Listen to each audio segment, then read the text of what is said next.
While Yaakov is coming back to Israel.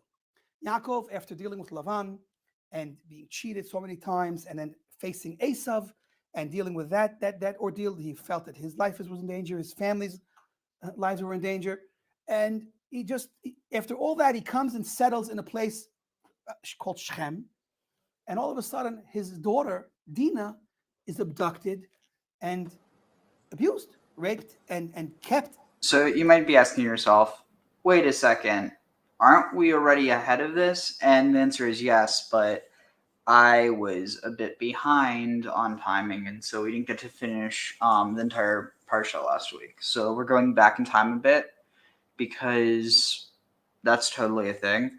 So, welcome back, Graham. How are you doing? Pretty good, Ariel. How you doing? I'm all right. Tonight was definitely interesting. I don't know, just was unique. I don't know. Not really anything particularly special, just, I don't know. Glad things are over, you know? Yeah. Yeah, I'm glad school's over. And other things as well. But, yeah, honestly, just not really a lot's been going on, so it's nice to be able to do these without really having to worry about anything, because I'm done with all my work, at least for now. So let's get back into it. Wait, was there something like this? Trying to think. I think there was something. Oh, no, there wasn't. Sorry. Hostage on some level until the brothers come and kind of use a bit of deceitfulness, but it is in order to bring justice about, in that they held that the people were guilty of a serious crime, and they wanted to protect their sister. And the whole story is just so hard to understand, and it's such a harsh type of story. Leaves us with questions. Beyond that, even more difficult is when the rabbis start adding different ideas attached to the story, which we're going to discuss right now. So, first of all, the rabbis' understanding, a very deep perception of Torah, tell us that Yaakov was in some way partially to blame for what happened to his daughter Dinah. They bring different ideas, different reasons why he was partially to blame.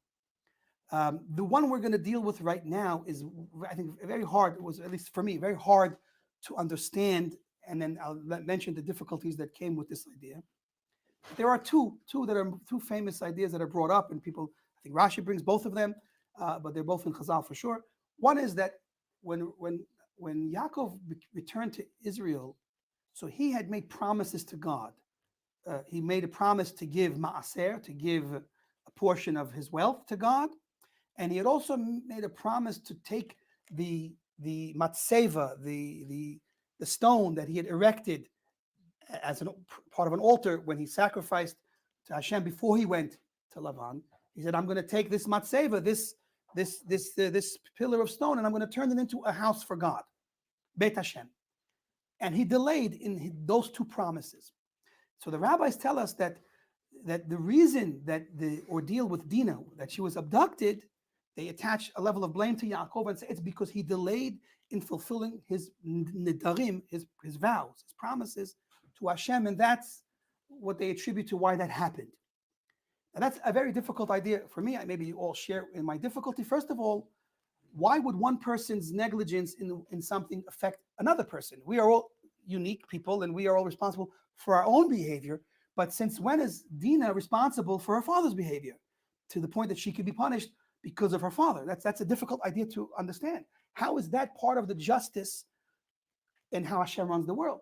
Abraham himself asks Hashem, when he was negotiating with Hashem to try to save Sodom and Gomorrah, that the judge of the whole world is not going to do justice. You can't judge on what if there are righteous people in Sodom and Gomorrah, and you're going to kill the righteous together with the wicked. How can you punish them for their sins?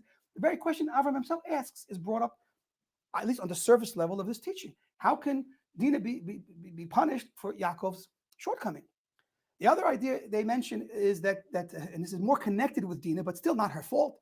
She was a young girl. She wasn't responsible for her actions, and she's not the one that decided to do this.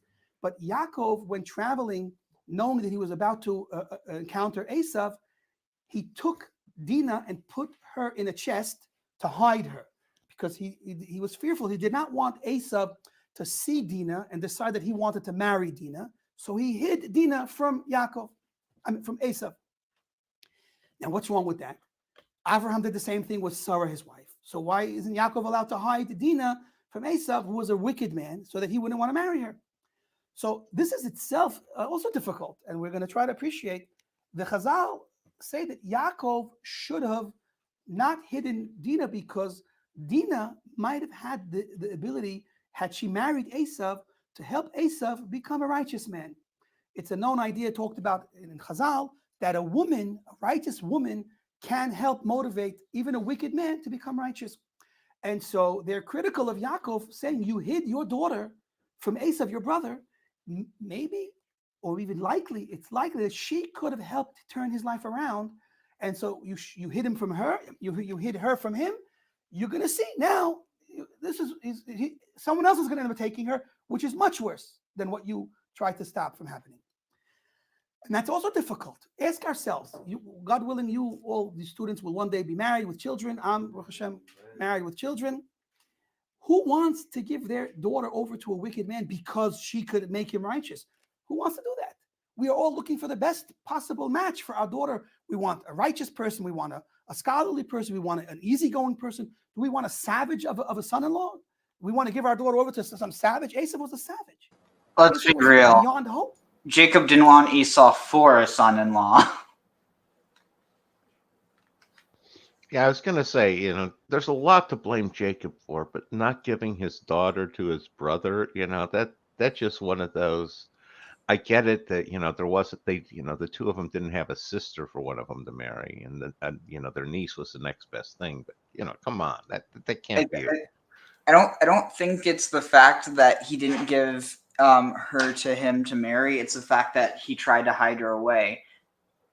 Again, it still doesn't really make sense to me, but at least it's not saying that it was basically like, I don't know. Yeah, no, there's something it's like, there's so much other stuff Jacob to do that you can throw blame at him for. That just seems like weak sauce. Okay? Yeah.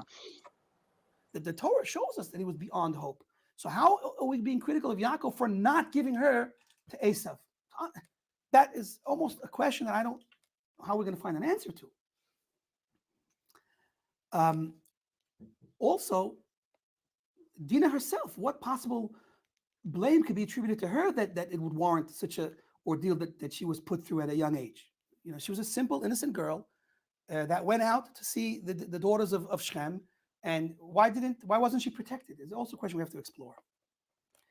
Okay, so let's start.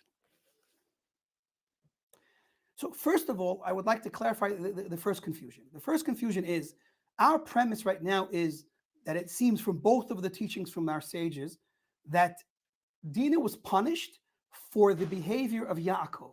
And I would like to suggest in a very strong way that is impossible. That is not really what's going on over here. That really, that's not fair. And Hashem would not do that. Even the strict judgment of Hashem wouldn't go that far and create a problem for Dinah simply and solely because of Yaakov's behavior. That would be unfair. So what's going on? So I think we could appreciate it more like in a more straightforward way is this. Hashem and his attribute of strict judgment, we know that it can be hard to face. We know that Jewish people have gone through a lot of suffering. And this is a general question. How come there's so much Jewish suffering? If God loves us so much, why does it suffer so? So the answer is that it's really based on our relationship with God. And when we are acting in a certain way, we can arouse and merit God's kind judgment. And when we are misbehaving and we are rejecting Hashem, so to speak, on some level, so we can cause Hashem's strict judgment, which is much more punishing and much more hard to endure, come upon us. So for whatever reasons, which we will hopefully get to as we continue, in this case, God decided directly on Dinah that this should happen to her. It wasn't an indirect. It wasn't only because of Yaakov. It was Hashem said in his judgment, in his perfect way of and deep judgment, said this needs to happen to Dinah. Okay. We'll give one explanation based on Kabbalah, just so we understand that this is not simple and we should never look at it simply, and we should always understand that Hashem knows what he's doing. But it's also hard. Not everyone's going to enjoy hearing this answer because they're going to also feel like it's not fair, but this is making it at least more fair, is using Sod HaGilgul. We all know that reincarnation, it's funny, people ask, does Judaism believe in reincarnation? The answer is reincarnation comes from Judaism. This idea that other religions and other people and other nations speak about reincarnation is only because they took the idea from Judaism. That's an interesting take. I think the Hindus might have an issue with that concept. Judaism, of course, believes in reincarnation. It is a Jewish idea. Abrahman, you mean Abraham? Also be aware of such an idea. So the answer is that we do believe in reincarnation. And it's funny, when you put up videos these days about reincarnation, you see there's so many people want to scream at you and fight with you because they don't want to accept the truth. You tell them that Orthodox Judaism rabbis, thousands, if not millions of rabbis for the past thousands of years have accepted reincarnation as a true idea from Judaism, and they still want to act like they know better than you. It's pashut hilarious. But anyway, back to the point. Let's do some history over here. Avraham had parents. Does anyone here know the names of Avraham's parents? So we all know his father's name, Terach. He was the general in the army of Nimrod, who himself was a self-appointed god, rebelled against God. The word Nimrod means to rebel, and it's indicative of his rebellion against Hashem, God, his maker. Terach was his general, and Terach was not known to be the nicest guy. Terach himself owned an idol shop and sold them to people. And the famous story, Avram destroyed the idols and confronted his father. And according to one version in Chazal, his father handed him over to Nimrod to be punished. Not a pretty story. However, Terach changed his ways, and he did tshuva, and he followed Avraham. And at the end of his life, Avraham is told that do you know how much money Terah had sunk into those idols Abraham smashed? Not only Avraham was righteous, but also Terach, who did tshuva before he died, also has a place in the world to come. Now, what about Terach's wife? Do we know a lot about her? The mother of Avraham. Do we know a lot about her? So she was married to Terach. Her name was Amaslai or Amtalai, or which depending on if you pronounce this Tav or Sav, and she was Avraham's mother. Let's ask ourselves a hard question to ask. We usually don't want to get so personal, especially with Avraham's parents. Let's ask ourselves a hard question, Tav or Sav, and she was Avraham's mother. So she was married to his wife, the Uva, before he died, also has a place in the world to come. Now, what about Terach's wife? Do we know a lot about her? The mother of Avraham. Do we know a lot about her? So she was married to Terach. Her name was Amaslai or Amtalai, or which depending on if you pronounce this Tav or Sav, and she was Avram's mother. Let's ask ourselves a hard question to ask. We usually don't want to get so personal, especially with Avram's parents. Adam's mom. Who are we to get involved? It's a hard question to ask. We usually don't. And she was Avram's mother. Oh, Avram. Let's ask ourselves a hard question to ask. We usually don't want to get so personal, especially with Avram's parents. I mean, who are we to get involved in how they behaved in the bedroom? But the question does come up, and Chazal do tell us that unfortunately, Terach and Amtalai did not practice the laws of Taharat HaMishpacha. They were not careful to keep the laws of Nida, of the spiritual impurity that becomes part of a woman if she does not go to the mikveh after her menstrual cycle. Now, we can ask, they weren't Jewish, since when are they obligated? But it's pretty clear from this approach and different ideas that are taught in Kabbalah and also before the Torah was given from the holy family of Abraham, that there were people that were aware of the ways of the Torah and that fulfilled them. And so they were held, Hashem was critical of them for not practicing Taharat HaMishpacha, for not being pure when they conceived Abraham. But Abraham is an amazing story that he was conceived in impurity and managed to become the paradigm, the symbol of purity in the world, because he was an amazing soul that just conquered. And we, of course, have to know that, can't help but be disciple, that we are our continuation of Avram. We have to know that no matter where we come from, no matter what our past is, personally or our ancestors are, we are here to conquer. We are here to make a new tomorrow, whether we have a bad past, whether we come from wicked people, we are here to just transform, and that's it. Nothing can stop us because we are Bnei Avraham. Okay? So anyway, Hashem was critical of them, Terach and Amatlai. So what happened to them? So they were brought back into the world reincarnated. Who were they reincarnated in? So again, according to Kabbalah, Terach came back as Job.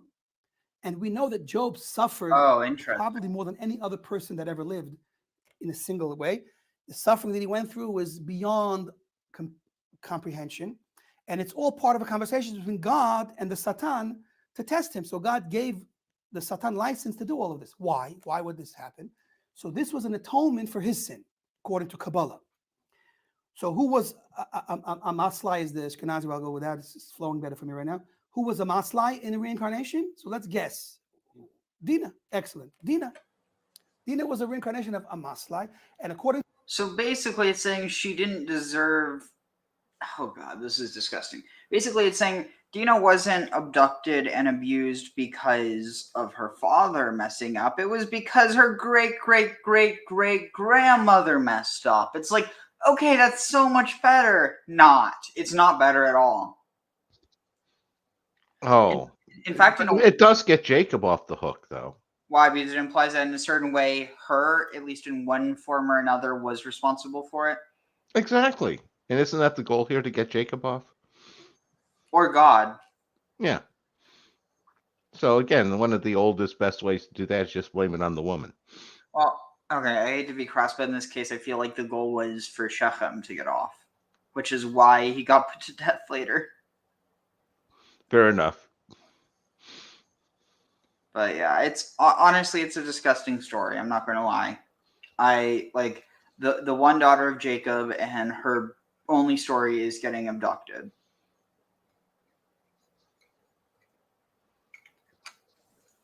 At least she got a story. I think she would have preferred not to have the story at all. And by that, I mean to just not be raped. Fair enough. Secret of reincarnation. That is why Hashem decided that she should be abducted by Shechem. Because of that strictness that Hashem is implying to her now. And see, here's the danger with implying that. If you imply that, you basically also have to imply that, and again, like this isn't even getting into any of the politics behind it, but basically implying such is also implying that what happened to the women who were abducted by Hamas and who were abused by them in sexual ways, is that because of something that they did in their past life? Like, I'm sorry, that's a fucked up ideology, and it's like, I think it's really dangerous to propagate, because even if you're talking about these stories, which for the people telling them, it's still like it's truer than true because they believe these happen, regardless of whether they happen or not. It's bad because it ends up imprinting on real people in, real life living today. Agreed. I don't know. It's just why I think there should be a lot more discussion of the story rather than just wholeheartedly accept the narrative as, okay, this happened and we have to find why God wasn't bad for letting it happen. Well, the easiest way to do that is just invoke free will. That's always a good thing. God doesn't let it happen if people are choosing. True, but at the same time, why didn't God protect? Like there's this idea of that, like, you have free will to do something, but you don't have free will to do something you can't do. So by definition, or like by that extent, why didn't God protect Dinah? And now you're right at the very heart of the trilemma, where you can't have omnipotent, omniscient, and omnibenevolent all in the same being. Yeah. To which God was like, when did I ever say I was benevolent? Exactly. That's the same conclusion I had to when you're looking at the God of the Bible. Trying to sell him as, the all good is where the problem lies. Or like the idea of omniscience, like, well, maybe it's like, I don't know. There's so many interesting ways to take that, but anyway. In her second coming into the world, to rectify the mistakes and the damage from the first time that she was together in an impure. I'm sorry, there wasn't like a step in between. Like also, it's really bad because, and I feel like I get where this idea is coming from. It's basically saying the bad things that happen to you, they're in a sense, it's not as simple as they're happening to you because you did something bad, but rather because this bad thing happened to you, you'll be rewarded, at least relatively speaking, by not being punished in the next life. But it's like, that's just, it gets really dark, because if you're talking about something like that, it's like, okay, the mother of Abraham did something that was totally, within the norms of her society, and then she's going to get punished for again, this is all narrative. I do want to clarify this. I don't take this as a literal thing, and this is, this is tradition. And even that being the case, like, what is it? Even if it wasn't just tradition, if it was written somewhere, it doesn't mean that I think we should believe that wholeheartedly. It's just, I think that when it comes to this whole idea of, oh, you messed up, well, because of that, you're going to get punished by being sexually abused. Like, no, I'm sorry, how is that just? Like, that sounds like, ooh, and I think this is kind of an interesting thing. If that's the case, if there is no hell and there is only reincarnation, that actually means we are in hell. Yeah, that's kind of how some of that theories works. The general idea with karma is most people don't focus on the flip side of that. And that's if something really good happens in this life, you're probably is because something either really bad happened in the last life, or you're setting yourself up for something bad in the next life. It's kind of like a sine wave, where good and bad events kind of happen differently in alternating lives. Yeah. Your state. And that is why, in fact, the name Dinah, Dalet, Yud, Nun, Hey, is the same letters for the word Nida. Same exact letters. So Dinah is connected with need. Okay, so it is important to clarify here that this story comes from the fact that they noticed, hey, Dinah and Nida have the same letters. Let's make a story about it. Because she was coming to rectify the sin of when, in a past life, she was in a state of this impurity of Nida when she was with her husband Terach. So just, if it's not clear, Terach and Amathai, whatever her name was, the big sin that they did that caused her to be, that caused God to cause her to be abused in her next life. The horrible sin was having sex while she was on the rag. That's literally it. Like, maybe it's one of those things where it's just, like, obviously there's still cultural taboos that exist around it today, but it's like, it's more so seen within the context of, like, disgust culture, which I don't even think is, I mean, like, that's a talk for another channel more likely, but like I think that in general, like, we view it within a completely different context than it used to be viewed. And maybe that's because we don't view menstruation the same way as we used to, or maybe that's because we don't view religion the same way that we used to.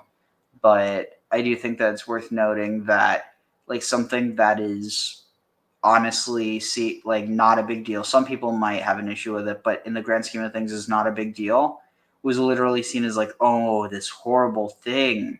Like, and I mean, it is, for context, I think it is important to look at it this way, because whether to show how relatively normal other things are, or to show how relatively abnormal, or at least made to be abnormal, something like that was seen as, so not the punishment for it, but like in terms of just how it was seen to God, like the act of like what would it be?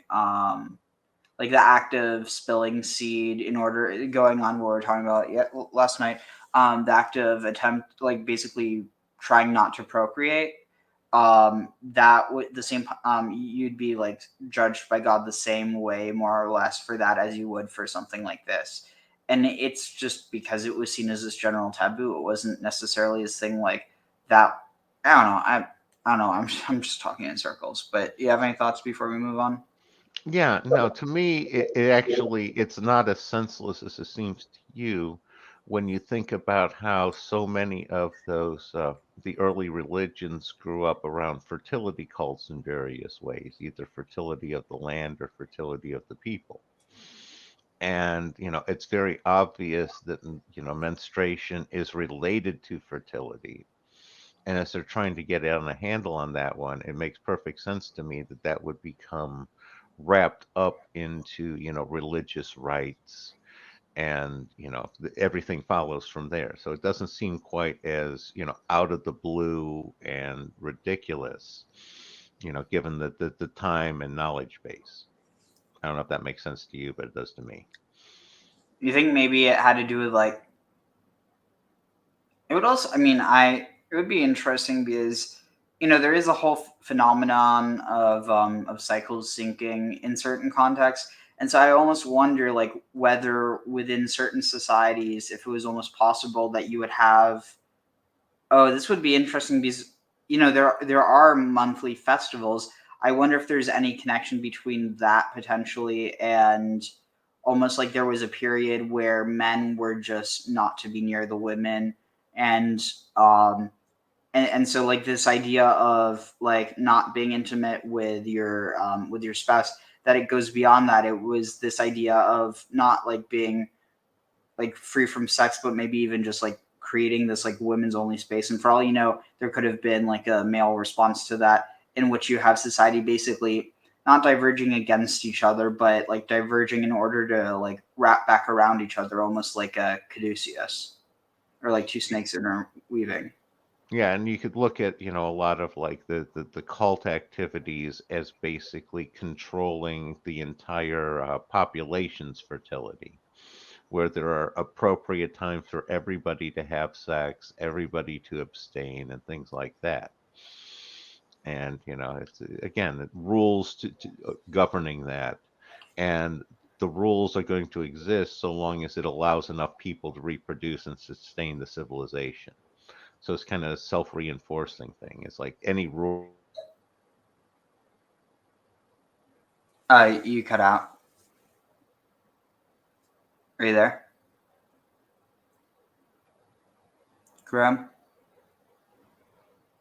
Yeah. You cut out. Oh, no, I was talking about that. It happened again. Yeah, and the society that you can't have laws that don't allow society to reproduce enough. No, it happened again, but I got some of what you said. Are you saying anything right now? Shoot. Graham? Here, I'll continue, and once you start talking, we can. Oh, are you there? So now it comes out very, very precise. This is a precise punishment by God onto Dinah specifically. Well, Dinah, because of the soul in her, which is a continuation of the soul of Amaslai. Okay, so that's the story of Dinah and why, on some level, this is happening. So the truth is, our question is going the other way now. What do I mean by that?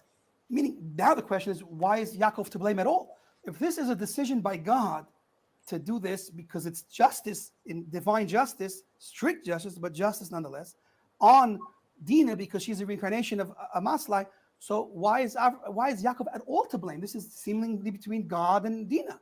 What does it have to do with Yaakov? So I think the best way to appreciate this new question that has come up is this.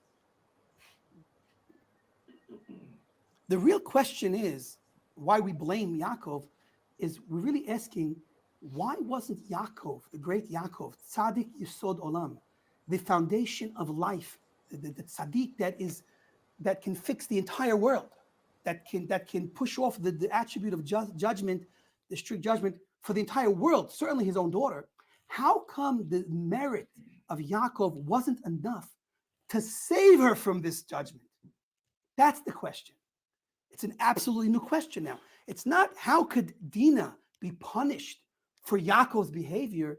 It's how come Yaakov wasn't a great enough tzaddik? How come he didn't have the merit to save Dinah from her own judgment? That's the hakpada. That's the hakpada. You hear what I'm saying now? Because tzaddik, Yesod Olam, Yaakov, should have been able to protect the people around him, at least. And in truth, he could protect the entire world from punishment. And that's the question. And the answer to that is because of his negligence, this subtle negligence in fulfilling his promise to God, God held back his promise to Yaakov to protect his extended family on some level. And so it's mida keneged mida here is that this punishment is more precise now.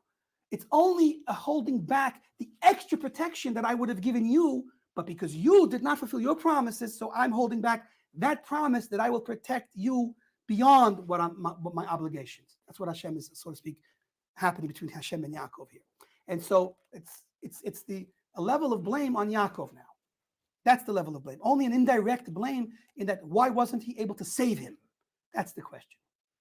Okay? So now we can understand. Dinah has her judgment, and it's only to come and save her that Yaakov is criticized about, that he wasn't able to save her. So now we have that's basically the answer to our original question. Everybody see the shift, how we solved our problems now? Okay, so now we're left with still a question that I brought up, and I hate to bring up a question without answering it, even though I believe this question is a bit too difficult to answer fully, but let's at least try to answer it in some level that we can. If anyone wants to give some input in the middle or at the end of this answer, we'll take all the help we can get right now. So the question is, why is one of the criticisms of Yaakov that he did not give his daughter to Esav to marry? How could that be a criticism? We none of us would do that. None of us would do that. So why is he criticized? So I saw an answer. Really, it's a very interesting approach. I think it's a very mechudesh, very novel approach by the Lubavitch Rebbe in one of his discourses. He says that really when the Torah tells us that Dinah was like Leah in that since Leah went out, so also Dinah went out, it wasn't a criticism. It wasn't to say that they're bad because they went out. Because on the simple level, it's taken as a criticism in that because Leah went out and a woman should be modest and should not go out, a woman should stay home. And so Dinah went out when she should have stayed home, so she was punished for going out. It's a very extreme idea, but that's the most basic level, and there is a level of truth to that. But in a deeper sense, the Lubavitch Rebbe says that really Leah used to go out only to do the will of Hashem, only to be a tzaddiket and to do good things. And so Dinah had that nature to go out and do good things, like her mother, so it's a positive trait. However, going out is also dangerous because if you go out, a woman that goes out has to be very modest, has to be very protected. And it should be in a manner of still that where she keeps her beauty hidden from everyone. She should be reserved for herself. It's an internal thing only for her husband. Another aspect of Dinah's nature is very interesting. This is brought somewhere else, is that because Dinah was originally going to be a boy, and Leah prayed that she should not have another boy so that her sister Rachel could have at least 2 sons and be equal to all of the other wives. So Dinah was changed from a boy to a girl. And in that change, she was still left with a spiritual nature more like that of a man whose purpose is to go out and to accomplish in the world. With these two things put together, the fact that Leah was an outgoing woman to do mitzvahs, and the fact that and Dinah was her daughter, and that Dinah had a male characteristic within her soul to go out and to accomplish in the world like men do more. So that's why she was drawn to go out. But what was she drawn to go out to? So the Ravished Rebbe explains that she was drawn to go out to be Mekarev, the daughters of Shechem, because she wanted to see more people believe in Hashem and follow Hashem. Just like Sarah, her great-grandmother, also went out to do what? She didn't go out, but she was involved in converting women to believe in Hashem. The only difference between Sarah, perhaps, and Dinah was that Sarah did it from within her home environment. She did it with the people that came to her home. And Dinah wanted to take that one step further and go out and do it to the Benot Shechem that did not come to her to ask her for help, but she wanted to go to them to help them. That's why Dinah went out. That's interesting. Only to try to help make a Kiddush Hashem, help people to believe in Hashem. So she was doing a very positive thing according to this. Interesting. What do you think of that interpretation? It's not one I've ever heard before. I don't know what to make of it. There's a lot of gender bending in the in Jewish tradition, and funny enough, that so there's neo-Nazis who like to attack Judaism for that very reason, and it's like, first of all, you guys are a bit deluded because, well, actually very deluded because you're Nazis, but second of all, kind of deluded because you don't realize that this doesn't mean what you think it means, because it's not how, like, even though there are plenty of people interpret it within like LGBTQ contexts, that's not how rabbis are. Like, I mean, generally you're not going to get a rabbi who's hateful. I mean, there are hateful rabbis, but like, it's not like most rabbis are like, yay, waving the gay pride flag. But at the same time, they're not going to change their tradition just because of how it might look to other people. I don't know, yeah, because you also have that tradition with Isaac, that Isaac was born with a female soul, and that it was like replaced by a male one when he was about to be sacrificed. And so the question is, does female soul mean that he felt like a girl? It doesn't say that. There's definitely reason why people would interpret it that way. There's also reason why people wouldn't interpret it that way. But it's like, there is no definitive answer. And people who want to raise a question really are just trying to point fingers at Jews for some odd reason. And if they're Nazis, I think I know what that reason is. Are you trying to say that, deluded Nazi is redundant? I mean, I don't know that there is such a thing as a non-deluded Nazi, so yeah, very redundant. Yeah, no, that's the first I'd ever heard about, the whole, Dinah was supposed to be a boy kind of thing in these sorts of, it's like, my take on it was always that souls were non-gendered. It's like, I don't know what the concept of a male soul versus a female soul is. I'm not sure what they're trying to say there. I think on some level it might be, well, because think about it, like there's research that shows that that trans people, like by and large, I mean, obviously because it's a label that's assigned socially, despite it being like a neurological reality, and inevitably there are going to probably be some people who, I mean, I don't want to get into it, but basically that as a generality, that trans people, their neurotype matches with that of the gender that they identify with. And so because of that, it could be in a sense almost saying that like it was the part of the brain or the part of the consciousness that is responsible for what we identify or associate as gender. And so within that context, I mean, it almost kind of raises the question: did Isaac become a new person? If that's the case, it's also possible it has nothing to do with gender identity or perception of gender, and that it has something to do more with like this more metaphysical reality of, you know, like feminine having to do with reception and masculine with like emission. Yeah, much more in the second category, because part of it for me is soul is non-gendered and all. I mean, your spirit can be male or female, but not your soul. It's sort of my way of looking at it.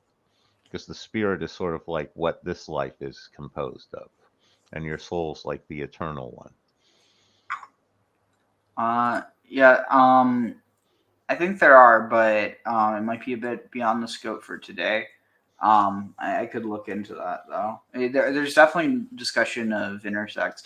Actually, I think within that, would it be? I think within a certain context, there are traditions around Abraham and Sarah actually being intersex, but I might be wrong. This explanation from the Lubavitch Rebbe. So what was the problem? So the problem over here, again, it was what we're saying is that in doing what she did, she forfeited a certain level of protection.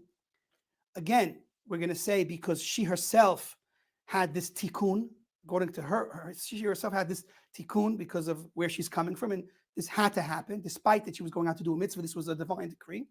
And Yaakov, in hiding her from Esav, did not have a specific merit to save her from Shem because he was blamed for not letting Dinah, this outgoing woman that has a spiritual nature, to really convert people that are wicked to righteous. I mean, she was built with a special power within her, and she's the person that can change your brother. She has all the power to do it. It's not that she was just this shy girl that couldn't do anything and miscarried. No, she was the type of woman that had a power to conquer evil. She had a nature to go out and conquer evil. A woman like that, you really should have allowed to marry your brother, because he's your brother after all, and he had some potential in him to turn things around, and she could have and would have turned him around. So that's why we're saying, Yaakov, you should have had more compassion on your brother and let this strong daughter of yours, which you saw her strengths, you knew that she was a strong daughter, she was a daughter that will conquer evil. You should have given Esav that chance to marry her and seen her be able to turn him around. Holding her back from him, there was this level of punishment where now it's going to have to happen in a negative way, where she was taken by Shechem and abused.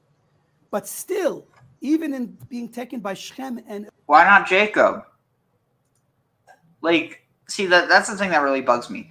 Why is she the one being punished? Because all of a sudden, we're going away from the interpretation of it having to do with being the mother of Abraham and into this idea that has something to do with what Jacob did. So therefore, why is Jacob being punished through her?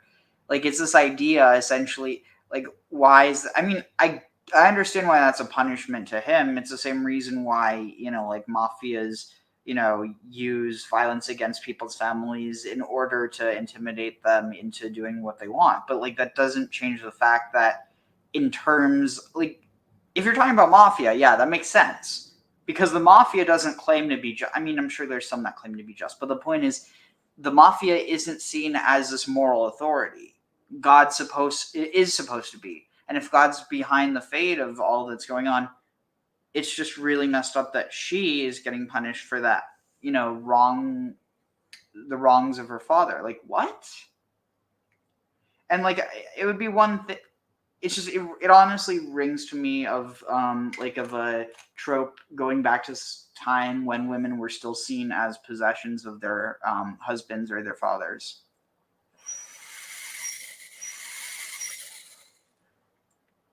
Yeah, I think some of it boils down to, that idea of, the actions of one generation is visited upon the next. Again, what is that, up to, is it 3 or 4? Until the 7th generation, I think. That's both blessings and curses. I think that might be something we're hitting on here. Yeah. Anyway, should we start? Sure. I was going to say that makes more sense than it was her grandmother's fault. Or great, whatever. Anyway.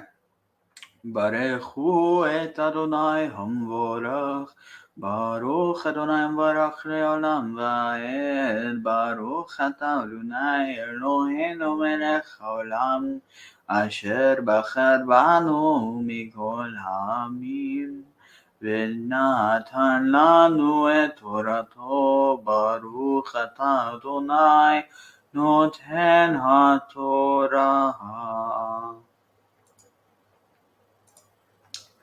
So I'm just going to read. Oh wait, that's the wrong one. I'm going to read just above here. So Vayavo Yaakov Shalem Shechem Asher Beretz Canaan Bevo Mivadan Aram Veyichan et Pnei Ha'ir Vayiken et Chechat Hasadeh Asher Nata Shama Lo מיד חמור אבישכם המה כסיתה ויצב שם מזבח ויקרא לו אל אלוהי ישראל.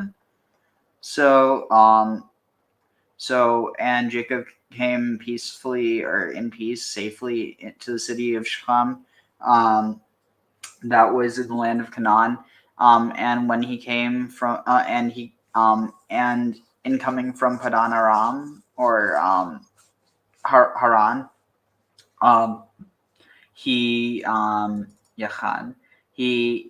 encamped against the face of the city, so the wall.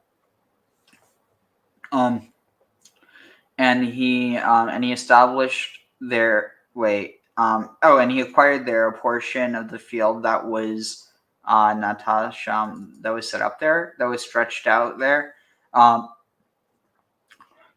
no, he didn't acquire it. Vayken. Oh, he acquired? Oh yeah, he acquired. There where he pitched his tent from the hand of the sons of Hamor, the father of Shechem, for Mema Kishita, for 100 kesitas. V'yatzev sham mizbeach, and he set up there a mizbeach, an altar, and he called the place El Elohei Yisrael.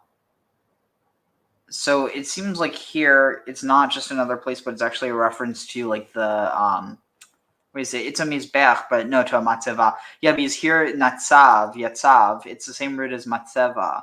So this actually leads me to think this is a matzeva. This mizbeach is a matzeva. And what exactly is a matzeva? A mastava. That's what I thought you were saying, sort of the Egyptian one, the the slab on top of a grave. Yeah, it's the same thing. Okay. Mastaba, matzeva.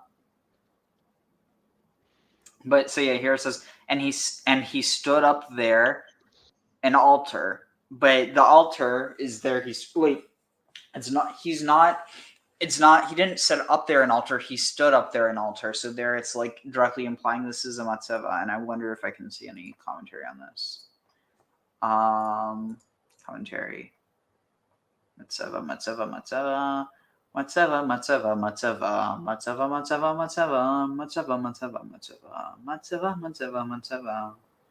Let's see. Okay, there it says he erected there. On close translation. It was, but that Yaakov called it by the news. Let's see.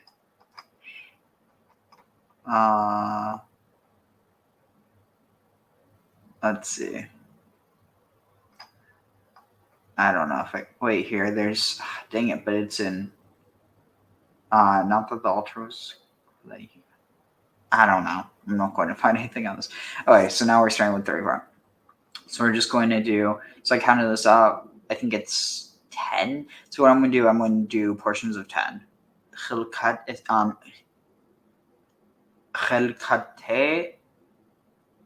asara or chelkate aser.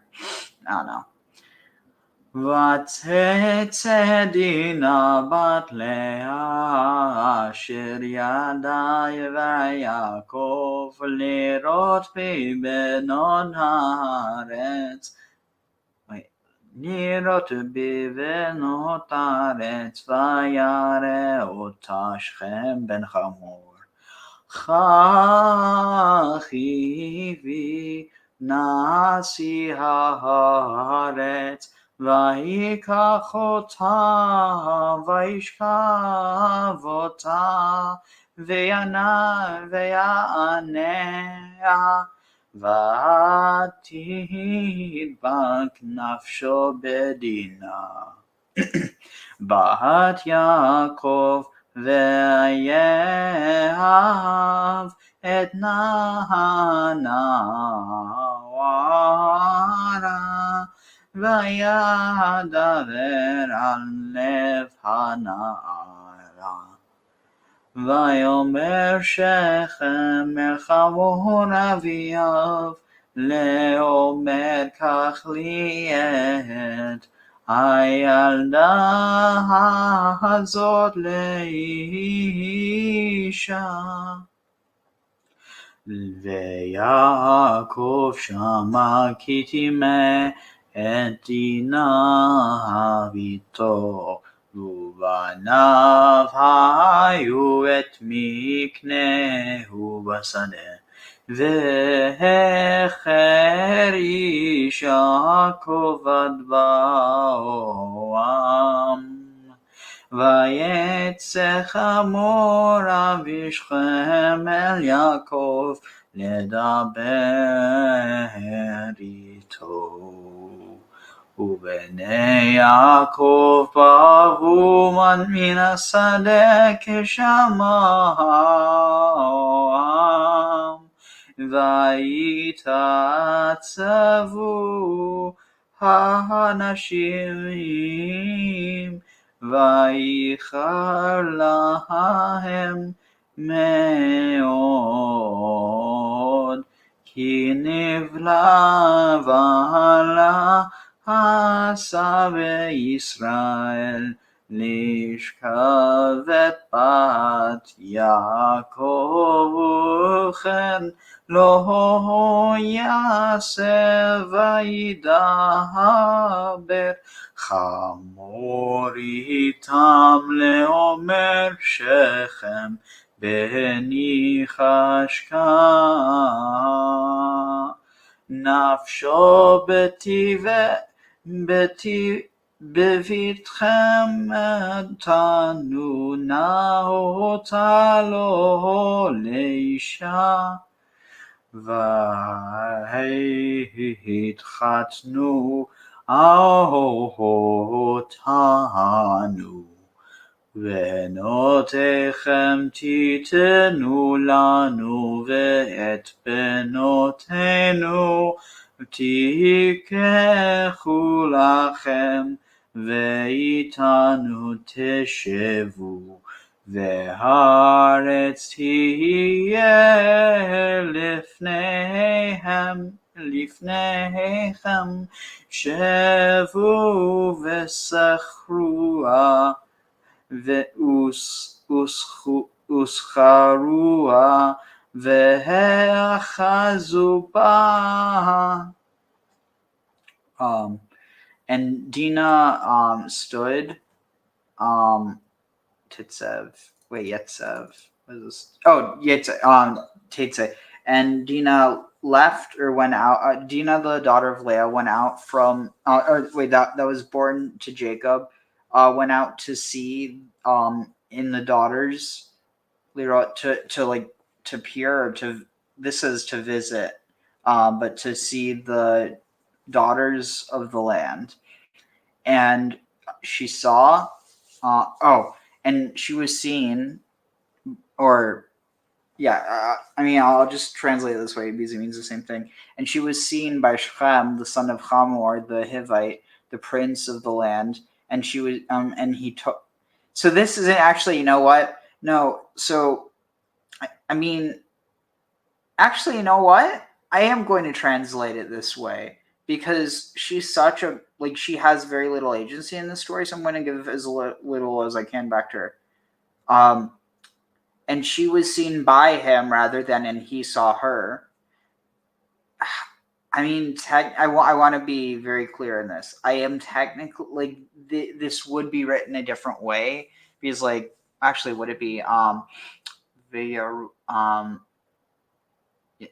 yeah, the form would change. So I do want this to be clear. I am technically translating it differently, but I'm doing so deliberately.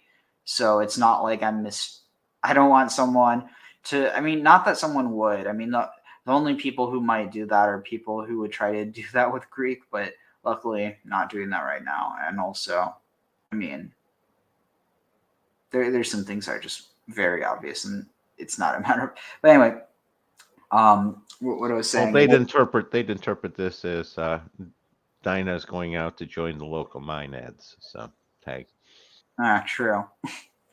You never know. Maybe she is. maybe she wants to participate in the local pagan practices because there was nothing wrong with that at the time. Clearly. Otherwise, why would Rachel have taken the idols? But anyway, and she was seen, and she was seen by Shechem, the son of Hamor, the Hivite, the prince of the land, and she was taken by him. And wait, you know what? Wait, wait. Actually, so yeah, I mean, even so, this is technically something you can read in even without translating it this way. But so, and she was taken by him, and he laid with her, and she was laid with by him. Vayane. So this says by force, but let's see, anah, to be occupied, be busied with, to be afflicted, oppressed, humbled, be afflicted, be bowed down, to be put down, become low, be depressed, be downcast, to be afflicted, to stoop, to humble oneself, bow down, to be afflicted, be humbled. It can also be, so this is interesting, if from this, it can actually be to dwell. Oh, wow, that could completely change it. And he dwelled with her, potentially. He cohabited with her, sought refuge with her. So, I mean, this is one thing I do want to challenge the narrative of, which, I mean, I do want to. So the thing that's tricky with this is we don't know exactly how old she is. And that's what really puts the determining thing on whether this is an inappropriate relationship or not. Because if she's, like, you know, of age, because the thing is, it never really says what age he is, and it never really says what age she is. There's traditions around how old she is, but I forget how it's gotten, and I forget how old the tradition is that she is. But just looking at these different, also, wait, let me just make sure in case, wait, what's this? Zero,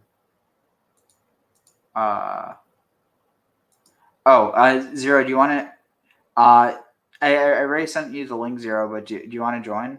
But let's see, what were you saying this about? Sins of the Father, spiritual mafia. Oh, I see what you mean. Scorsese's The Father, Godfather. Oh, funny. Any passages relating to infanticide of the deformed, permitted abortion?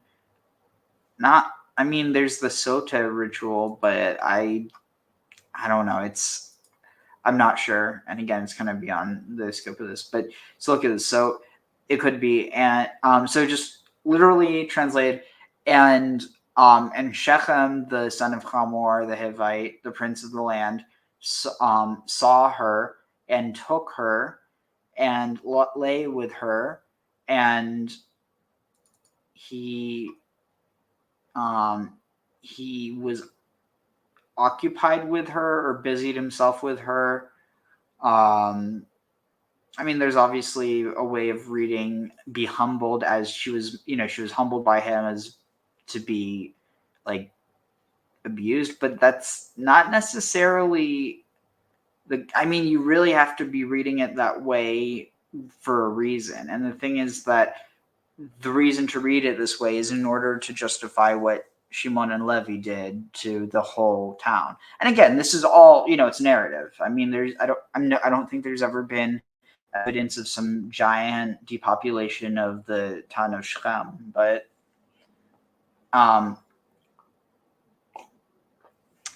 Now, yeah, is a Hivite different than a Hittite? the Hivites are one of the peoples of the land. Okay. Let's see, Hivite.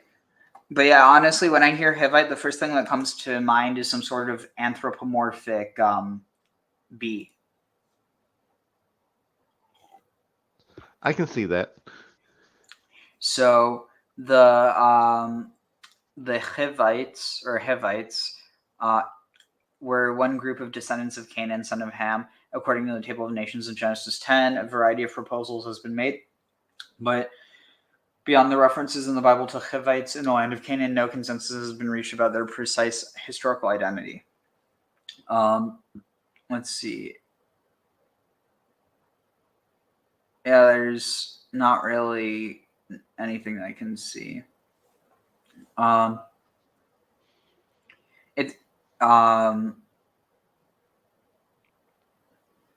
Anyway, let's see, where are we at? They could just be, they could be the honey part of the land of milk and honey. Oh, they funny. Were beekeepers. Yeah. Yeah. So yeah, answered, responded, occupied, busied, be bowed down or afflicted. Sing, interesting. And maybe he sang to her. Maybe he chanted to her. That worked for David.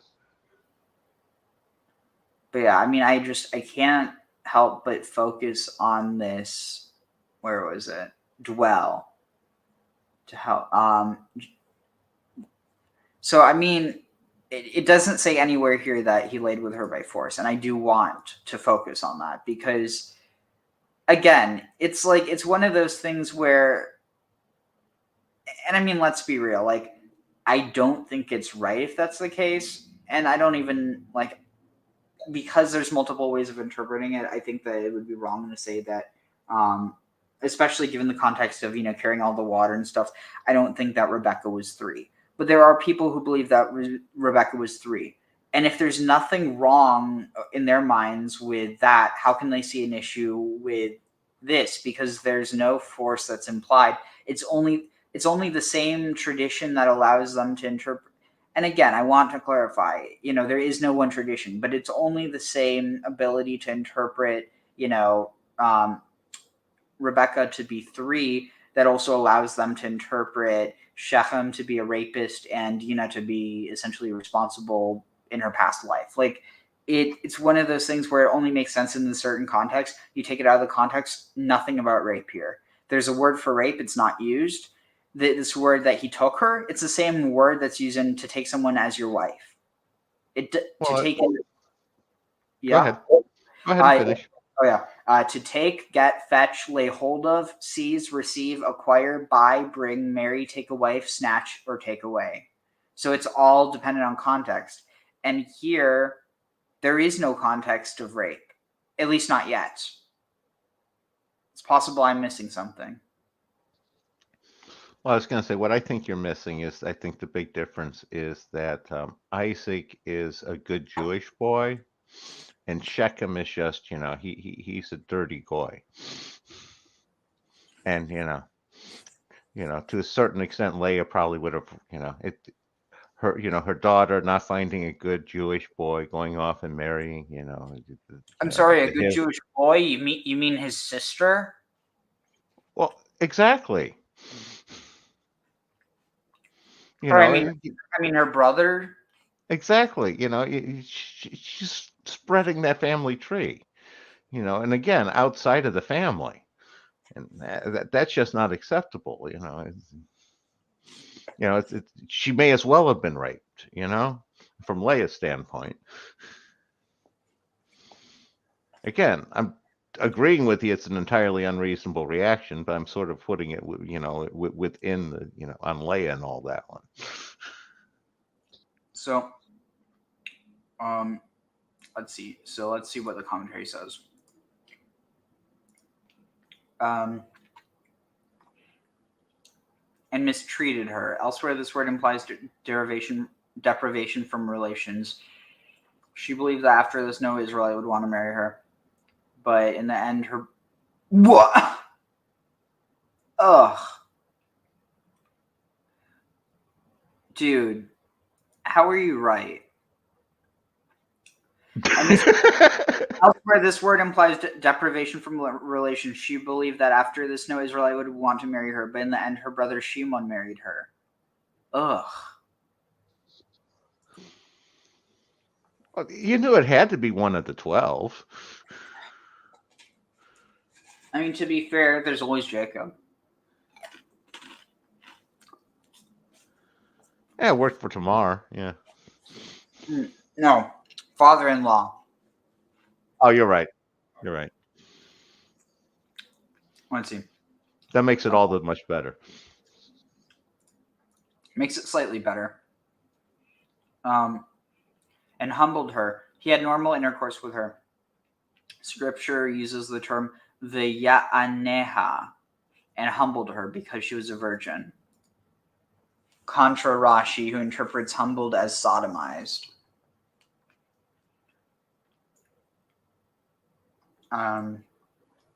Let's see. Prince of the land.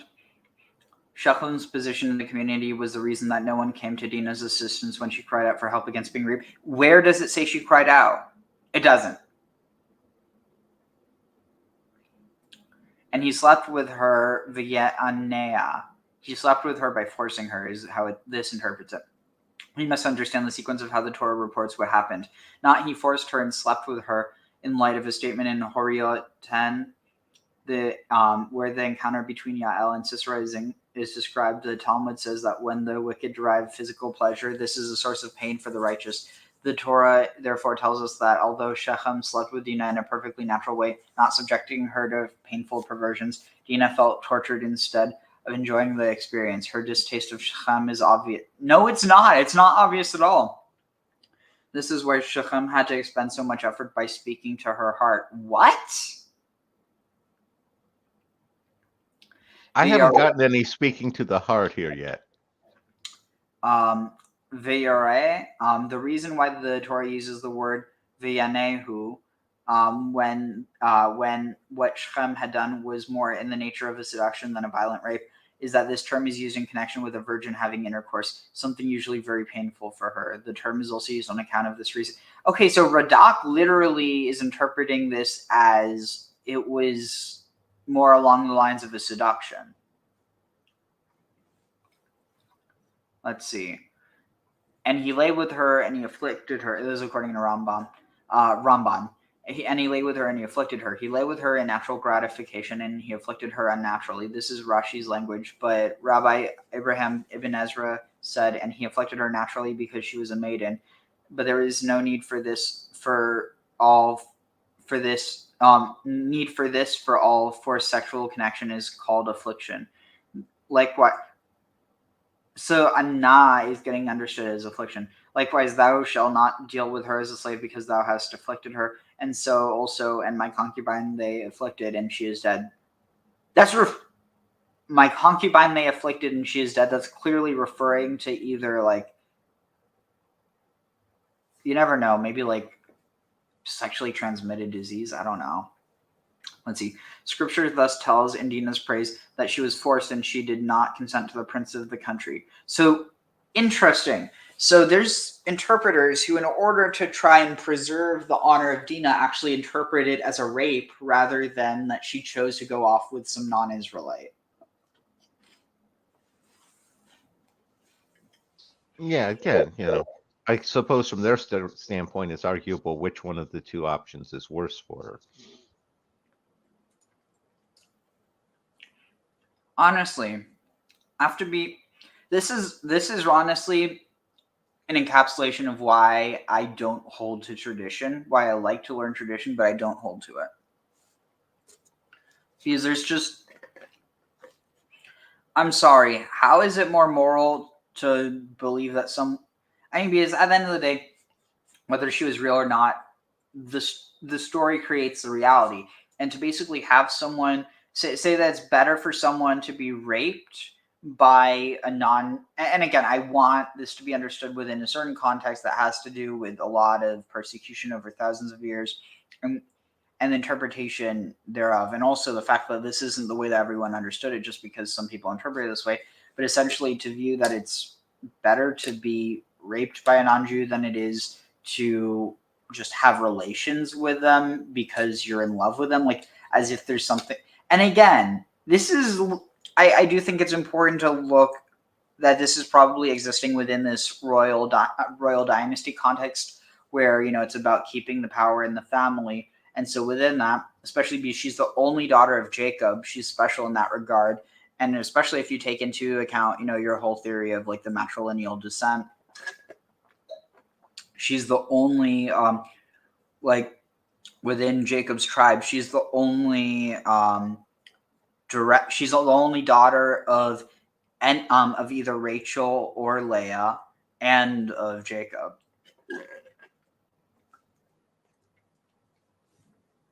You there? Yep. No, I agree with what you're saying. But all right, so it is interesting how much the commentary varies all over the board. Yeah. Let's see. Rashi says, and he laid with her naturally or vaginally. Rashi on Genesis 34:2:2, and he afflicted her of unnaturally, anally. So Rashi, wait, what? Oh, so Rashi is saying Vayishkavota means he laid with her frontwards, and he afflicted her was backwards. Also, it's interesting how some translations interpret it as sodomized, and which again goes into this context of associating Sodom with gay sex, or rather with anal sex, as opposed to here where it just directly translates it as anally. Oh my God. Let's see. What's the Hebrew? Shalom Kedavra. Wait. Vienna. Let's see. Kid Darka. Raka. Darka. Daracha. Kedracha. Let's see. Kidracha. Is there a Kedracha versus Chedracha? Wait, what? Okay. No, I got it. So Shelah, that he did not. Okay, so Kedarcha.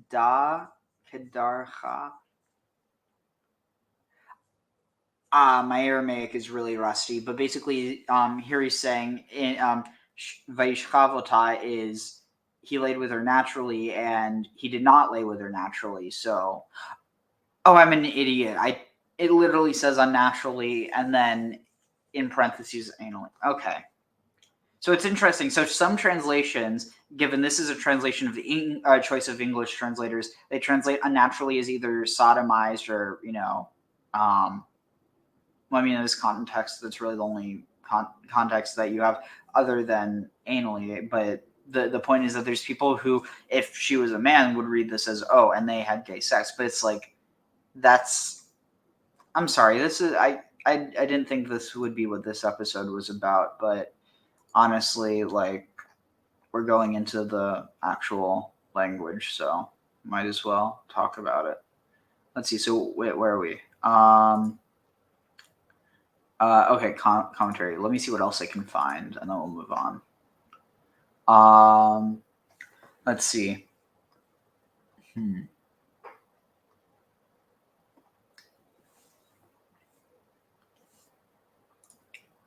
All right. All right, here. Tur ha'aroch. Vayishkavota vayinane. he slept with her and subsequently abused her. According to Rashi, the word Vayishlach describes normal. Okay, yeah, we read that.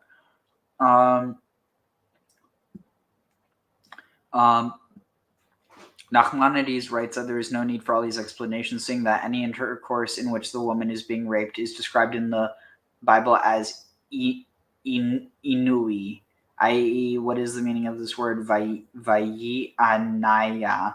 In this instance, intercourse by multiple mutual consent appeared to have preceded the rape. Wait, what? In this instance, intercourse by mutual consent appears to have preceded the rape. So where's it saying that she was raped? The opposite was the case in the rape of Tamar by her half-brother Amnon. There, the rape is mentioned before the sexual intercourse. Some commentators... Oh, they're saying that Anna is rape. Some commentators suggest that Dinah had first been seduced, whereas Amnon never bothered to seduce Tamar.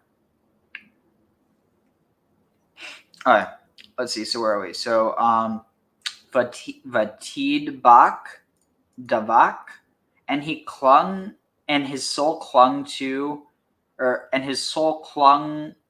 onto Dinah, the daughter of Yaakov, and he loved the maiden. Vayidaber alev hana'ara, and he spoke to the heart of the maiden. Or spoke to her tenderly. Here's how it translates it. So it's interesting that this is interesting. This doesn't make sense. Why is it saying that first he slept with her, and then it's saying that he was drawn to her? Is it? Oh, it's saying. Oh, so basically, it's saying that this was like his pillow talk. Basically, right? Or am I missing something? That sounds like one way to interpret it. It's again, I'm not going to sit here and say there's anything definitive, since all the rabbis over the centuries are all over the place. Okay. Oh God. Ugh. Okay, I'm taking back everything I said before. His soul became attached to Dinah. At that time, Dinah was 8 years and 1 month old. Okay, this guy's a pedophile. Throw him out. Throw him out. Our sages... If that age is right. Again, who knows? True, but... All right. Our sages arrive at this conclusion by assuming that Leah's prayer that her fetus should be a girl was offered when she was in a state of advanced pregnancy. Dinah was born before Joseph. As the Torah mentions, Rachel is becoming pregnant after her birth. Joseph was born 14 years after Yaakov had arrived in Haran, when Yaakov started serving Lavan an additional 6 years for his sheep. They stayed in Sukkot for 18 months before moving on to Shechem. This makes Joseph 7.5 years old at that time. Dinah was 7 months older than he. Joseph was born at the end of a 7 months pregnancy, so that made Dinah 8 years and 1 month when she was raped. Okay, this guy's gross. Changes everything before. I question you can slide the timing there, because they're making it off of the assumption of when Leah offered the prayer. And they're saying that Leah offered the prayer while her pregnancy was advanced. You could sit there and say that she offered the prayer as soon as she had her the second son. Sort of concept. That she didn't want to get too far ahead of Rachel. Yeah, honestly, I'm just trying to give as much room as possible. Yeah, just for the sake of keeping things simple, without going into it because that would take too much time, I'm keeping two alternative explanations. Either the guy's a perv because he tried to, or because he did sleep with an 8-year-old, or he's not, and this is all, in order to, because think about it.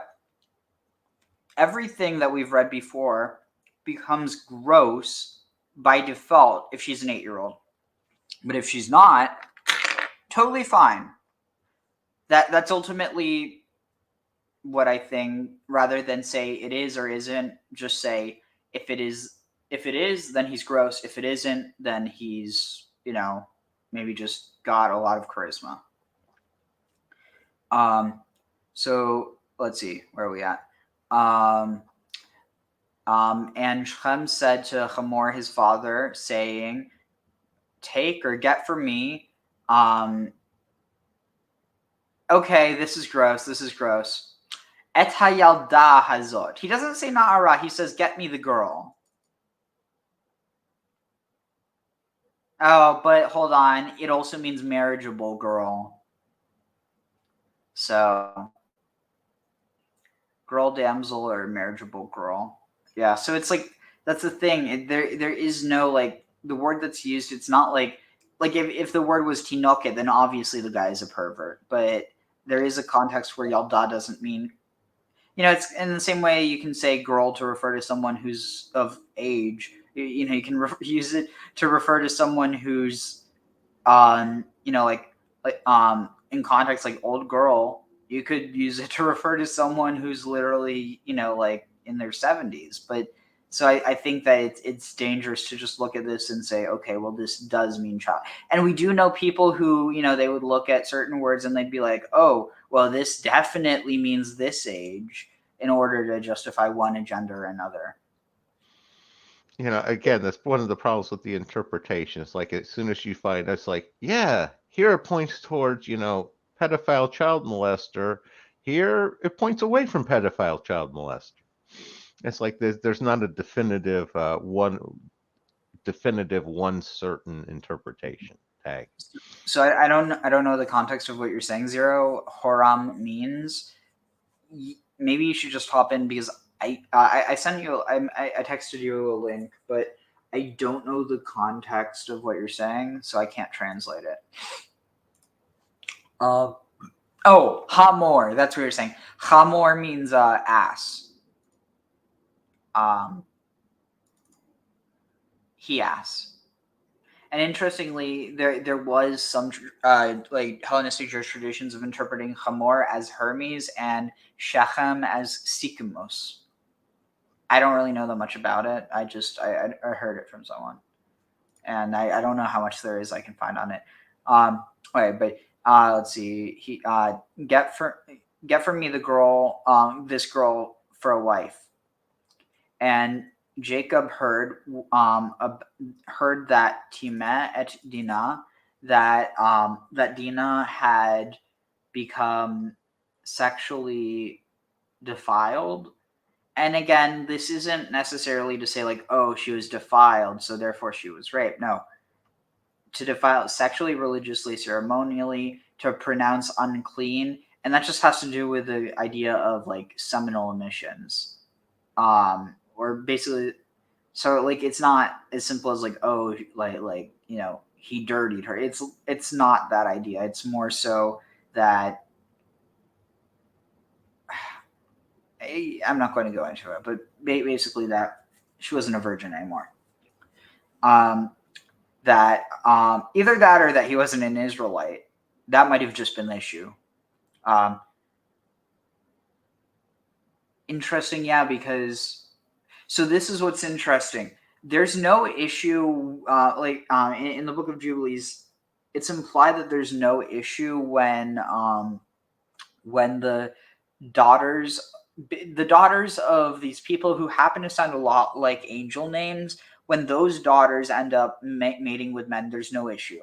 But when the children of man, which is kind of seen as higher than the angels, when the daughters of man start mating with the angels, with the sons of God, that's when you start to have the issues. So it almost seems like within this narrative that they're, they have no issue marrying out, like marrying women from outside of the tribe, but they don't want their women to marry men from outside of the tribe.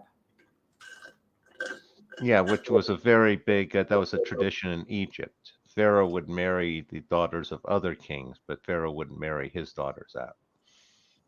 Interesting. But yeah, so Haram, or I'm guessing you mean Hamor, means, here you go.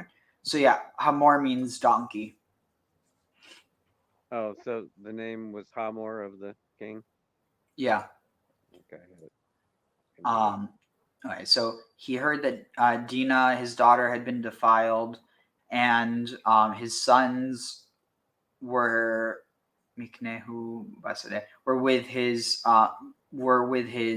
cattle or like his livestock in the field. Vehecherish, and Jacob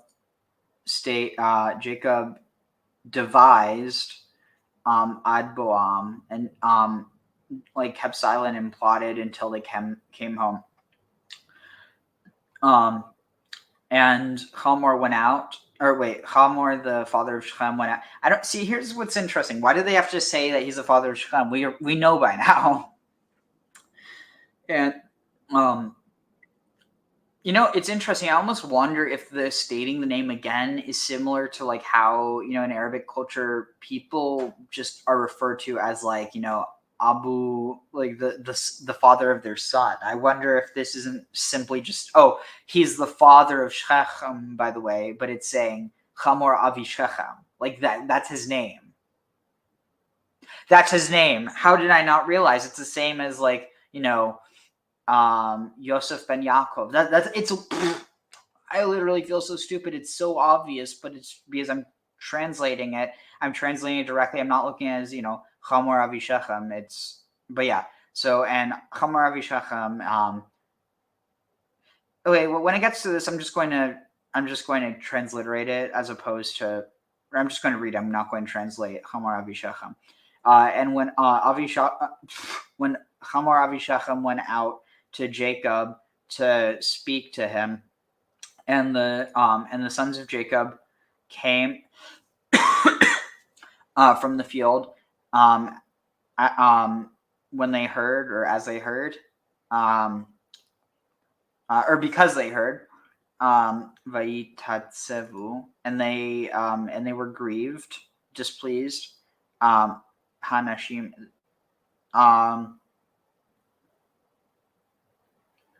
So Hanashim is the boys or his sons. It's like because I'm thinking of them as So the men Veichar were like grew angry hot to them very much because Nivla, because of the disgraceful folly or the profanity that had been done by Israel. In Israel. Okay, so this is interesting. So it's not saying to Israel, it's saying Be Israel, even though there is no land of Israel yet. So this is very clearly being written in a time when, I'm sure there's people who would look at it within the perennialist view and be like, it was called Canaan, but like it was spiritual, like there was just this like something like it was Israel from the get-go. And again, like that, like it's identifying the land with Israel or with Jacob, but I really feel like this tradition only makes sense being written later. Like, because the fact that the name used and given to the northern kingdom, you don't have this referring to a place without first having the kingdom there. And so how is it that Genesis is written? I guess from the internal narrative, Genesis isn't even written until Exodus. So you could view it like that. But even then, they aren't in Israel yet. And when they were, like, if they were writing about it, they'd be thinking about it as Canaan. So, like, ultimately, if you're viewing it within, this was written, divinely inspired. And so it was, then you can, justify that away. But the fact is that it's referring to Israel as a location in a time where Israel doesn't actually exist as a location. They're in Shechem. Shechem was the capital of Israel. But actually, was there a place before it? No, it was the capital of Israel. It's also where the Samaritans live today and where they believe the temple. So this is interesting. Oh my God, how did I not see it before? The Samaritan tradition of the temple being being on Mount Gerizim, they're not wrong. It probably says so in the... Yeah, because that's where the tabernacle was before they built the proper temple. And so it almost makes me think maybe they kept that place as a location and they ended up building a temple elsewhere. But so that you end up with two temples, but it's not like two different traditions. They're actually the same tradition. One of them just falls away almost like a vestigial tale. Sort of like a restaurant that opens up a new location, operates both of them, and then shuts down the old one because the new one's working better. Tag. or it doesn't shut down, but like they drop it from the franchise and it ends up becoming its own brand. Makes sense. Yeah. Oh, and then that other brand ends up getting like wiped out for whatever reason, and then you have this loyal fan base that still remembers it and still, remakes the food even though it's not officially from there, but like it creates a subculture based around the restaurant even though it's not around anymore. And I mean, arguably both restaurants do in this case. But anyway, Is that how they came up with the Tenderloin District? huh? Is that how they came up with the Tenderloin District in San Francisco? I do not know. I'm guessing that has something to do with the meat district, but I don't know.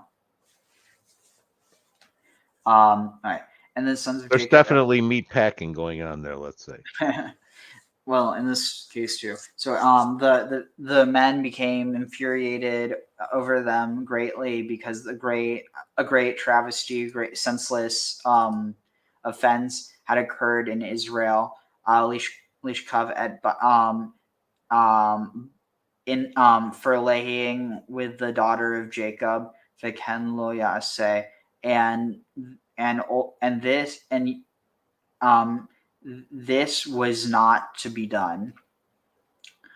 And Hamor said to him, or to them, spoke to them, saying,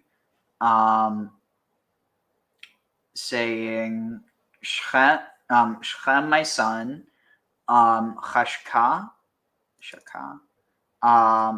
Chashak, is in love, is attached to, longs for. Apparently in PL and Pual it can be to fillet. Yeah, he's like, my son wants to cut open your daughter and make her into a delicious meal. Like, yeah, I can understand why he wasn't too thrilled about that if that were the case. But no, this to be attached to love, to bind, saddle, and ass. Oh, interesting. You gonna say you said donkey? Yeah, whoa, that's interesting. Nice cat. I mean, I probably would have noticed it as well, but you really brought it out.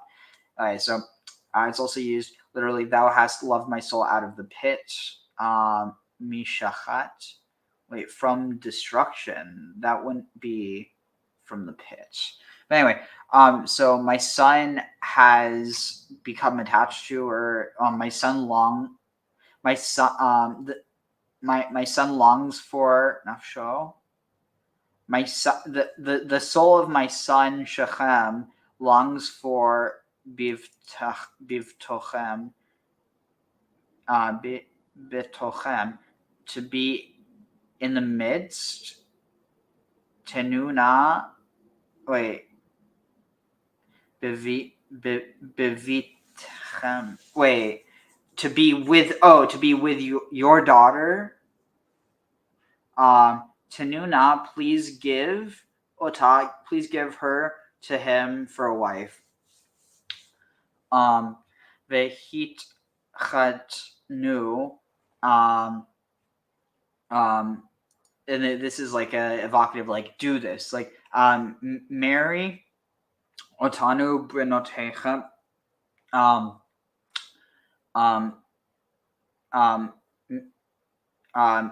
marry us, otanu, your otanu, wait, marry yourselves to us, benotechem, your daughters, titnu lanu, give to us, and benotenu tikru lechem, and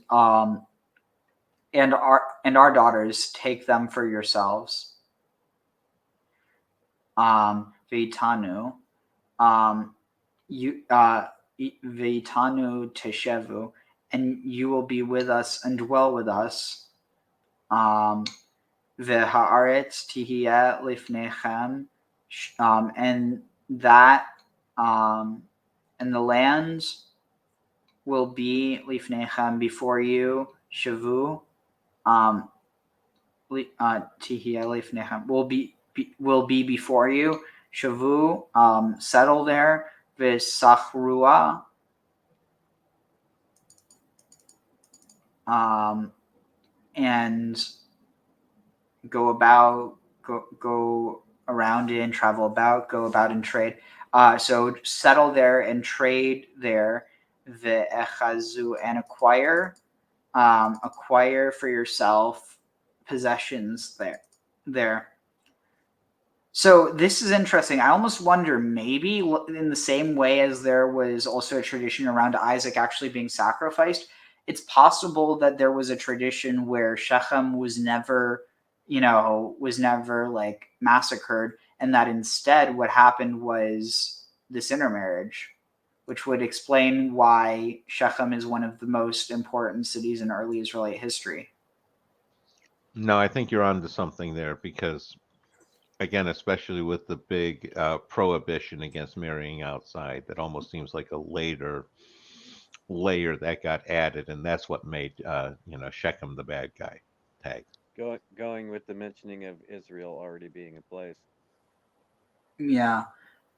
There's definitely some interesting stuff here. I think, like, it's funny how there's people who think that biblical scholars think that, like all these straw men, but it's like, I mean, for one, I don't think that this was written, when it says it was. I mean, I'm not sure about the dating, but like, the point is that, I don't know. I just find it so hilarious when there's people who they're still under the impression that Bible scholars is the same thing as Christians who just know enough scholarship in order to justify their theology. Like, that definitely is a type of Bible scholar, but it's like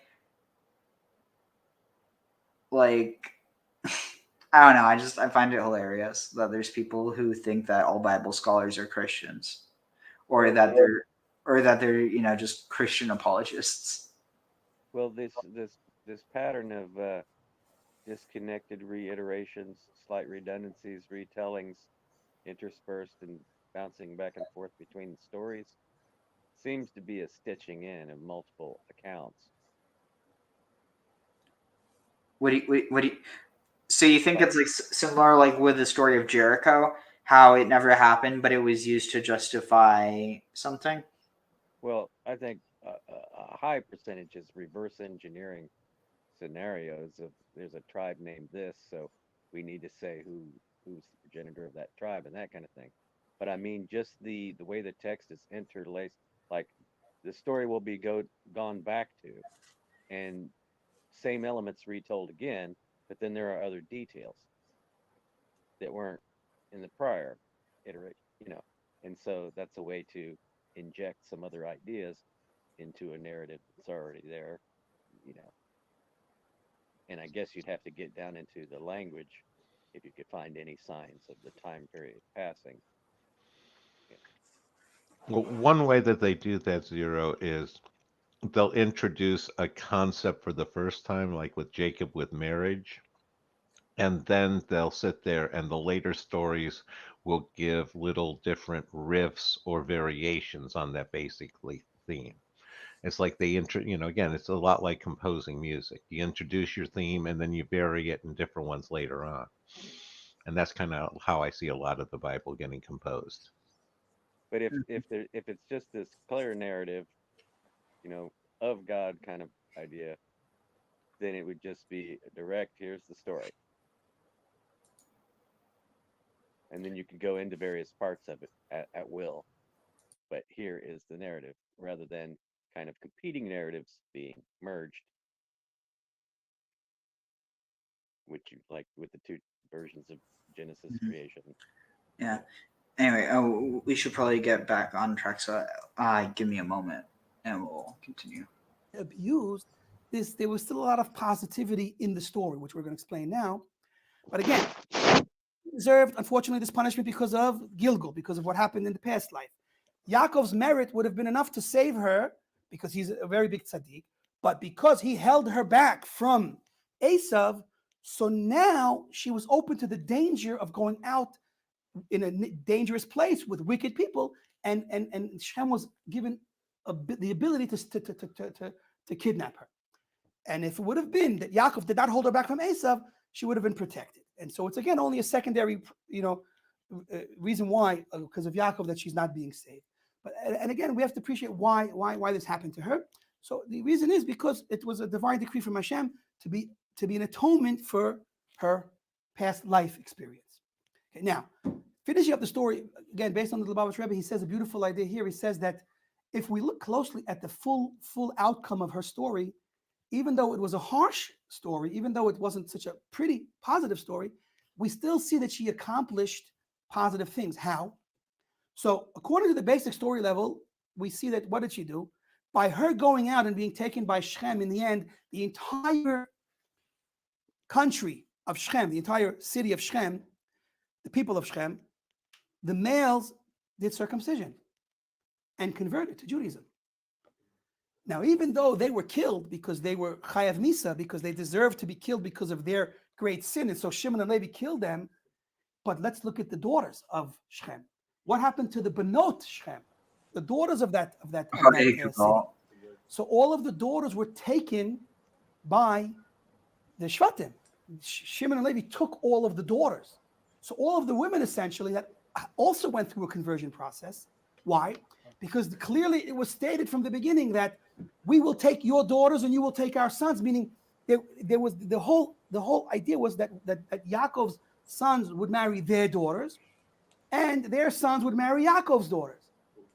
Well, future daughters would be like the descendants of Yaakov in this context. That was the idea. In order for that idea to work, it means that the men had to convert in order to be able to marry the daughters of the Shvatim. No, they were all going to marry Dinah. The daughters of Shechem had to convert so that the men, the sons of the Shvatim would be able to marry them. So it comes out that the daughters of Shechem, all of the women in that city, converted to Judaism, and therefore Shimon and Levi took them, and they seemingly became a part of the extended. But there's no issue when they do it. Of Yaakov and the Shvatim, they became part of the population of Yaakov and his family, meaning that they also went down to Mitzrayim, and they became part of the Jewish story. So you see, through her abduction and her suffering, the positive result in the end was so many women becoming Jewish and following Hashem. So unfortunately, because of her past life experience, this had to happen in a harsh way. And if it wouldn't be for Yaakov's mistake, it would have maybe happened in a much more pleasant way. That's what comes out at the end of this story now. One little added piece of information, which is, I think, priceless, is from the holy Or HaChaim HaKadosh, Rav Chaim Ben Attar, one of the great tzaddikim and unbelievable, holy, righteous people, a mystic, unbelievable. The Chida praises him in such ways that he was really unique in his generation. The Baal Shem Tov himself says that he was a Gilgul of David HaMelech on some level, and he had the power to bring Mashiach in his times. But we didn't merit. So the Or HaChaim says an unbelievable idea.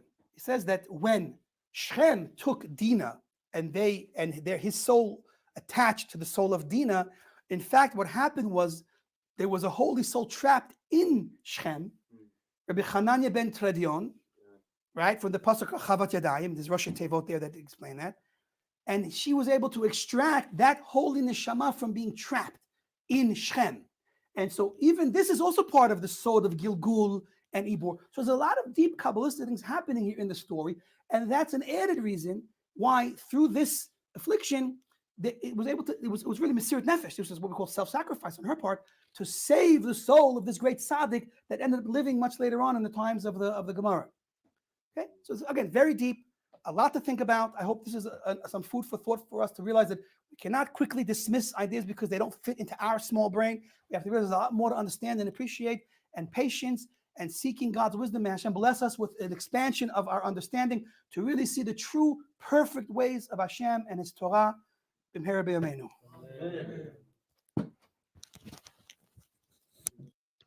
I'm curious, has anybody suggested that it was an intentional ploy in order to conquer the city of Shechem?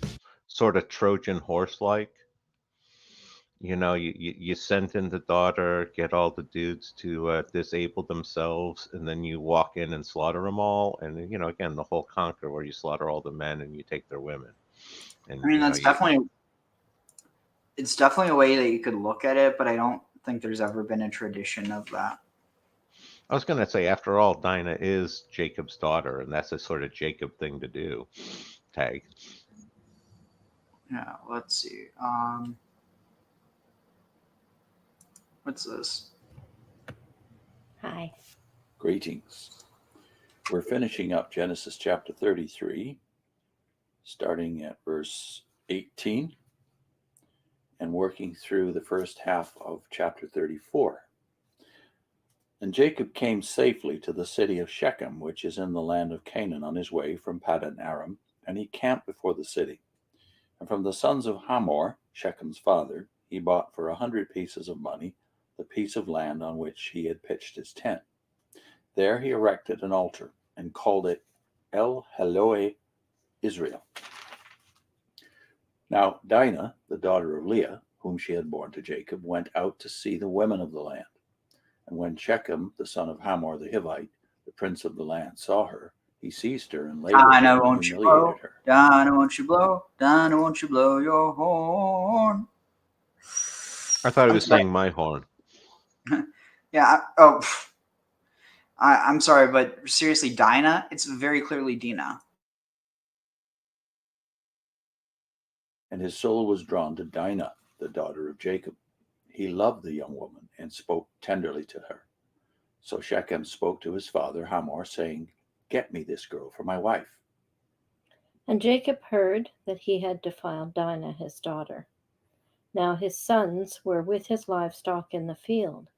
So Jacob held his peace until they came. Then Hamor, the father of Shechem, went out to Jacob to speak with him. And the sons of Jacob came in from the field when they heard it, and the men were grieved and very angry, because he had done a disgraceful thing in Israel by lying. You mean in Shechem? But it's interesting because the name Hamor has the name Ham in it, and Ham is Ham, like Ham, and they're descended from Ham. But anyway, So they're cursed. interesting. Maybe that's why it was seen that way. Oh wait, this is the wrong one. All right. Well, isn't the curse of Canaan why you don't want to marry the Canaanite women? Except all the brothers did. We're just going to ignore that. Yeah, basically. Well, don't except marry- the one married his sister. No. He also married. He had multiple wives. Oh, my bad. All right. Vayomer Shechem el Aviyah ve'el Achiyah eמצא חן בעיניכם ואשר תאמרו אלי אתן הרבו עלי מאוד מוהר ומתן ותנה כאשר תאמרו אלי ותנו לי ואת הנערה לאישה ויענו בני יעקב את שכם ואת חמור אביה במרמה וידברו אשר טימא את דינך אותם ויאמרו עליהם לא נוכל לעשות הדבר הזה לתת את אחותנו לאישה שלא העולה כי חרפה היא לנו אך בזו נאום לכם אם תהיו כמנו לאמור לכם כל זכר ונתנו את בנותינו לכם ואת בנותיכם ניקח לנו וישבנו איתכם והיינו לעם אחד ואמרו תשמעו אלינו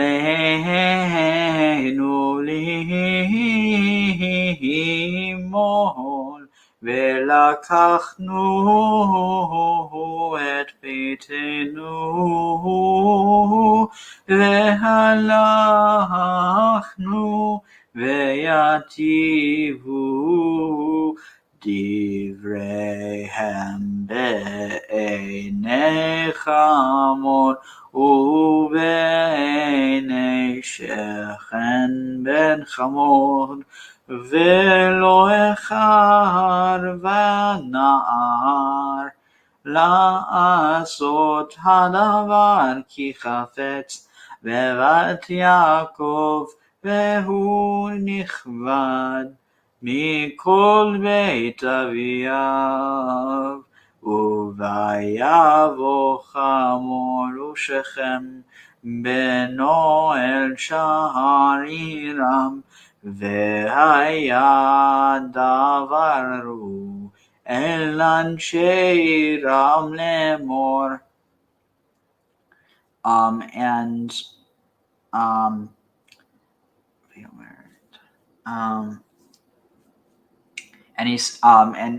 And Shechem said to his father and to her father, to her father and to her brothers, I will find favor in your eyes. In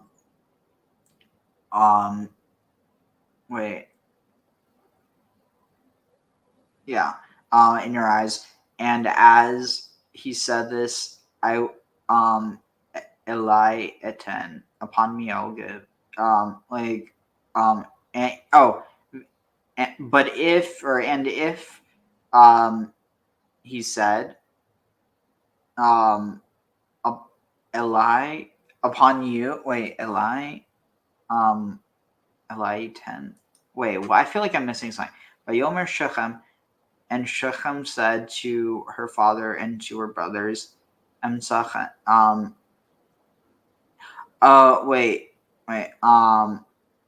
maybe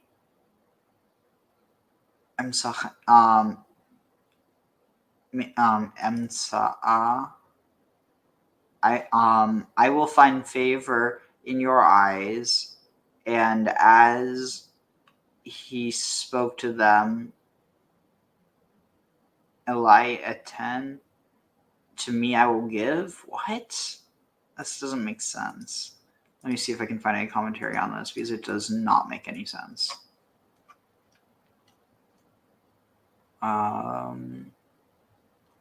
There's no commentary on this in English that I can see. Let's see, where are we? It says, do me this favor and I will wait. And Shechem said to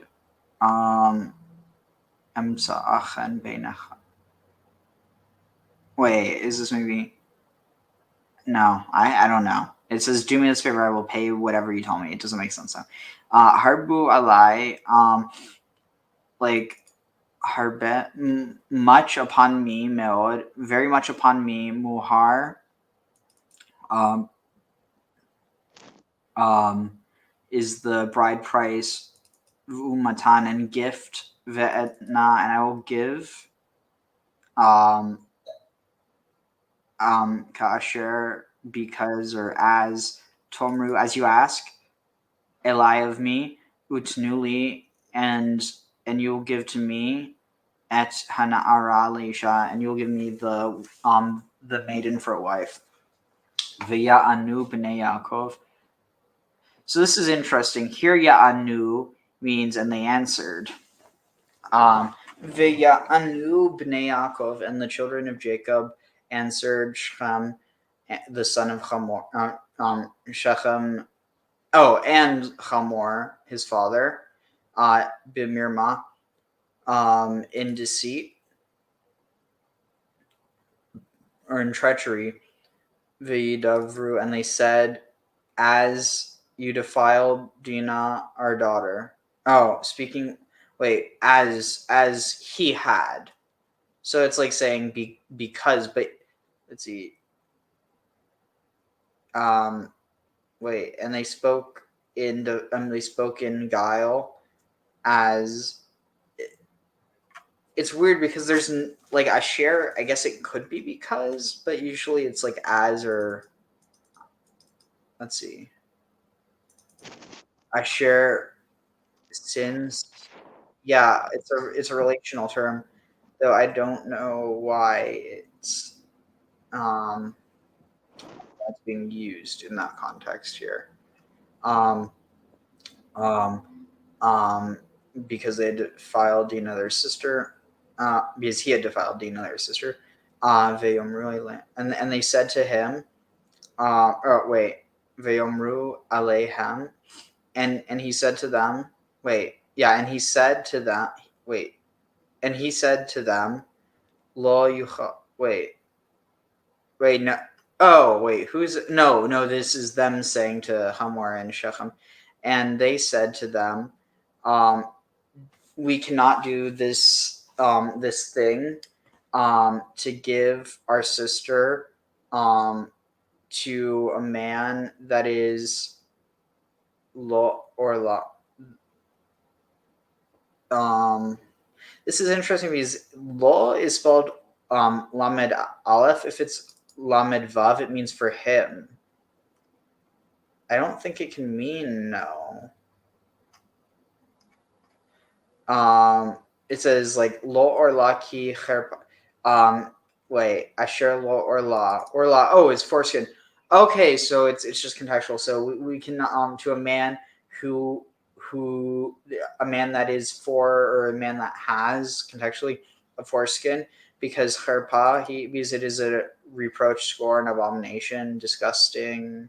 It says it's a reproach. It is a scorn. It is shame, a disgrace, because it is disgrace for us.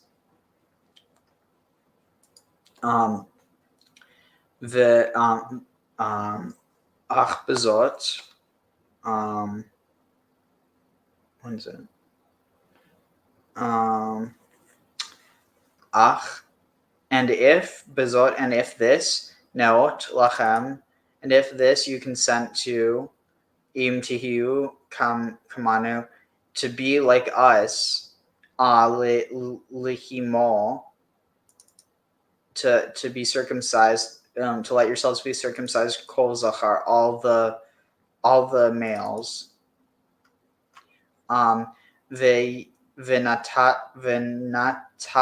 Venatanu et benotenu, and we'll give benoteno, our daughters, to you, and your daughters we will take for us, and we will dwell with you, and we will dwell with you, and we will be with you, and we will dwell with you, and we will be for one nation.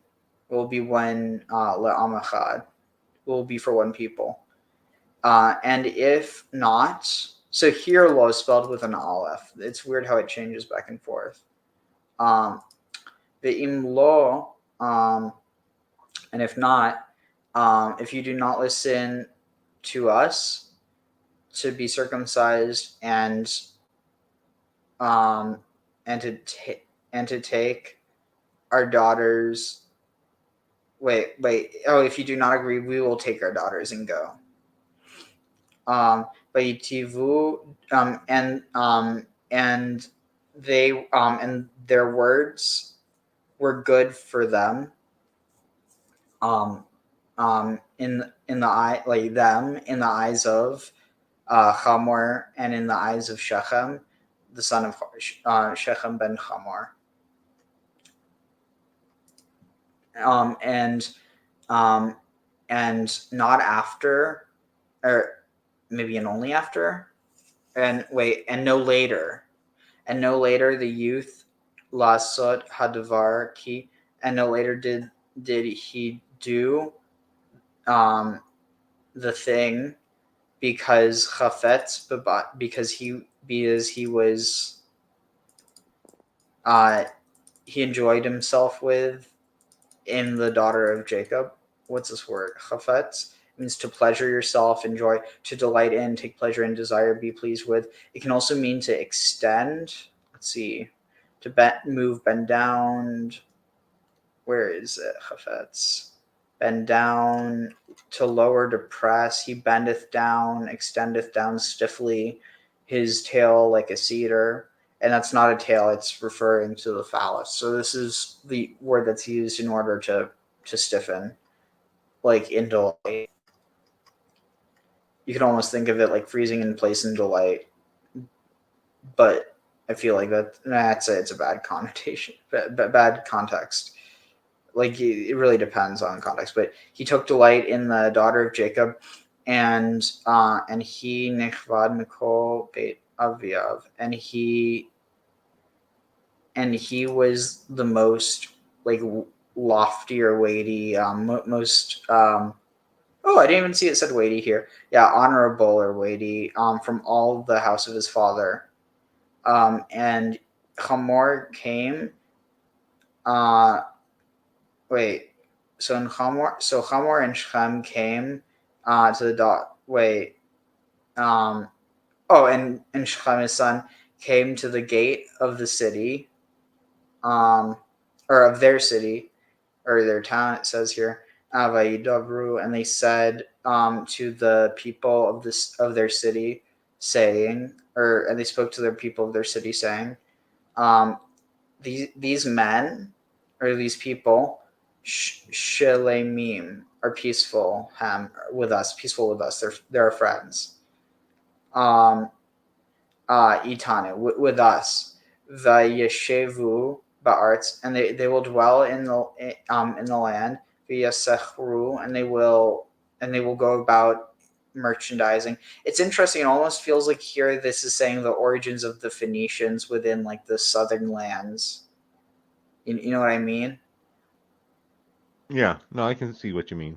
These are coming down from Syria. That's where Jacob's family is from. So it's almost like these are the northern Canaanites settling the southern Canaanites. And then later on, those northern Canaanites get identified as Israelites versus like the ones that stayed up in the north get seen as Phoenicians. And then the ones down south get seen as Canaanites. Eventually, they're quote unquote wiped out. And so you end up with basically two different variants of northern Semitic people. Like northern Semitic Canaanites, just one that identifies as Phoenician and one that identifies as Israelite. It's a more complex tapestry than that, Ariel. Obviously, one of the biggest aspects of Phoenician is they need to be a coast city. And you had the inland Yamhad was the longstanding inland empire, or kingdom in the middle there. so And I mean, you have to look at the a lot of people don't realize the complex that grew up around the Orontes River there, and the canals they built between there and the Phoenician cities, and that economy again between those two is there's not that much explored to it amongst biblical scholars or anybody, because it really doesn't come into much play directly on the Bible. Probably should tag. yeah, I mean, I think it would be a mistake to say that. Wait, what was it that? Oh wait, what was it you were saying before? Oh, that. Yeah, what were you saying before? Well, I was saying basically it's like one of the major aspects to be Phoenician is you need Oh, to be right. a coastal Yeah. city. And they were basically city-states that were all on the coast. I got it before I lose it. Yeah, I think it would be a mistake to say that Phoenician has to be coastal, because keep in mind, Phoenician is a term that was used by the Greeks to define the Canaanites along the would it be the east? Wait, would it be the eastern or western seaboard of the Mediterranean? Like basically, like it would be like the seaboard on the very, very east of the Mediterranean, but technically would be the continental western seaboard. So like the Levantine coast, that was seen as Phoenicia by the Greeks. That is true. The problem, though, is from what we know, that those were the cities they had the most contact with because they were coastal and because of all the trade going on. But I think it would be a mistake to say that Phoenician is only those places because of the fact that, like, I mean, for one, we do know that the term actually predates the Greeks. Did you know that? Phoenicia? And I'm specifically referring to Phoenician as the culture that grew around the boats, because if you don't have the boats, if you don't have the long distance trade, if you don't have the deriving the alphabet there, to me those are key components of the Phoenicians, and that really only applies again on the coast there, pretty much to Byblos, Tyre, and Sidon, and then the various colonies they created from there, like in Carthage and Cartagena, in over in Spain, and the various colonies they built from there. But also, even the colonies were pretty much designed to be self-sustaining city-states. It wasn't quite in the same sense an empire in the traditional sense. And like I said, and for me, once you get inland and you're losing that sea culture, you're moving into something other than what I think of as Phoenician. Does that make sense? Yeah, I mean, I still would push back against that because you're talking about that culture, but it goes further inland in connection with the actual trees. And there was no nation; it was city-states. So to even lump them all together as No, one but nation, there was a land, Phoenicia, even if it wasn't seen as a single entity. yeah, it was Canaan, right? Yeah. So So here, listen. what about this earlier that Phoenician predates the Greeks? Yeah.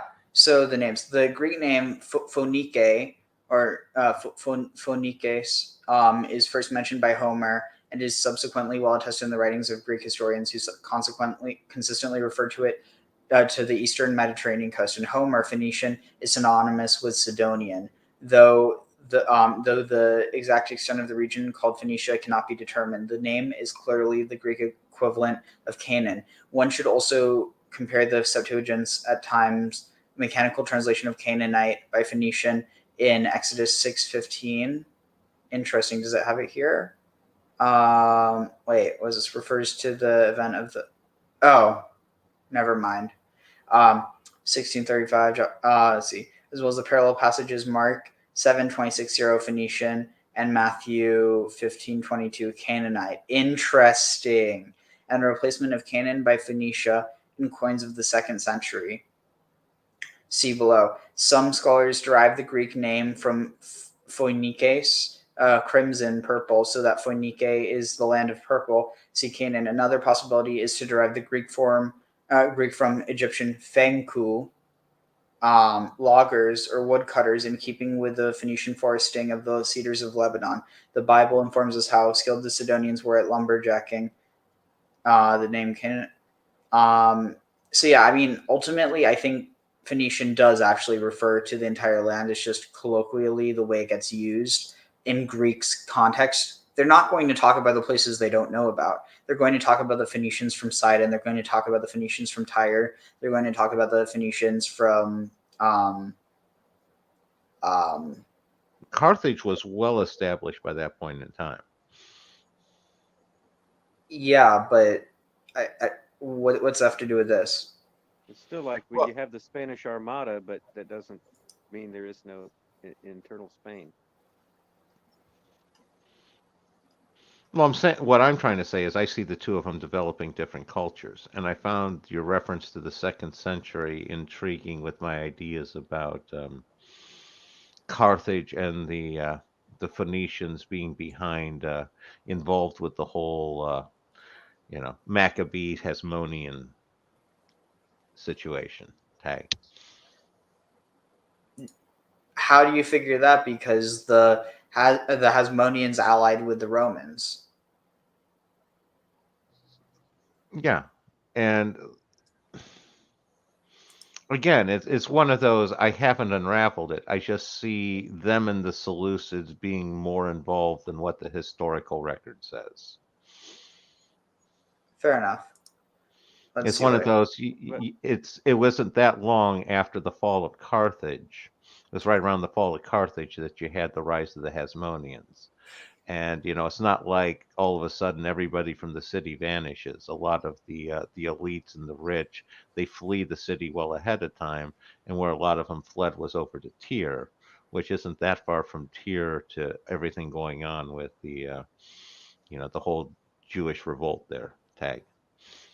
In the Egyptian form of Phoenicia, the meaning of it. I mean, it says, association with them being loggers, but I mean, what does the word mean? Tree people? I mean, No, like lumber people or lumbermen, lumberjacks. so it's related to a word for tree, For probably, I think, cedar or for logs. of wood. Yeah. Let's see, where was it? I just had it. Oh, shoot.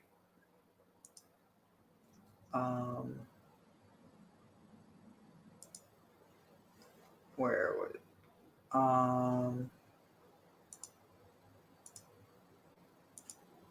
Where did it go? Sorry. I'm trying to find the... I'm also wondering if that relate to the phoenix and the Bennu bird, migratory bird. What would that have to do with it? The birds perching on trees, the pillars associated. Yeah, but the Bennu bird wasn't... I thought the Bennu bird was a grounded bird. As I've seen things around it, it relates to a landing on a pillar, great migration, and that possibly relating to the pole star and the Cygnus constellation, like the stork bringing the baby from the other world. What's the term for the soul transporter? Oh, the Cyclopomp. yeah, that's it.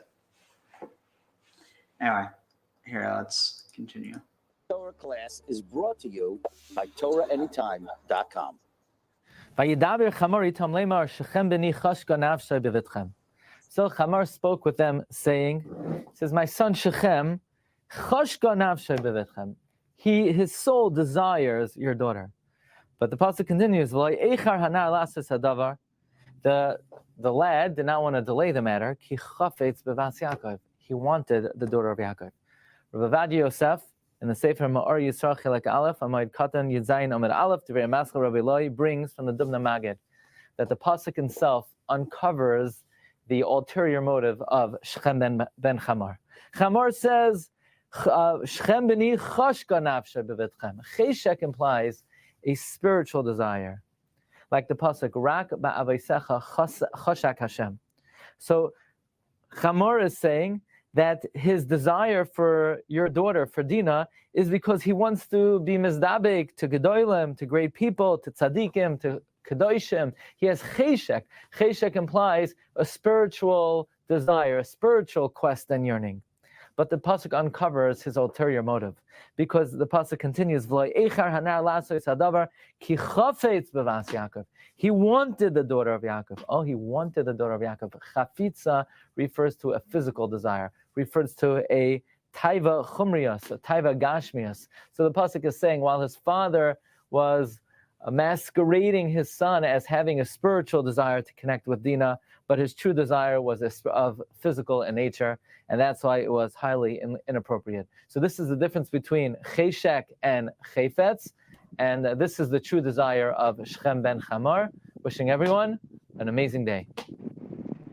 You've just experienced another Torah class brought to you by TorahAnytime.com.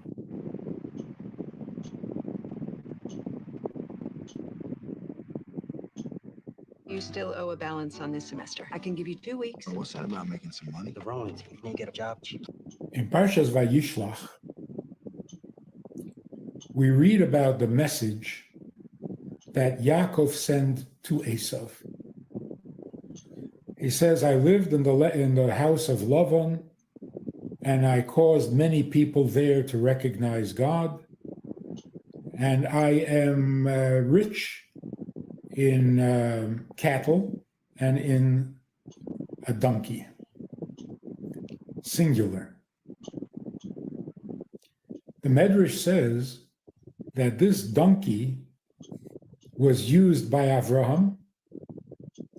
It was then used by Moshe, and it will be used by Mashiach. Because we're told that Mashiach will appear as a poor man, right? So I'm going to say a really controversial thing, but I think that donkey was Asherah. Riding a donkey.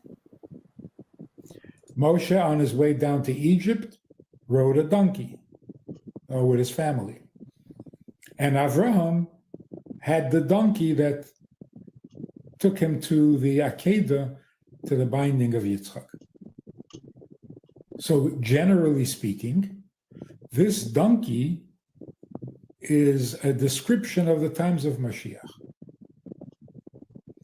But it began with Avraham. Why with Avraham? Because Avraham was the preparation for the giving of the Torah.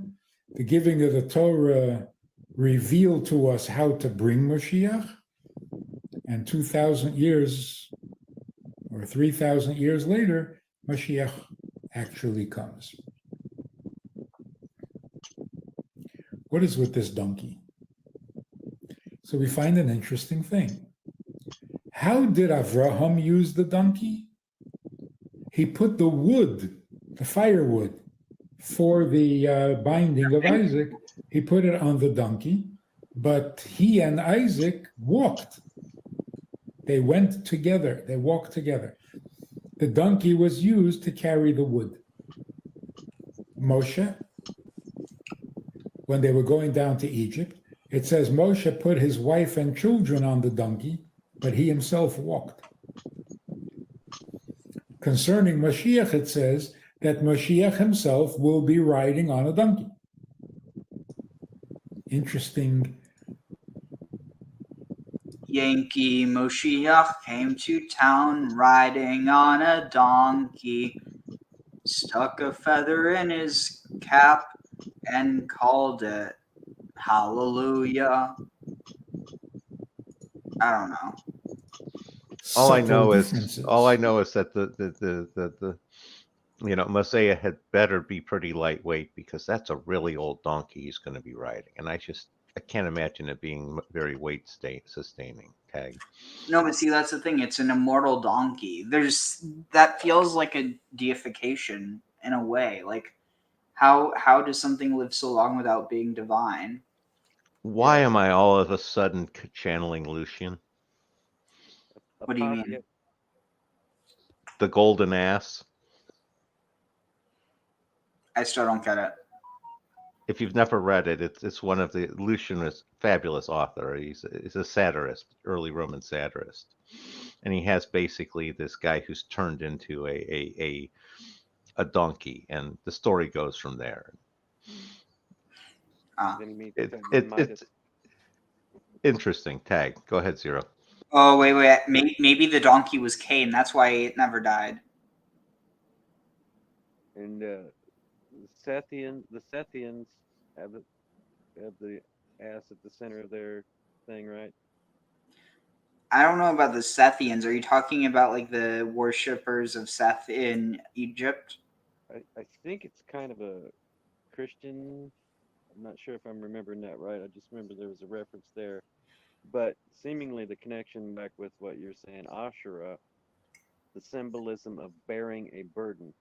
And I don't know whether burden relates to birth and bearing children. But it's kind of connected with the Shekinah idea of, bearing the burden. Yeah, I'm not certain about that. But yeah, it was interesting because the donkey was one of the primary animals of Asherah. The donkey, the lion, and the goat. Wait. The donkey, the lion, and the goat. That sounds right, but I feel like I'm missing one. Lion, goat, donkey, snake. Snake and scorpion as well.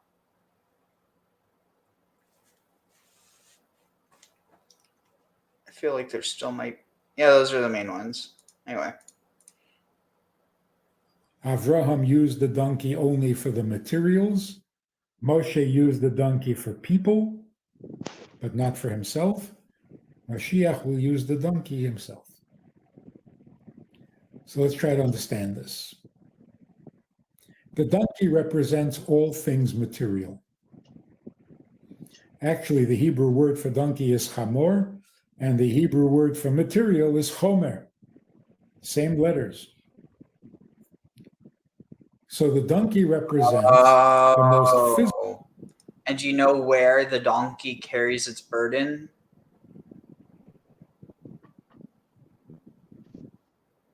On its back, but Yeah, on its back, but where does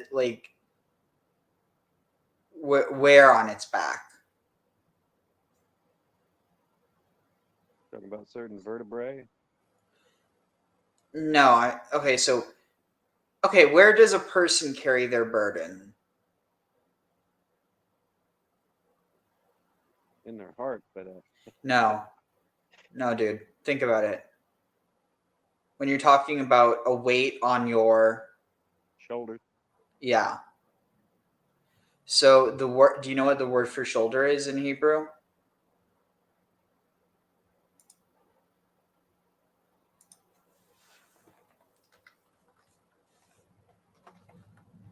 Hello? No. I don't. Take a guess. Hemi. Oh, dang it. Okay, there's two words. So one is katef, which like the katef hinom. I think it has to do with like a cliff or edge. But here, look at this. Shechem. Shechem means shoulder. Interesting. So Shechem ben Chamor means shoulder, the son of donkey. Yeah, both things carry burdens. Yeah, shouldering a burden. Physical, the most material aspect of this world. In the process of making the world godly, Avraham was able to benefit from the donkey, the process of elevating the physical, only by carrying that which is a preparation or an assist, a tool for godliness. The wood used for a sacrifice. But people would not be elevated by the act of a mitzvah, by the physicality. It only helped bring you to the mitzvah, but it didn't elevate you. I just thought about something. So if you think about it, the more someone is within, the more someone is with animals, the more that they see that, animals have thoughts and feelings, even if it's not, on the same level as humans. I almost feel that on one hand, to be able to view, and see, this is one of the things which I think on some level, even though we pretend like it doesn't happen, our society still has to deal with. But basically think of it this way. If it's a societal norm to sacrifice and to kill, animals that it's normal to get attached to, then I feel like, and again, maybe this is just my own privileged, not living in that type of world view, but it almost seems like the jump obviously there's still a clear distinction between humans and animals, but I feel like the jump between sacrificing an animal to a god versus sacrificing a human to a god, at the end of the day, the rationale's not that different, because if you kill an animal in order to sustain yourself, or you kill a human in order to sustain yourself in the form of them trying to kill you, and so it's actually an act of self-defense, that self-defense is still a kind of sustenance in that it's keeping you sustained insofar as you're sustained on your blood, which is staying inside of your body, et cetera, et cetera. But wait, where was I going with this? Oh shoot, I was on a roll and I lost it. Whether they have a soul and sentience. Oh, yeah, like that. I feel like on some level that if you're willing, like, because nowadays, like, we're on the other hand of it, because we benefit from so much death of animals that we never are even aware of, and it's like, we could argue that that's more ethical, but really that's just more comfortable for our own selves.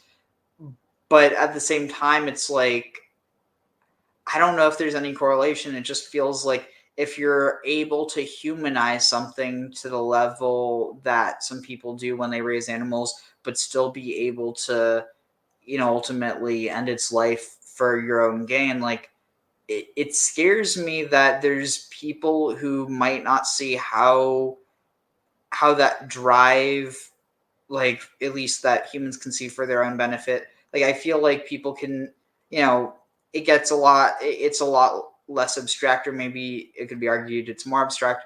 But if you're getting paid for, in order to commit an act of violence in war, ultimately, like, is that is that a sacrifice, or is it not? I mean, you're getting a reward from that, and why did people sacrifice in the ancient world if not for reward? It's just not in the same ritual way. I think there's also an association with prophecy with the donkey, right? With the braying, and that being a form of talking. What do you mean? What's that have to do with donkey, though? Oh, braying. I thought you said brain. Well, you can kind of get an association with praying, but yeah, the braying of the donkey, kind of like you also get vocalizations with the goats, the kids. You think it's people at first, coming over the hill. Yeah. And so, as an oracle, emblem. Yeah. Any thoughts, Grim? No, Right. nothing really to add there.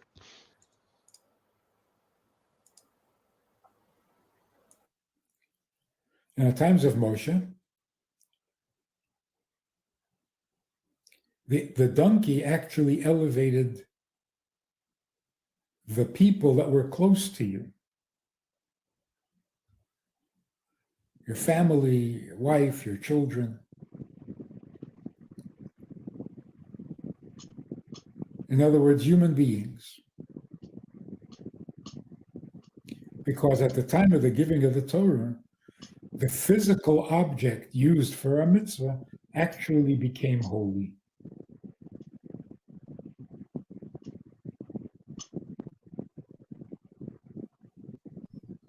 With Mashiach, it's Mashiach himself riding on the donkey.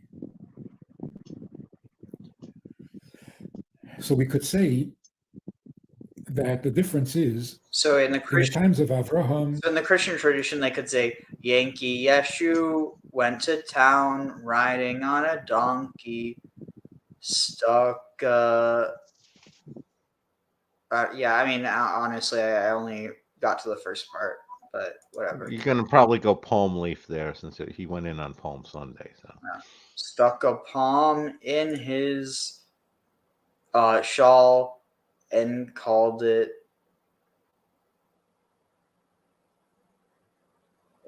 Created a scribe class, and they were very wonky. Fair enough. I was going to go with, and they called him the Messiah. And then that thing with the donkey talking to Bilam.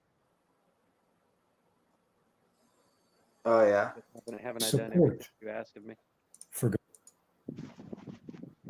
Remember when our friends interpreted, "I've done everything you've asked of me," to be, that Bilam was having a sexual relationship with a donkey? It's like, oh my God, where are their minds at? Well, obviously sex. Okay.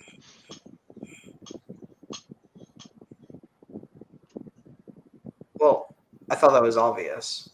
So obvious that you even saying obvious is a little bit too much.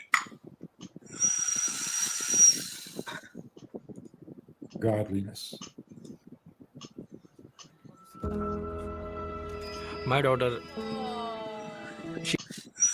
Not for godliness itself. In the times of Moshe, with the giving of the Torah, the mitzvah actually elevated the human being because it became holy itself.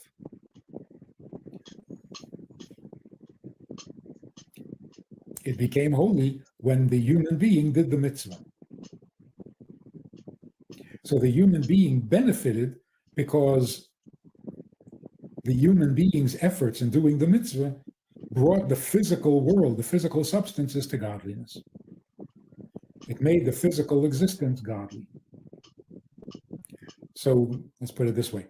The human being brought out, through the act of the mitzvah, brought out the godliness in the physical objects that he used So for it's the almost mitzvah. like You give $1 to charity, it's almost like everything in this world has a divine spark in it, and by using it in a mitzvah, you're unlocking the mundane part of it, and you're revealing its holiness.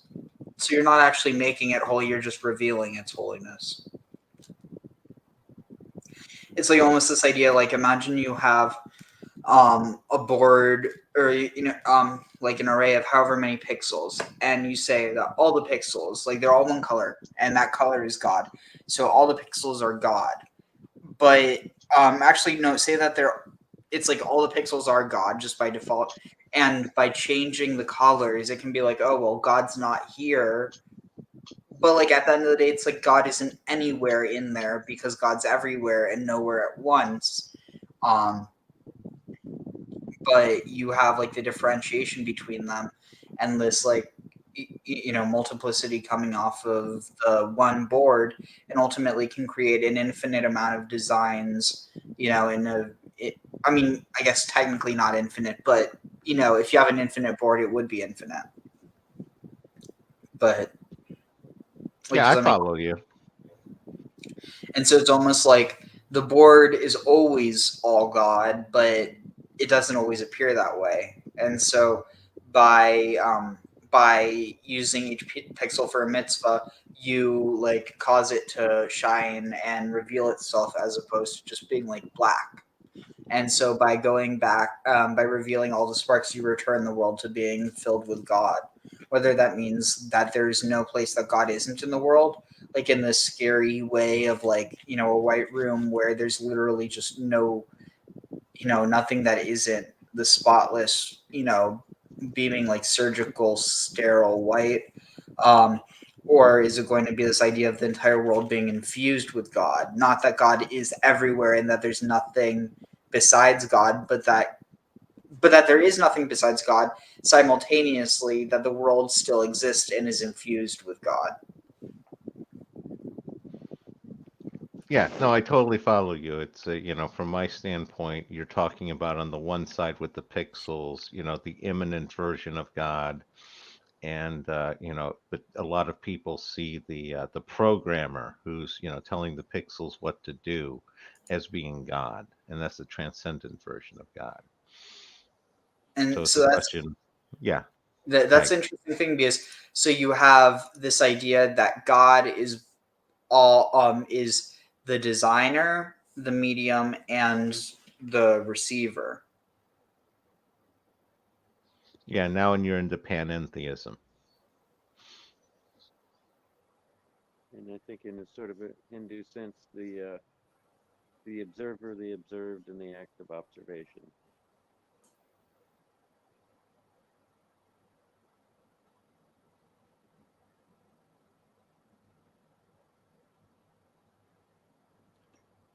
What was that? I was wondering about you said the animals associated with Asherah. Yeah.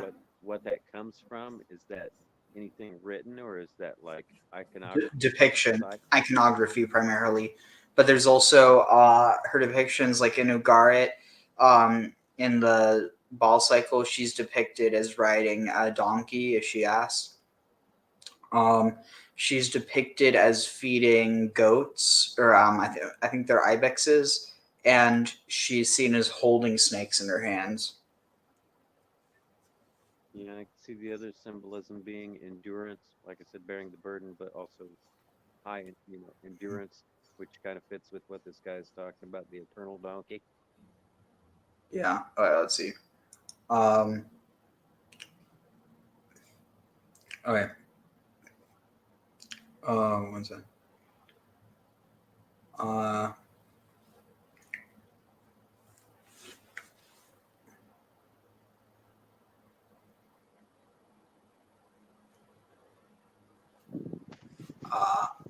So, okay. Sorry, give me one more moment. Where was the?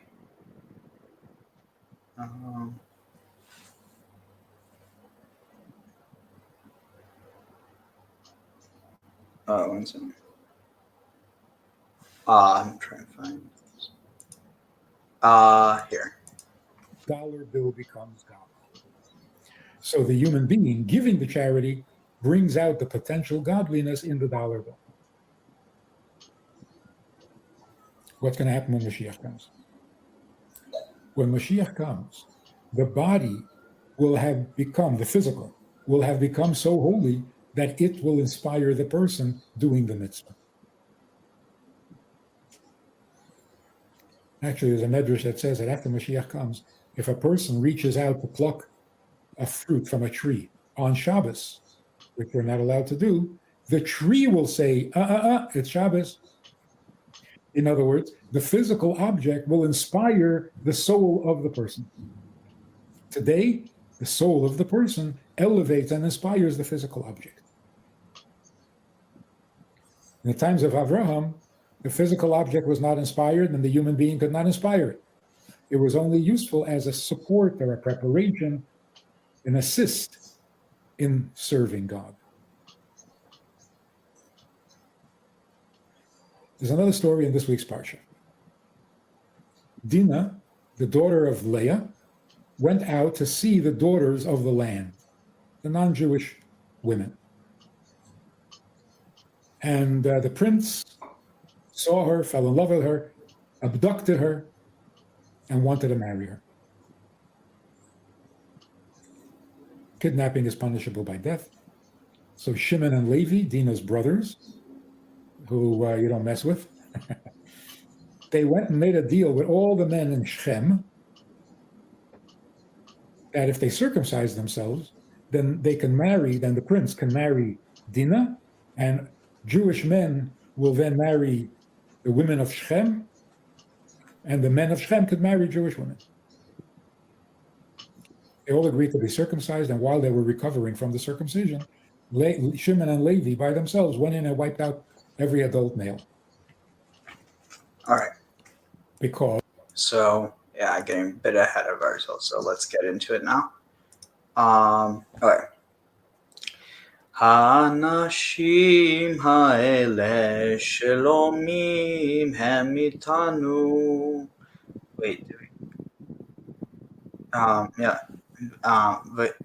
איתנו וישבו בארץ ויחצרו אותה והארץ הנה רחבת ידיים לפניהם את בנותם ניקח לנו לנשים את בנותינו ניתן להם אך בזאת יתו לנו האנשים לשבת איתנו להיות להם.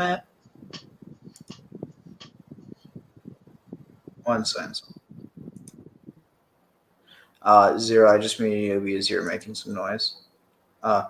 לשבת איתנו להיות לעם אחד בהימו לנו כל זכר, כאשר הם נמולים, נקניהם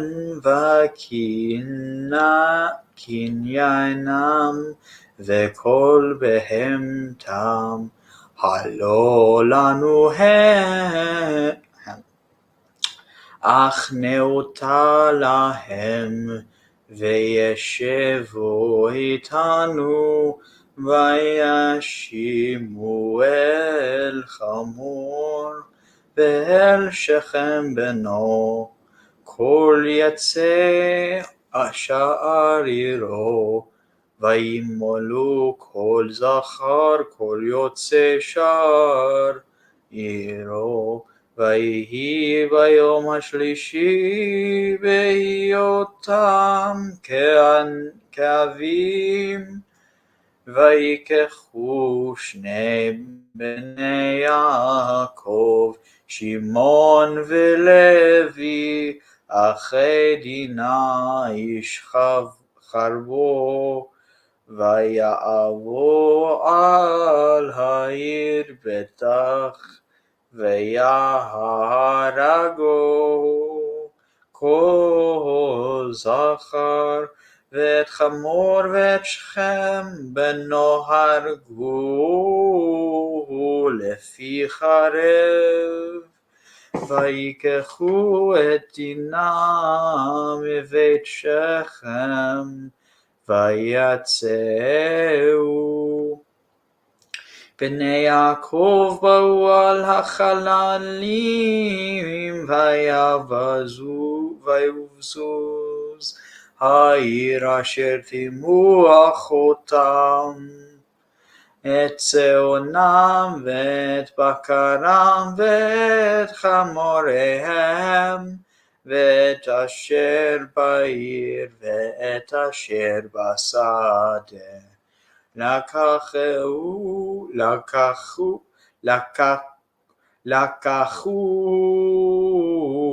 ואת כל חילם ואת כל טפם ואת נשיהם, שבו ויבוזו ואת אשר בבית. ויאמר יעקב אל שמעון ואל לוי, אכלתם אותי להביא ישני בישב הארץ הכנעני, ובבף פריזי, ואני מתי מספר, ונאספו עלי והיכוני, ונשמדתי, ואני וביתי, ויאמרו אחסו נא יעשה את תוכותינו.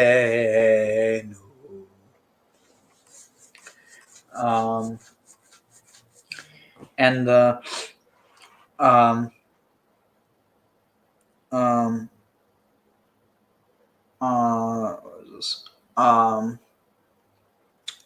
these people are peaceful.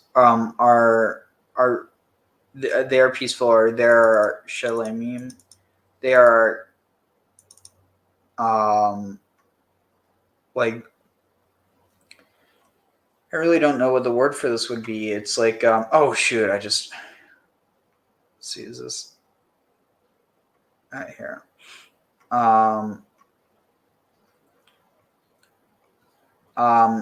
Like these men are peaceful friends. They're with us, and they are dwelling. They will dwell with us in the land, and they will merchandise to it, or in it, and the land.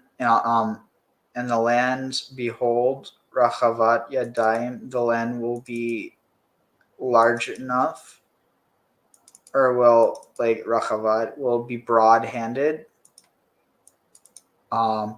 Lifneim for them, at Benotam their children.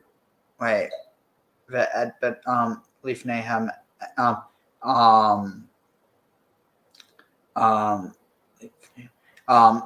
their daughters we will take and take for us, and women for wives, and our daughters we will give to them. Sorry, I was thinking is we'll take. That's how I wasn't registering because it wasn't the right translation. And until this, or until in this like condition, it's implied. Ye'etu lanu yatu until you agree. Lanu ha'anashim, the women are ours. Leshevet. Wait, what? But only on this condition will we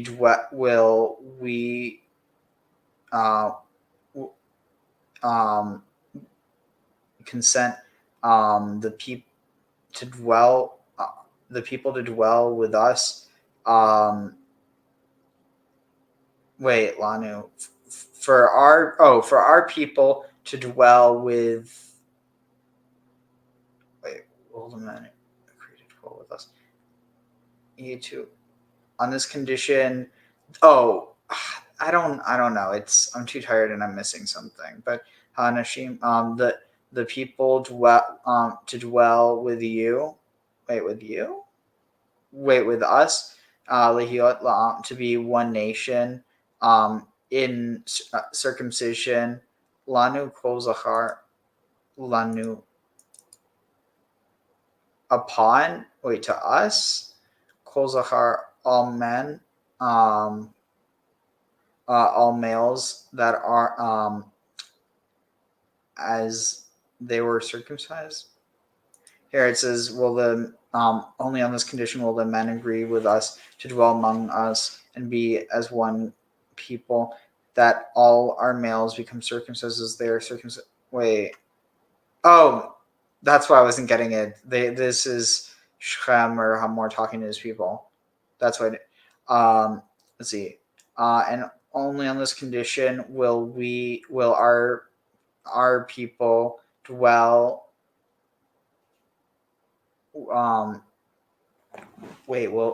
the people dwell with us to be one people in circumcision, if all our men in circumcision are that they are circumcised.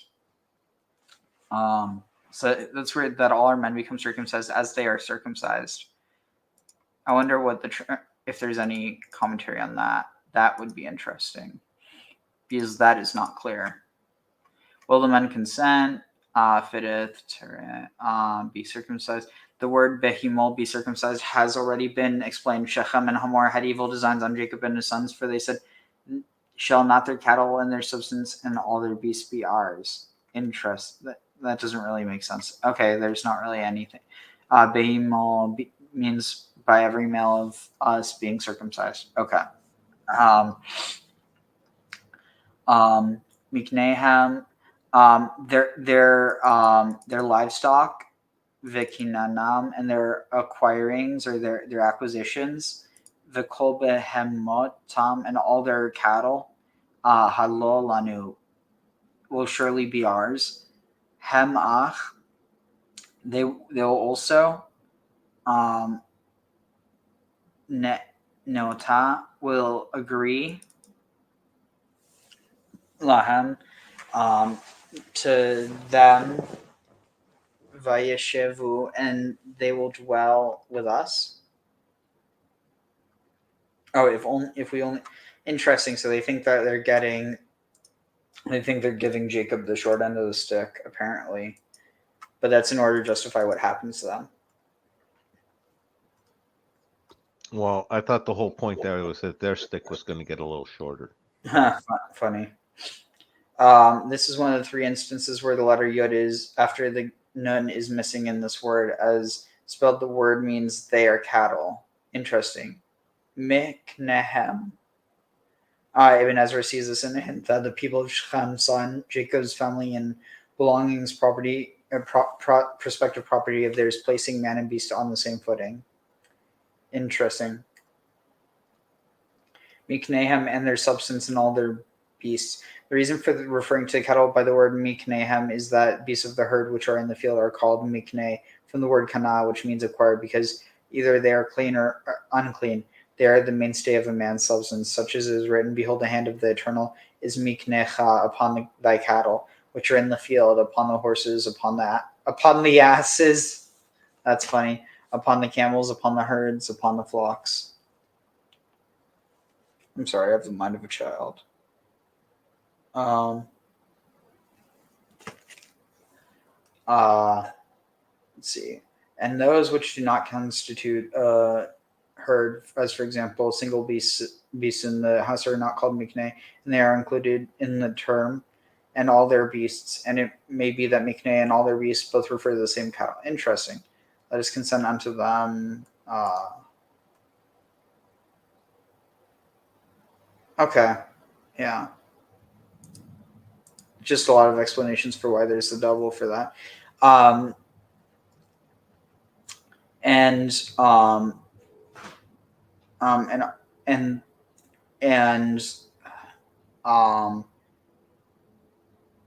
And those that exited the gate of his city heard Hamor and Shechem his son.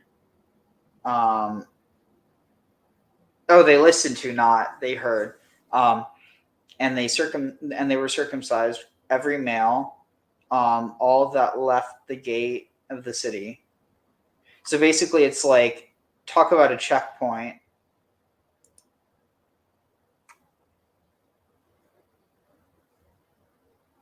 It's like, pull down your pants, and if you're uncircumcised, you're not leaving the you're not leaving the town missing something, either a foreskin or your head. Talk about an exit tax. Or an existential crisis. You literally cease to exist if you don't get circumcised, it seems like. Funny. Let's see if there's any commentary on this.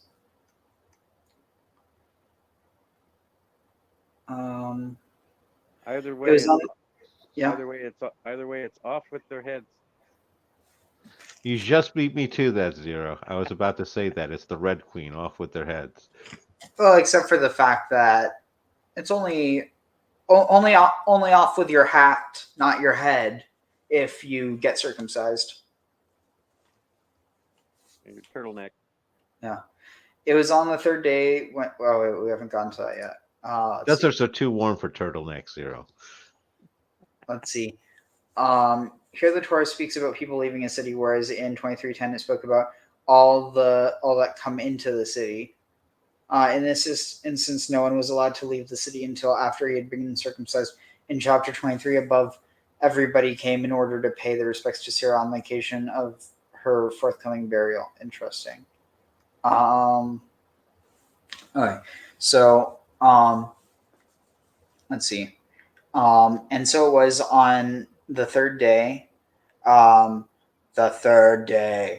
Beheyotam, when they were Ke'avim, when they were in Ke'avim, when they were being in pain,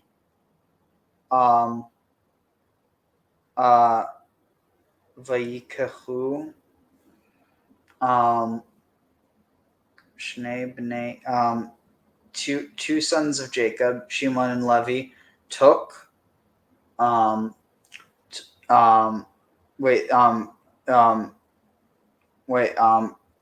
it says Shnei Achei, two brothers, Shimon and Levi, took Dinah.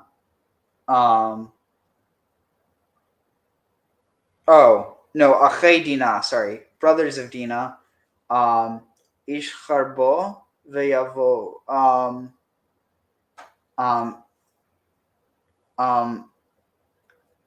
A man charbo. A man with his sword. And came to the city. They came upon the city. Betach,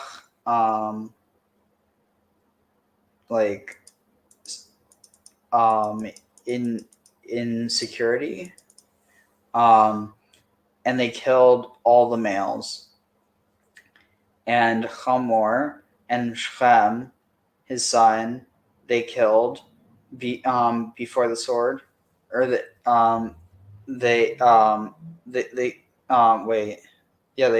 killed them and put them to the sword, or to the mouth of the sword.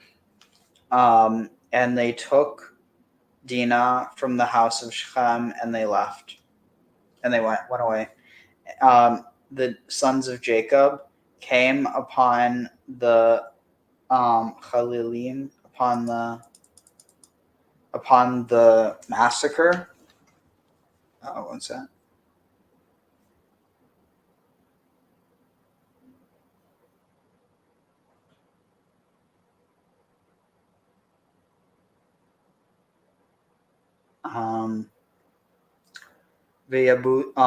Let's see.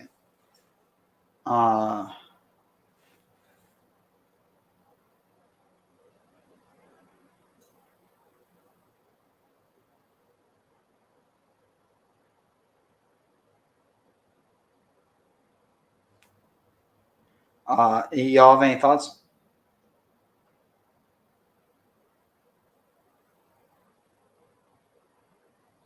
Pretty.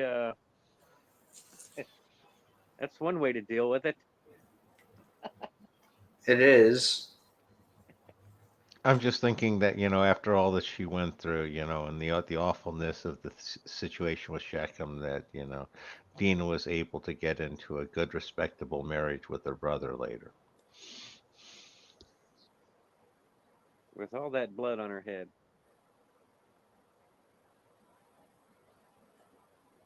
How is it on her head? Well, just in the sense that she's, kind of the reason they're all circling around.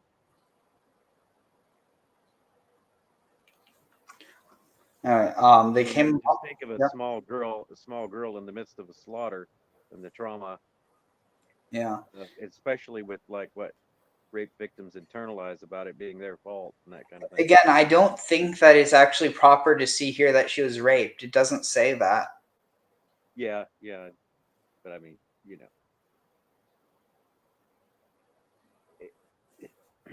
I mean, it doesn't say. Yeah. Given the mores of the day with the men, it's not a. I mean, you would think that it would be very explicitly said. Why wouldn't it be? Yeah. Anyway, so they came upon the slaughter and Vayabuzu, and they plundered the city that defiled their sister. The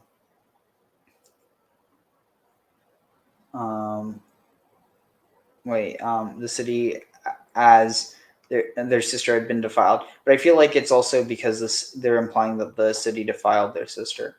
Etzonam ve'et bekaram, their flock and their cattle, their flock and their cattle herd. Ve'et chamorehem, and their donkeys. Ve'et asher ba'ir, and that which is in the city. Ve'et asher basada, and that which is in the field. Lakahu, they took. Ve'et kol chaylam, and all their chayil, all their strength, or all their their wealth, I guess, yeah, here it translates as well. And all their tapam, all their tough. I guess in this context, it's saying it's children and their wives, or their women, as captives. Veyavuzu,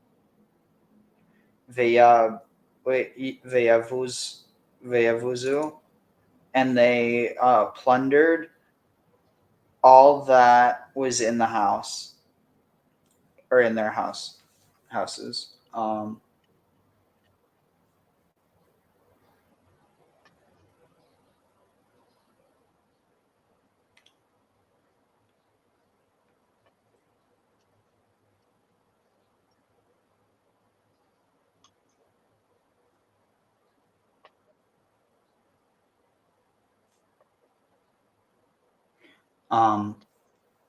What's that? Go ahead. Let's see. Do unto others what they have done to you, and more so.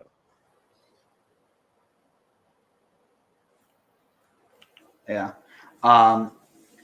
Let's see. Vayomer Yaakov, and Jacob said to Shimon and to Levi, Achartem, you have troubled,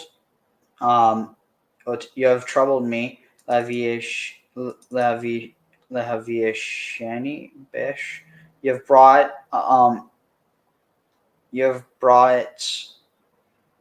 Lehavi Yeshin Lehabeishani. Like you have caused me to stink Beyoshev. To smell, or like to you've caused me to be what's the word? Like not toxic, but like what's the other word? Like obnoxious or not noxious to the inhabitants of the land, the Canaanites and the Perizzites. One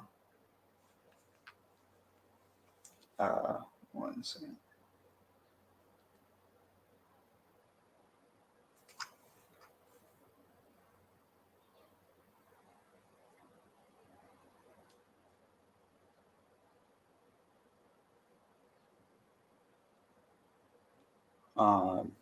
Perizzites. Okay, so and I will die from the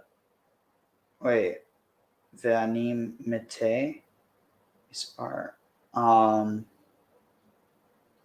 Esfualai. It's, I guess, my men Mispar Mete.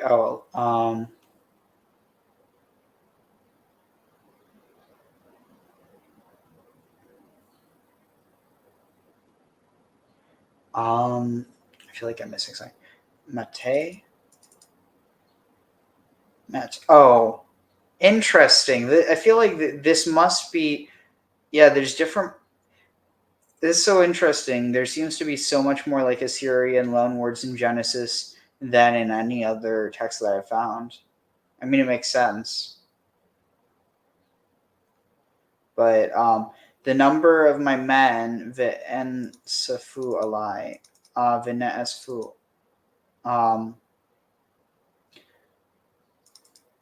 my men, the number of my men are gathered upon me, Vehikoni, and how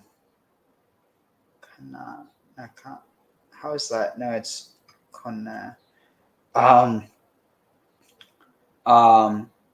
Vehikoni, and if they strike, Venish Madati, if they strike and Hakenoti, if they gather against me and strike me, Venishmadi, and destroy me, and I will be destroyed in my house, and also my house. And they said, Hakazona, like a whore, are we supposed to, or like a whore is our sister to be treated? So let's see. So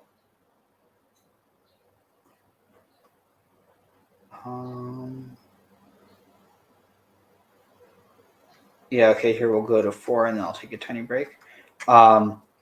Vayomer Elohim el Yaakov, Kuma le Betel v'shev shav ve'aseh sham mizbeach le'el hanireh elecha bevrachacha מפני עשיו אחיך.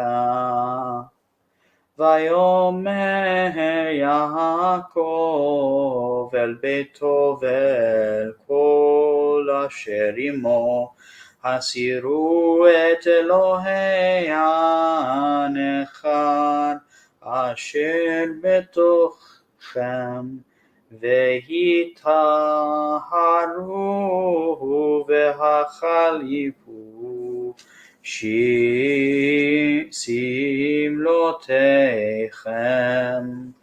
ונקומה ונעלי ביתל ואעשה שם מזבח לאל העונה, אותי ביום צרתי, ויהי עמדי בדרך אשר הלכתי, ויתנו אל יעקב את כל אלוהי הנכר אשר בידם, ואת הנזמים אשר באזניהם, ויתמון אותם יעקב תחת האלה אשר עם שכם.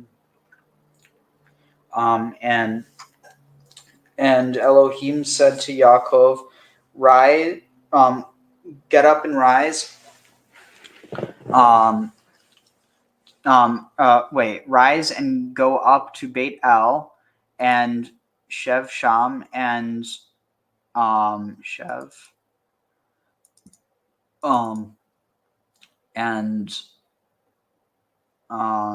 dwell there. Wait, Vishev. Oh, and place there, set there.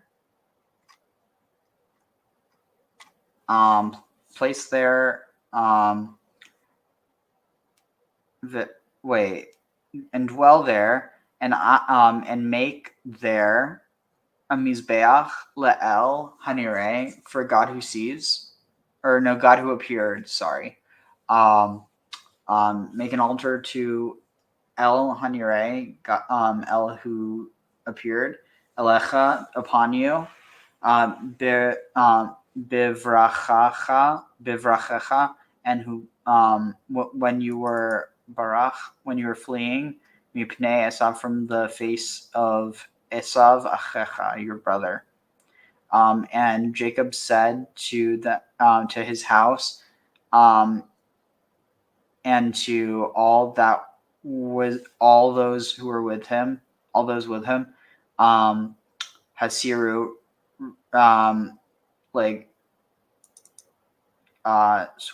turn away from Elohei Hanechar, turn away from the foreign gods that are betochechem, in your midst, vehitahuru, and purify yourselves, vehachalifu, chelef. And pass yourselves, and pass, and change yourselves, change your clothing. Vinakuma, now we will go up, and now we will rise. Now we will get up, and we will go up, or we will ascend to Beit El, ve'esesham, and I will make there a mizbeach le'el ha'oneh, to the God who answers, to the God who answered me, biyom tzarati, on the day of my distress. Vayehi imadi, and who has been with me, baderech asher halachti, on the path that I have walked. Or here it says wherever I've gone, but literally on the path I have walked. Vayitnu, and he gave, and Yaakov gave to all. Et kol Elohei hanachar. Oh, and they gave to him, and they gave to Yaakov all the Elohei hanachar, all the foreign gods that were beyadam, in their hands, et ha-nizamim, and all the earrings that were be'eznehem, in their ears, vayitamun, and they taman, and they concealed them, buried them. Jacob, below ha'ela, asher im Shechem. Under the tachat ha'ela. Beneath the terebinth that was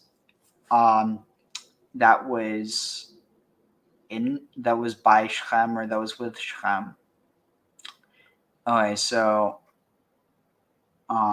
take a small break here. But anybody else thinking treasure hunt?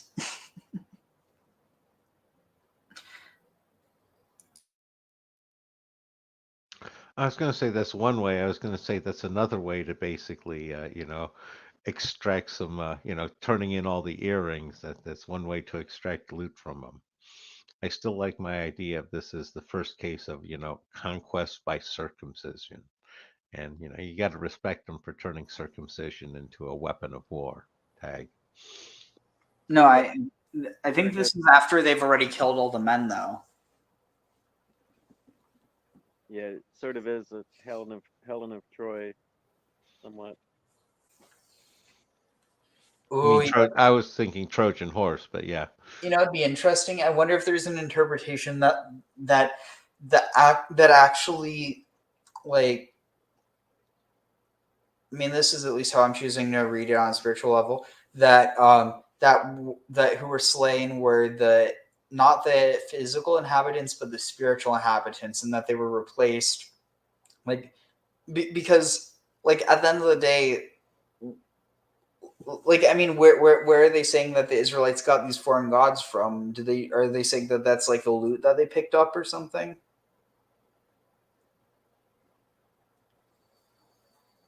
Or it came with the wives, because the wives still worship them, sort of like Rachel. No, I'm not thinking Rachel. I'm thinking from Tyre. Jezebel, yeah. She was actually from Sidon. Oh, sorry, wrong Phoenician city. Yeah, no worries. So here, I'm going to use the restroom real quick. I'll put this back on. Let's see here.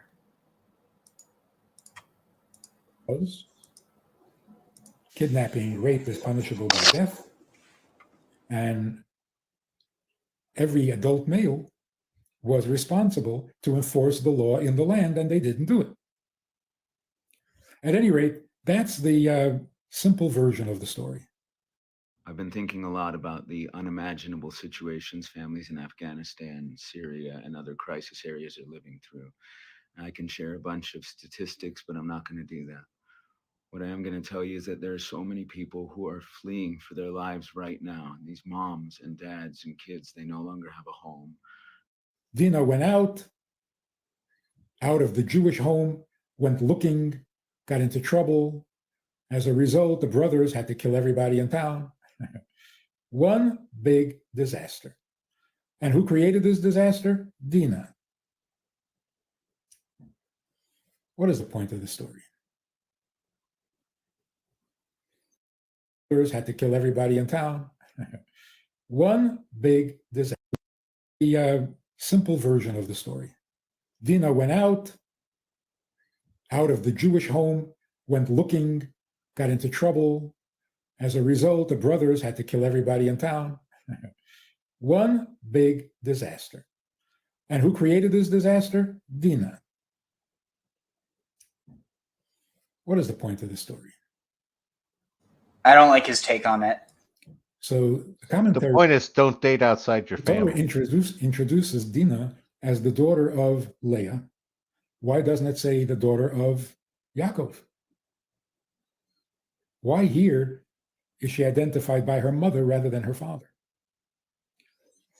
So the commentaries say in the Talmud that the daughter Dinah was very much like her mother Leah. Her mother Leah also would go out, would wander about. She was given to visiting, to traveling. And so the daughter, like her mother, she also went out. And because she had the habit of going out, that's why all this trouble began. Very negative story. There's got to be more to it. The difference between Yaakov and Esav and Rachel and Leah. Everyone in town, I don't know which town, but everyone in town said Yitzchak has two sons. Lavan has two daughters. The older daughter will marry the older son. The younger daughter will marry the younger son. So everyone assumed that Esav is going to marry Leah and Yaakov is going to marry Rachel. And in fact, when Yaakov comes down to Haran and he sees Rachel, he says, this is the one I'm supposed to marry. So the Torah tells us that Leah had sad eyes, weeping eyes. And Rachel was beautiful and attractive. The difference in the spiritual level, crying is associated with regret and tshuva. Leah represented serving God through tshuva, the return to God. And that's accompanied with tears, generally speaking. Rachel, on the other hand, represents the tzaddik, who never sins, who doesn't know what sin is all about.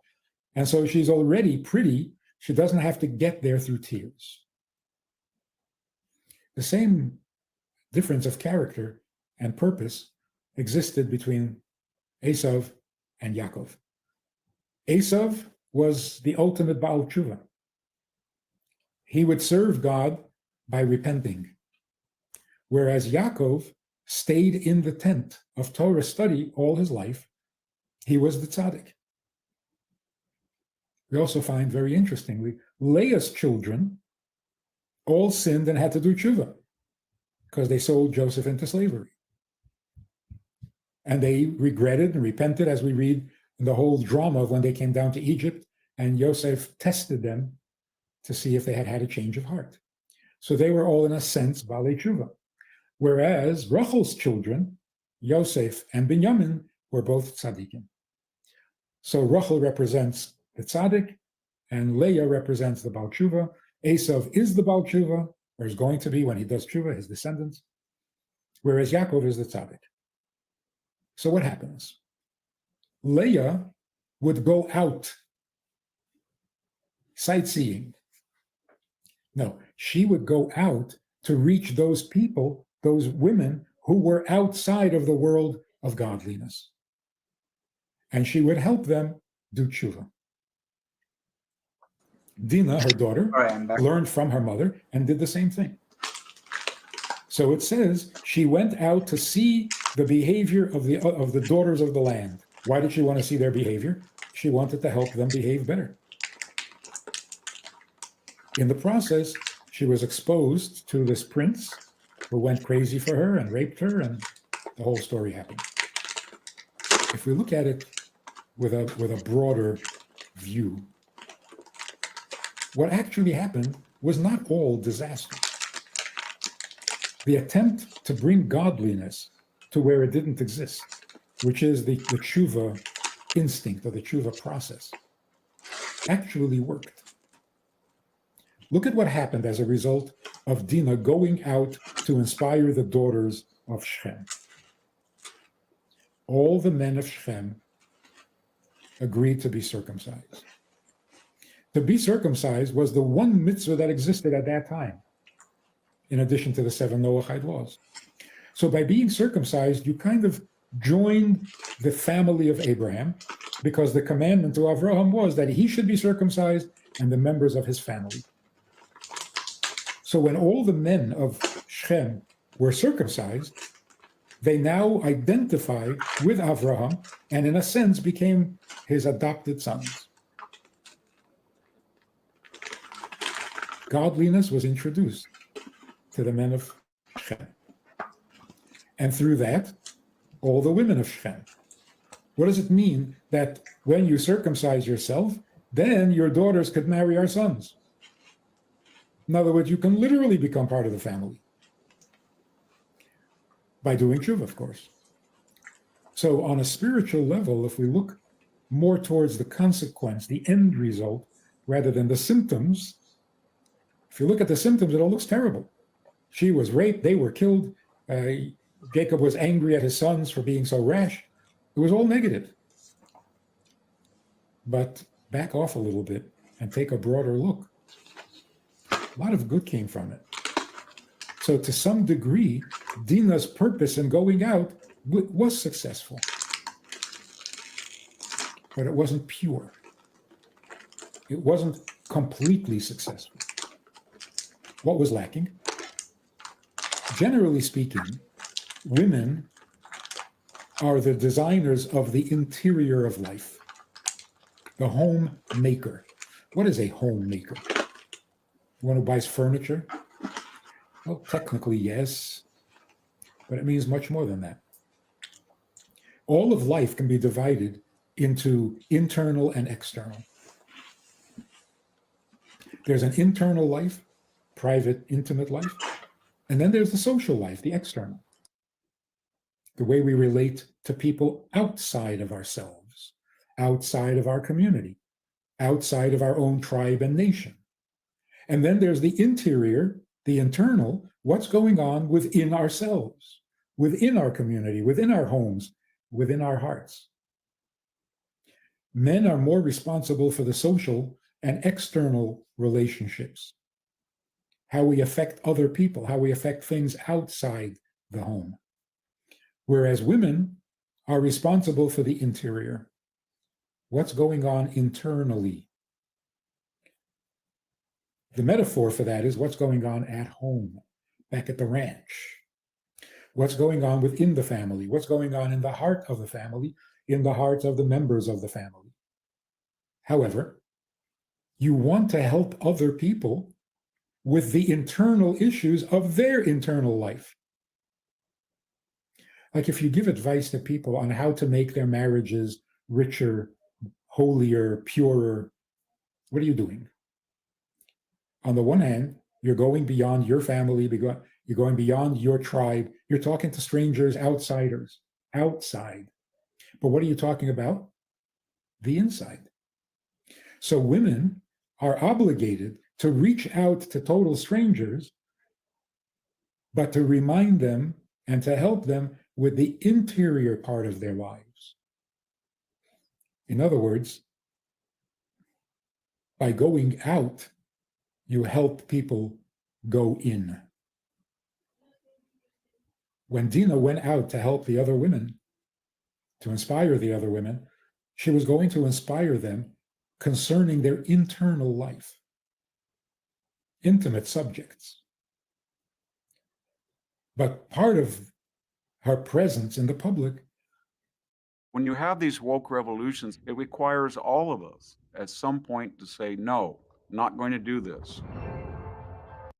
It set off. I'm not going to listen to that. But it's funny. What he's saying, it kind of reminds me almost like of Dr. Ruth. It's almost like Dinah was you know, I don't know, like some sort of sex coach. Well, I was going to say, to a certain extent, you can almost interpret it as, it was a Dina and the local girls were having a girls' night out. It just kind of got out of hand a little bit. And she ended up engaged to the prince. Exactly. You hate it when you wake up and that happens in the morning. And that's why Sissy can't go out with Bubby. What? Must have an escort. That's why what? That's why Sissy can't go out without Bubby coming along. Must have an escort. Ah. And it almost seemed like they were making it sound that it was a good thing that what happened to the men of Shechem was good because at least they died godly men. Yeah, at least their souls got reincarnated into the next generation. It's like, oops, friendly fire, but at least you can respawn in the next round. You get a bonus in life +1. Yeah.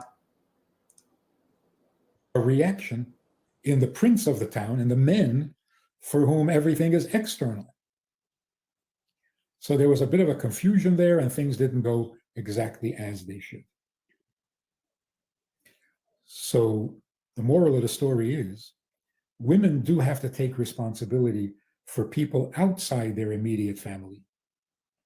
But when they do, it should be very clear that their purpose and intention is to improve the interior lives of people, not the exterior. So even as they go outside, they're really reaching inward. To some degree, men have to do that too. Even though men are talking about the outside, social needs, public needs, but every public need has to bring an improvement in your personal life as well. What was that famous expression? I loved it when I first heard it. In some show, they said, that man is a great doctor. And somebody said, yeah, but is that doctor a great man?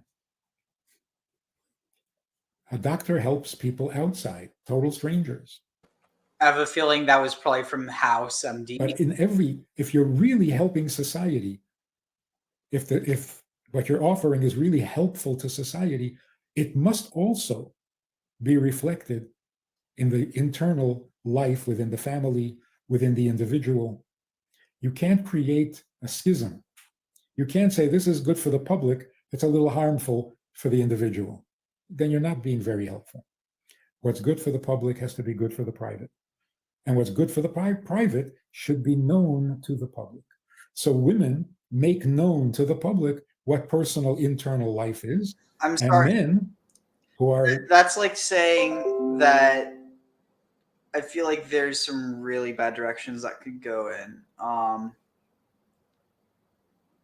For instance, it's like, there's nothing wrong with sex in private because it's between two people, but the moment you take it public, certain contexts, you could get arrested. And it's like, it's not because there's something wrong with it. The thing is not what's wrong, it's where. It's the context.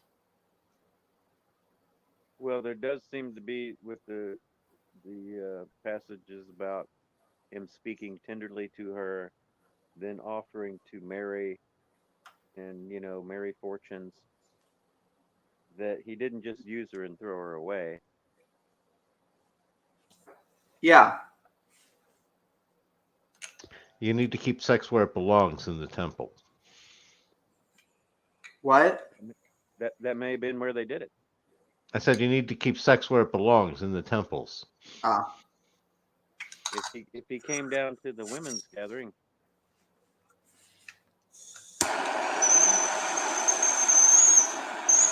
volunteered to be the maypole in the Heros Gamos, Hey, Sacred until you murder. get ripped to shreds.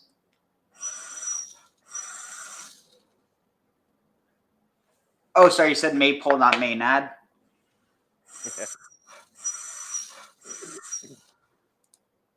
There to improve social conditions, have to make sure that that improvement is reflected in the family. That way we have a harmonious life. Not Come to the ladies' not gathering, Dinah. dual loyalties. No Elmo's conflict going to between come and the give two. us a donkey show. Ugh. When we All right. So let's go to back here. All right. Let's see. So we're on 35.5. Let's see, we're going into 11 here. Vayisau vayehi chitat Elohim al ha'arim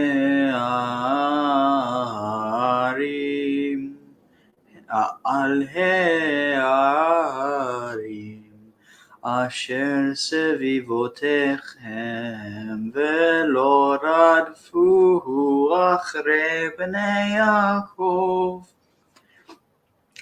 vayavo Yaakov luza asher beretz Kenan ki Beitel hu v'chol ha'am asher imo ויבן שם מזבח ויקרא למקום אל בית אל כי שם נגלו עליה האלוהים בברכו מפני החייו ותמת עבורה מקנה כת רבקה ותיגבר מתחת לבית אל תחת העלון ויקרא שמו עלון בחוט וירא אלוהים אל יעקב עוד בבואו מפדן ארם ויברך אותו ויאמר לו אלוהים שמך יעקב לא יקרא שמך עוד יעקב כי מישראל יהיה שמך ויקרא את שמו ישראל ויאמר לו אלוהים אני אל שדי ורעהו רבי גוי וקהל גויים יהיה ממך ומלכים מחלת שיך יצא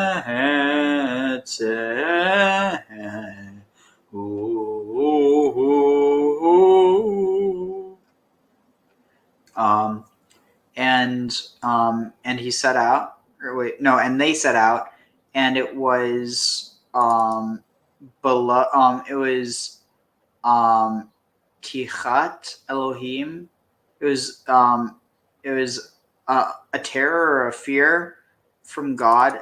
Tichat Elohim al Ha'arim upon the cities.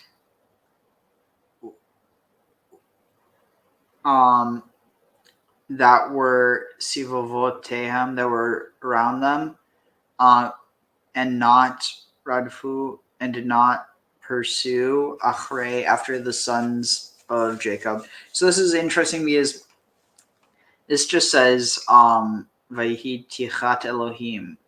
Like it doesn't say that anything, and there was a fear of God upon. It doesn't say that it came. Oh, never mind. I thought it said fell from God or something, but no. And Jacob came to Luz, to Ve'avoluza. He came to Luz. That was in the land of Canaan. It was Beit El. This was in all the people that were with him. Him and all the people that were with him. And they built there. I thought they already built it there. And they built there an altar and called the place El Beit El, because there, Niglu Alav, there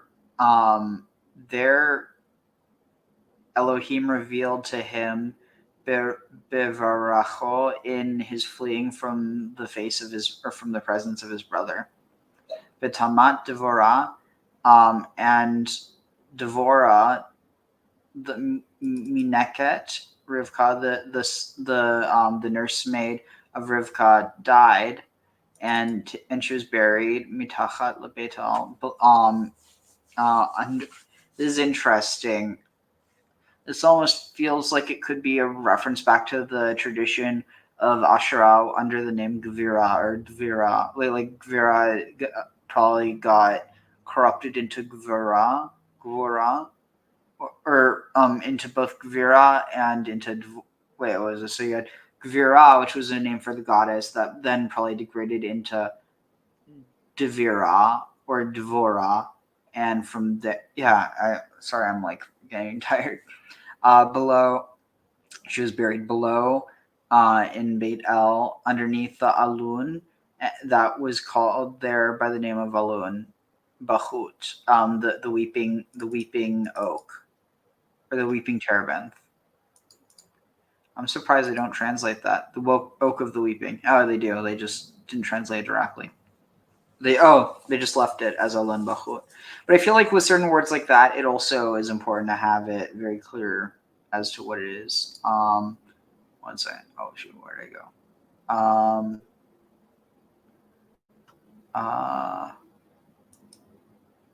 Let's see.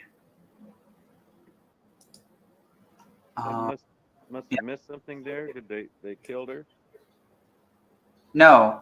This is. I think it's just saying that, because this must be the.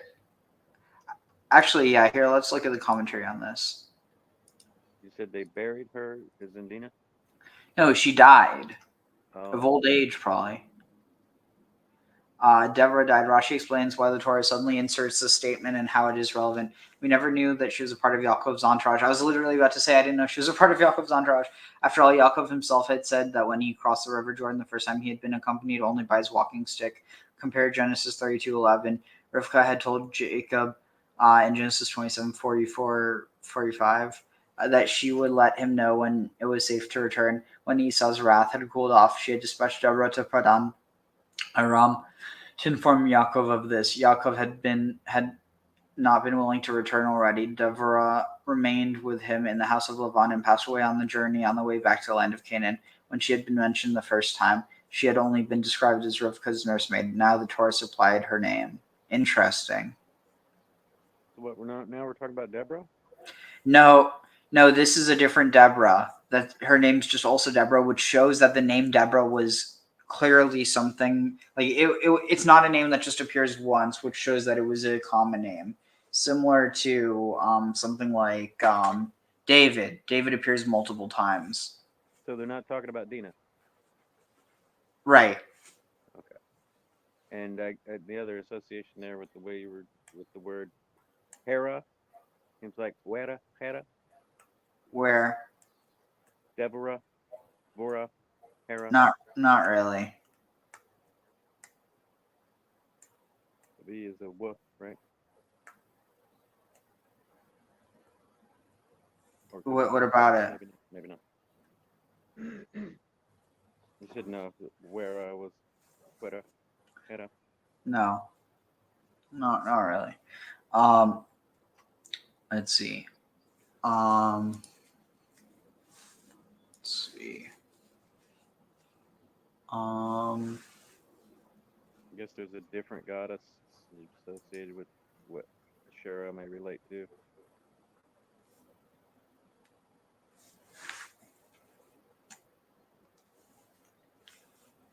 One second. Shoot.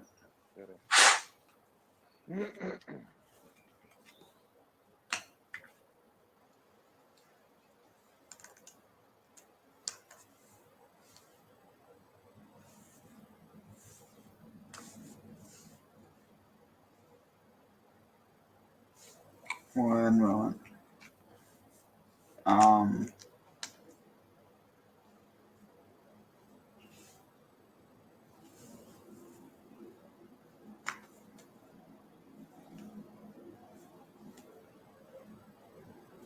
So strange. Give me 1 second. I'm getting like some weird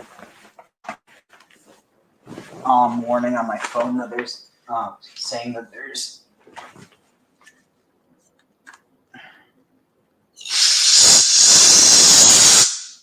Let's see if that works.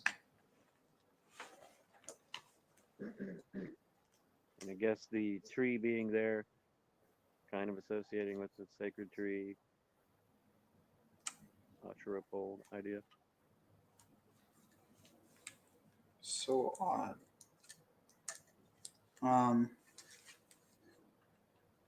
Wait, what tree? Oh, yeah, definitely. Sorry. That's definitely an element.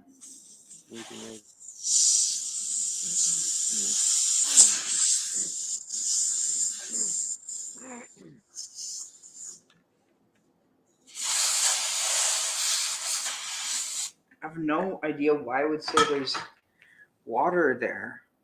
It's completely dry. I need to try another, see if I'm still having that issue with another cable. What the hell? Hey, Graham, did you see any of that Indo-Sumerian thing that I sent you?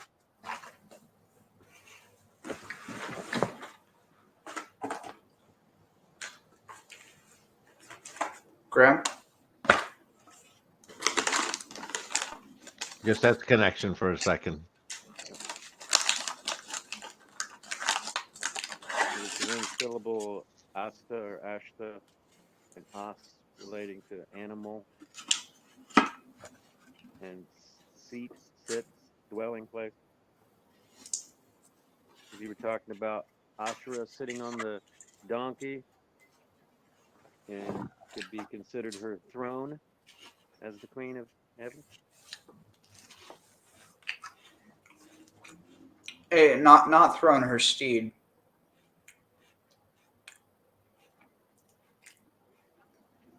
Now, does that remove some of the stigma from the donkey show concept? Ugh, no.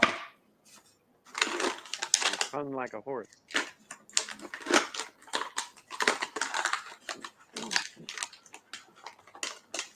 No, but if she's the queen and what she's shown sitting on is the donkey, association with throne. Yeah, I just thought about something. And home is where the donkey is when you're a nomadic people.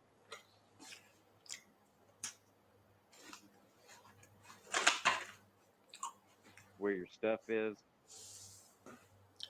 So, think about this though.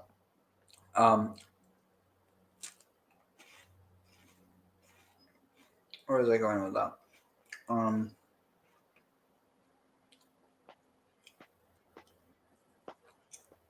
Oh, you know what would be interesting? Imagine if instead of riding in on a donkey, the Messiah had to ride in on a lion. That would be a lot easier to show because, it's like, imagine riding in on a lion. Anyone can ride in on a donkey, not anyone can ride in on a lion. No, that takes Inanna. Is that something she does? Yeah, it stands on two lions.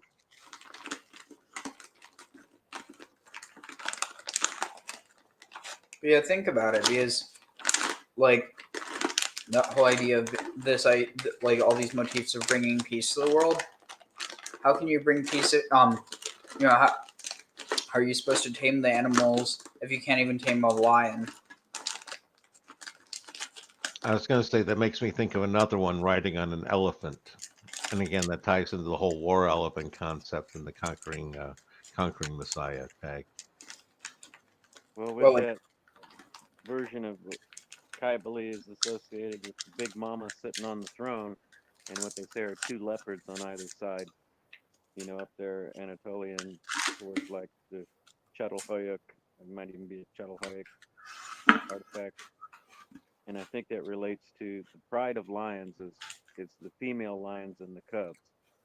The males are outlanders, and if they come in too far when she's not in heat or not having it, they run him off. And so the nucleus of the family group is the mothers and the cubs, and you get the Lion King as a subversion or a twisting of the Lion Queen. Well, don't forget the Beastmaster motif, where it's basically the guy holding two animals, and that dates back to at least Mohenjo-daro. Tag. Mm-hmm. Mm-hmm. And beauty, soothes the savage beast. All right, so let's see, where are we at?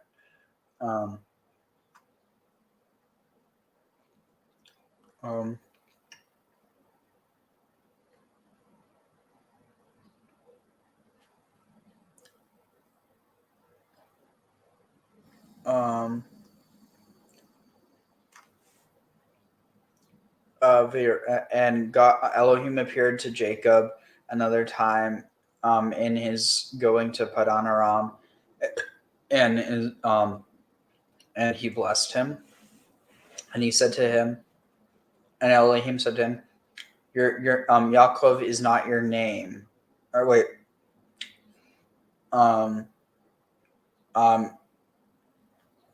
your name, Jacob is your name. You will not be called by your name any longer, Jacob, because with Israel you have because if Israel is to be your name, then you will be called by your name Israel.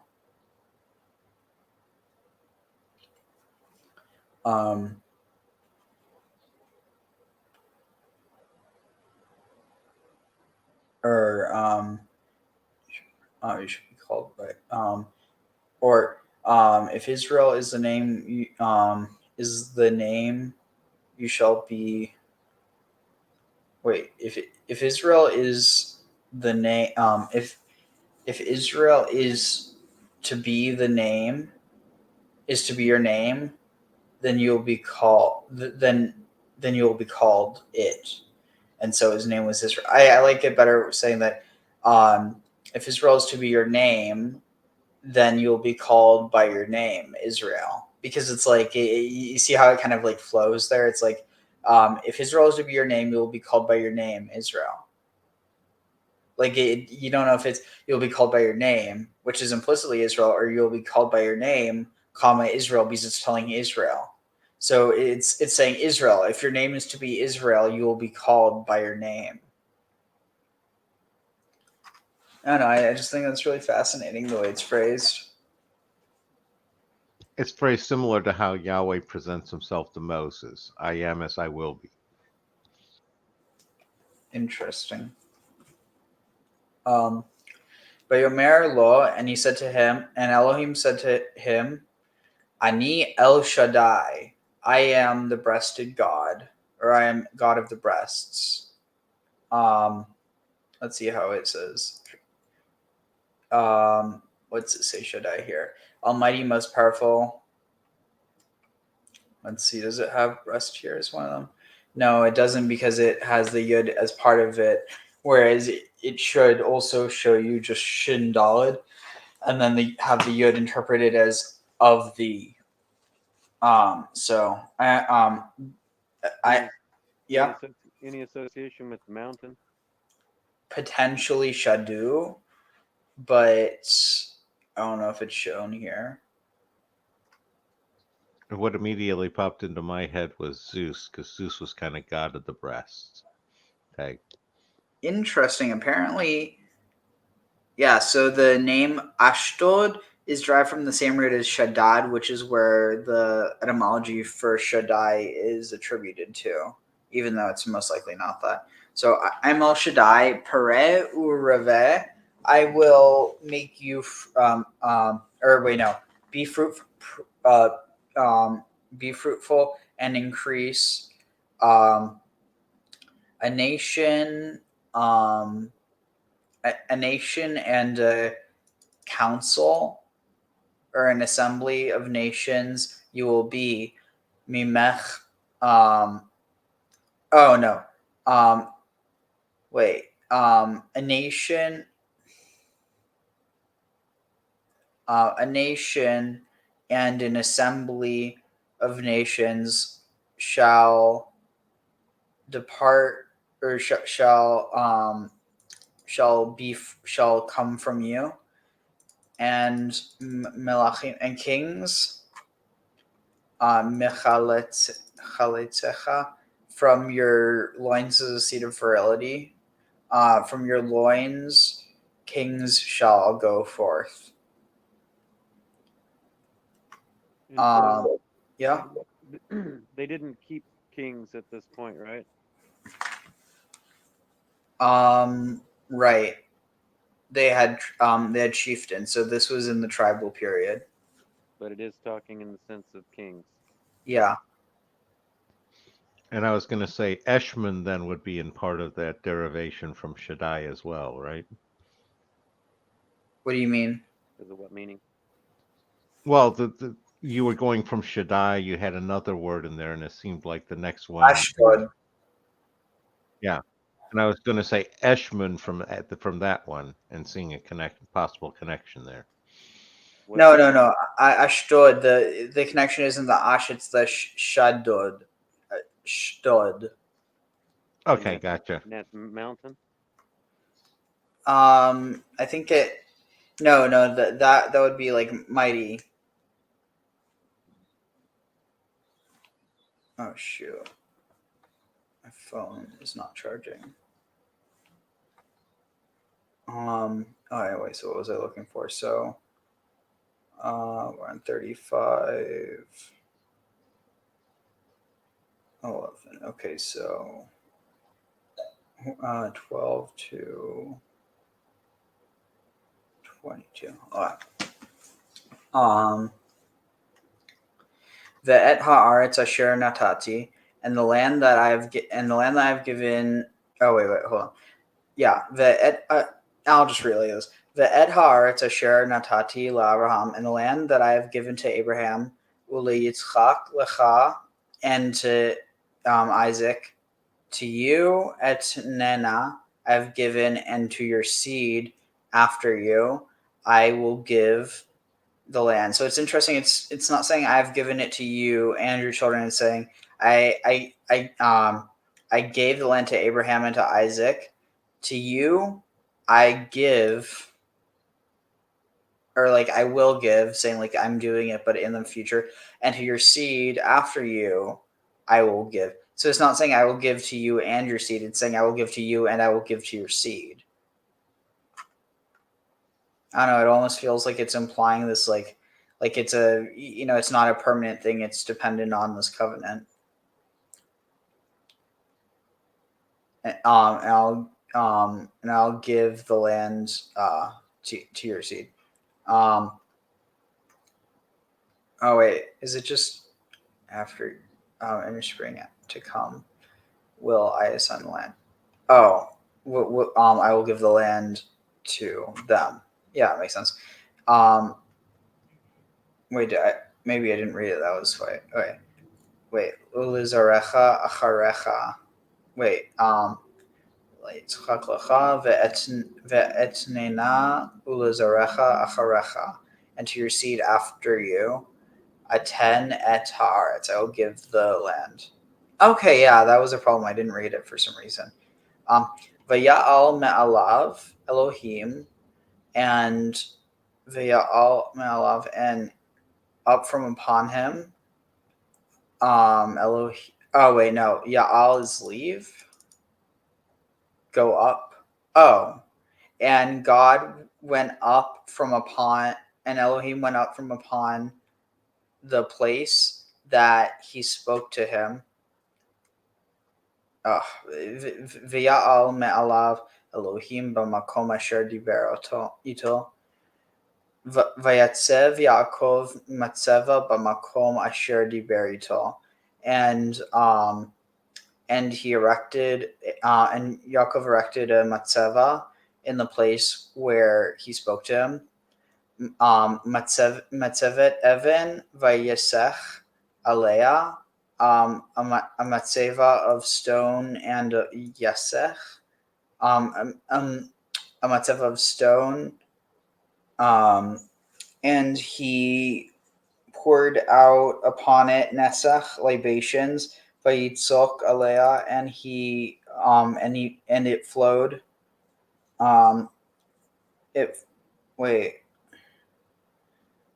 Nesach, alea nesach, and he flowed down vayitzok and cast upon it shemen. Oh, okay, that was the problem. Vayitzok alea shemen. Nesach vayitzok alea shemen. Okay. Vayikra Yaakov et Shem, and he called, and Jacob called the name Hamakom asher diber, of the place where it was diber oto, where he spoke to him, Sham Elohim Beitel, there Elohim Beitel, the place where God had spoken to him, there he called Beitel.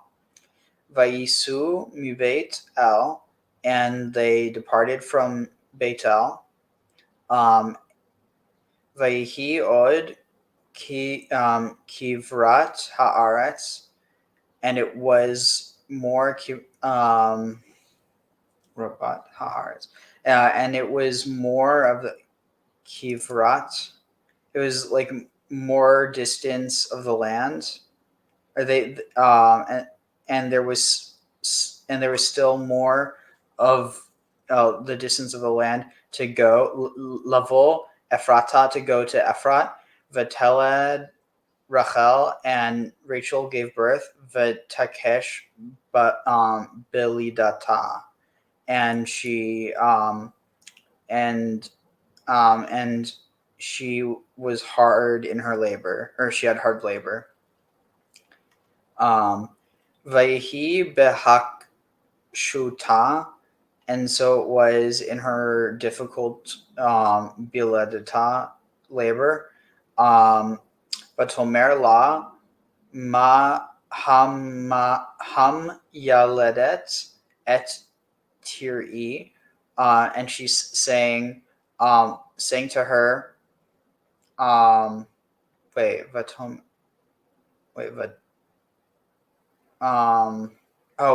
the hardest part of her labor, Tomer, Altiri, she said to, where does it say to the midwife? Oh, La ham yaledet, to the midwife, do not fear, Altiri, do not fear, Ki gam ze lecha, because also this is for you a ben. For it is another boy for you. Oh no, the midwife said to her, sorry. Like I said, I'm tired. Vayhi bitzeot, and as bitzeot nafsha kimeta, and as, or and when, and Vayhi, and so it was in the leaving of her soul, because she died, but that vatikra shmo that she called out his name Ben-Oni. She called his name Ben-Oni. Interesting.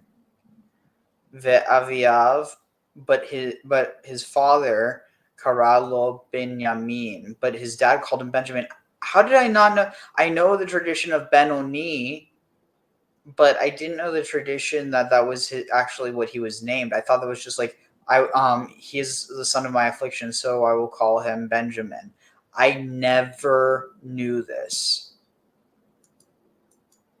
Did you guys? No, but it makes sense. And again, it figures that that's why Joseph couldn't be the youngest one, is that if he was, he would have caused the death of Rachel, and he couldn't be his father's favorite because of carrying that, just that association tag. Interesting. You guys dropped out for a second. What does Ben-Oni mean? The son of my affliction.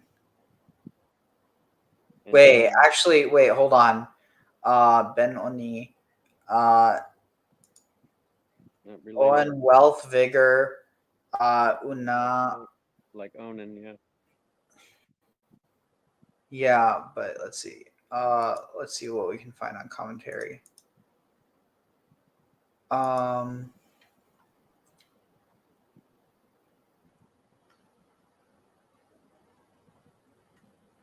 Ben-Oni. Ben-Oni means the son of my mourning. Onim, mourners, in as the bread of mourners. Onim, Hosea 9:4. And Be-Oni, my mourning, in I have not eaten thereof in my mourning. Be-Oni. Understood as son of my suffering. Benjamin means son of the right hand or son of the south. Wait, here's some more. While her soul was about to depart from her body, for she was dying, and there was no hope for her, she called him. So I say, yeah. Vatikra shmo Ben-Oni ve'aviav karalo Benjamin. Yeah. For I gave birth to him in great pain. Let's see what I can find.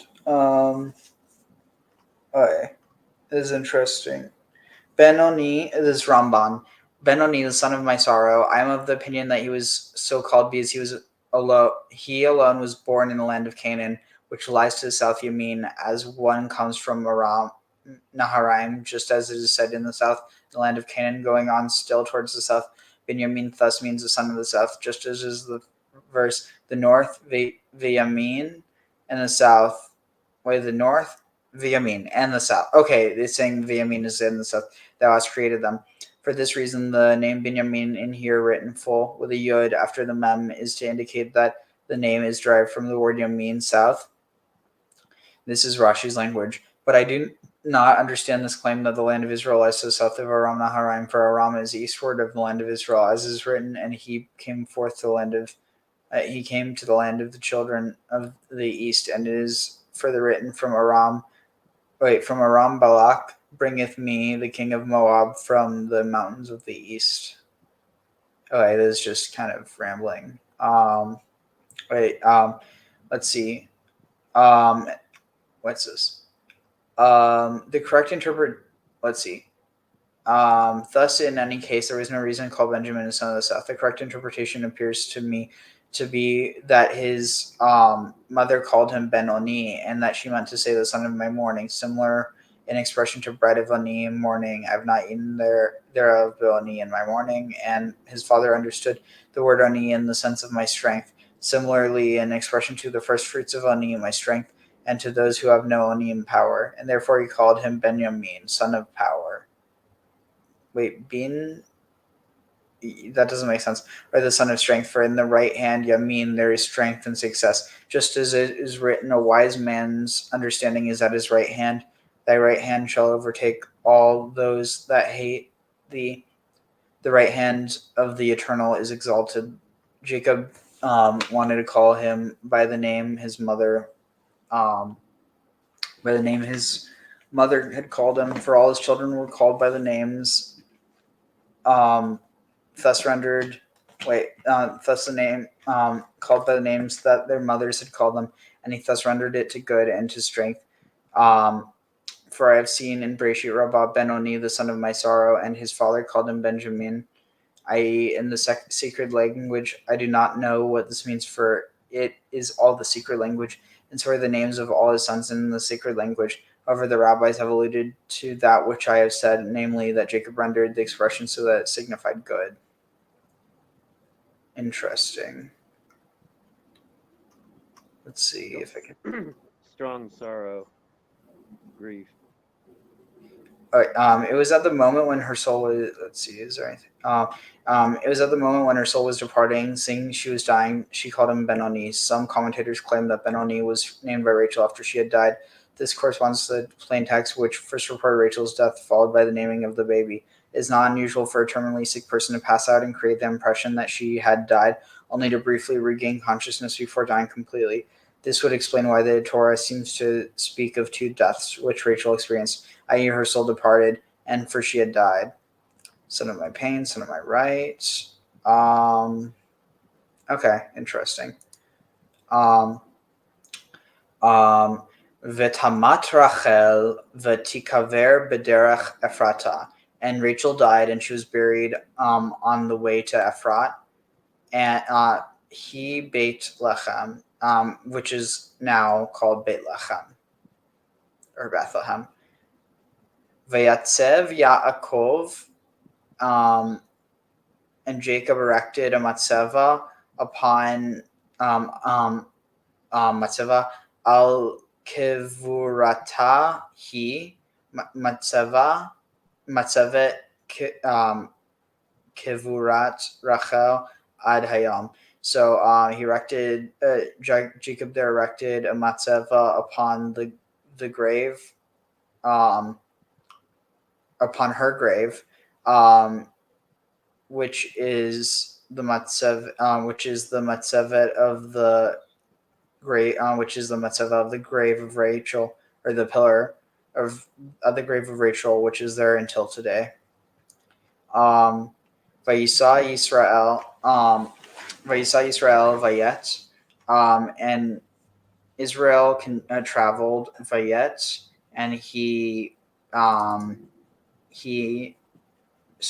encamped, or like stretched out camp at his Vayet Ohalo, his tent, Me Hala'a, out there, like beyond further. It's interesting how Ohalo and Ma'ahala, how it's like it's a play on words very clearly. You guys can see it too, right? What is the word play, the punning? So Ohalo and Mehala. Ohalo Mehala. Yeah, and the meanings. So it means he stretched his tent further. Like he stretched out his tent even further, or beyond. Le Migdal Eder, beyond the Migdal Eder, or the herd tower. The flocker herd tower, like the watchtower for the herds. But it kind of seemed like an erection, but yeah. Interesting. Here, this is a good place to show. So pitched a tent. Let's see. I was thinking with that, the place of bread, Bethlehem, in association with the feminine ending in Egyptian with the bread, and it looking like a breast, and rising like breasts growing. And maybe the feminine association with the vegetal. Let's see. One second. Let's see, where are we at here? Isn't that kind of? Sorry, yeah. Isn't lechem for bread? Is that kind of similar to the other two words you're talking about there? Which words? Those two you just talked about. No, not at all. What is the ending? So, have you ever heard the tradition of Benjamin being a werewolf?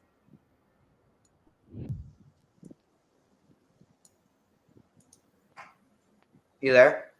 Yeah, I Yeah, had never what's heard that? anything about Benjamin being a werewolf. Almost without Romulus question, and Remus. every single ancient society or Oh, interesting civilization connection. have their stories about people turning into wolves. Whether it's from Europe, the Greeks, the ancient Celts, the Druids, even the Australian Aboriginals to the Incas of Peru, shapeshifting into a wolf occupies a solid place in every conceivable culture on Earth. Throughout the centuries, all societies across the globe have had their share of eyewitness accounts. Many people automatically relate the phenomenon to the occult, but few know of its strong connection to the Hebrew scriptures. Over time, the subject got shuffled away, almost into complete obscurity. But some very prominent Jewish rabbis believed in their existence. In fact, such an affliction is believed to have plagued one of the most prominent sons of Yaakov, Jacob. And in this video, I'm not only going to bring this astounding information to light, but I'm also going to include a short clip from a modern-day Orthodox Jewish rabbi actually teaching on this subject. I'll also include a link to the full shiur, that is, lecture, in the description. It's off the lycanthrope thing. Is what? This relating In to Parashat lycanthrope. Vayigash, Yosef, concealed as viceroy of Mitzrayim, incarcerates his younger brother Benjamin after framing him with a royal. Sorry, what about you're saying the lycanthrope, like the Wolfman? What about? Yeah, I was still trying to figure out what the two words were. They seem to have an L and a th in there. What words? The tent and the tent pole. Oh, hello. Oh, Nothing to do with lycanthrope. it kind of been both. Chalice. The idea being to see if his other brothers' natures had changed since their awful actions against him over 20 years ago. This deception gave Joseph's brothers full opportunity to do tshuva, that is, to repent, by being thrust into a similar situation by abandoning a second favored brother. It's one of the most emotionally charged events in the Torah, and is the first real example we have of tshuva that we see in the Torah. The Torah relates that there was an absolute danger in Benjamin leaving his father Yaakov to travel to Mitzrayim. But was it just because of the death of Rachel and the loss of Yosef, his older brother? Or was there some other fear? After all, Benjamin was at least 32 years old, had children of his own, and he had 9 other brothers to protect him. The Parsha relates how Yehuda steps forward and makes a plea for Benjamin's life by sacrificing his own and offering himself into servitude. Up until now, we are led to believe that the reason was his father Yaakov's close connection with him, as it was enough that he'd already lost Yosef. All this is correct, but why does there seem to be such a concern for Benjamin traveling? One valid answer is that his mother Rachel died on the road, and Yosef was also lost while traveling on a road to find his brothers. The Jewish Midrash explains, Yaakov, on hearing the request of Benjamin going to Mitzrayim, says to himself that maybe there is an issue with Rachel and her children traveling on roads. Think about it for a second. Initially, Benjamin did not go to Mitzrayim, and there was no intention of sending him there at all. And if the roads were so dangerous, why send all of his other sons? Why not just send 3 of the strongest? When we are first confronted by his sons taking Benjamin to Mitzrayim, Yaakov mentions his fear of an accident occurring. But accidents can occur anywhere. Is this just the reservations of an overprotective father being superstitious of roads due to 2 prior tragedies? Yaakov only agrees when Yehuda tells him that he will take full responsibility over his brother. Now fast forward to Joseph's decree of detaining Benjamin, and now Yehuda steps forward and very sternly says to a man of equal importance to Paro, no matter what,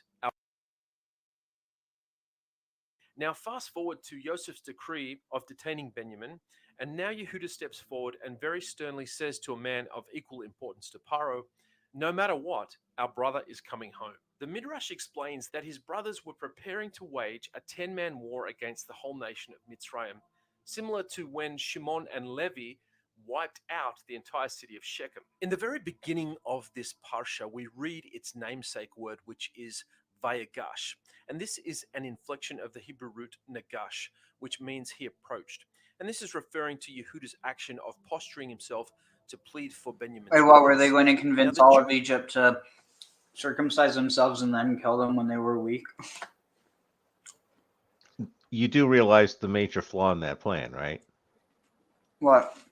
They were The already. Egyptians were already circumcised. Yeah. Oh yeah. That's the OGs of it. Yeah, I would Yeah. have gone that if I wasn't so tired.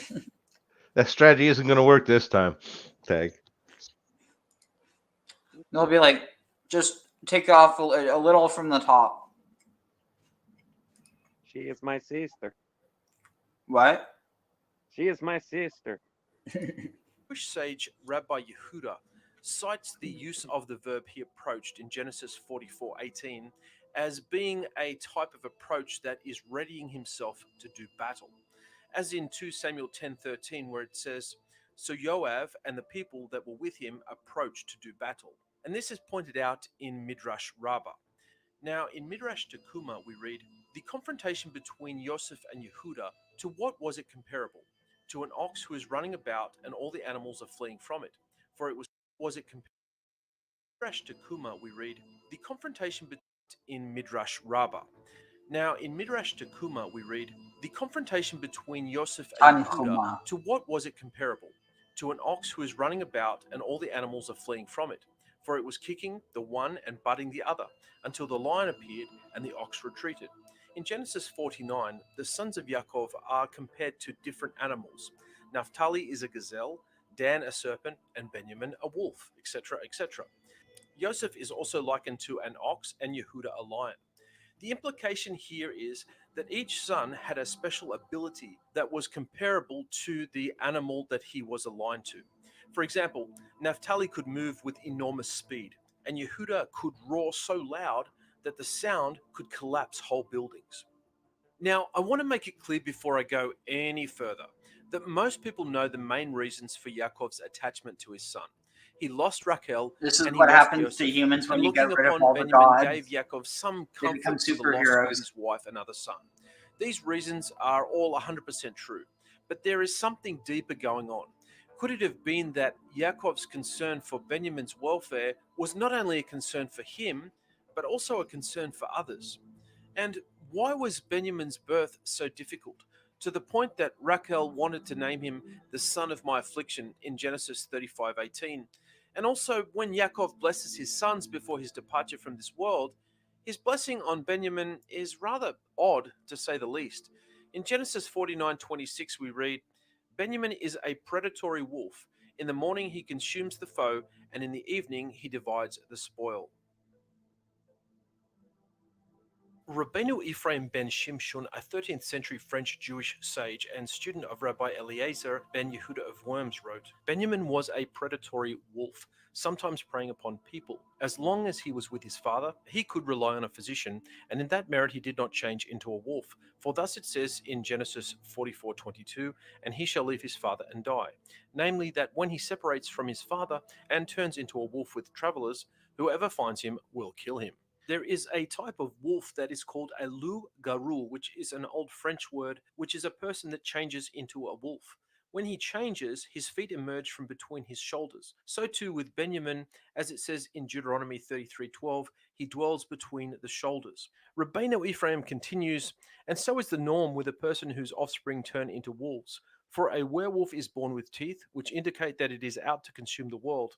Another explanation, a werewolf is born with teeth to show that just as this is unusual, so too he will be different from other people. And likewise Benjamin bit his mother, who died on this accord. As it is written, 'And it was as her soul left her, for she was dying, and she called his name the son of my affliction,' according to Genesis 35:18, and this is from commentary to Genesis 1:27. Incidentally, it's worth checking out that the name Rachel means sheep. So if any of this is true, the question is, did Hashem create werewolves?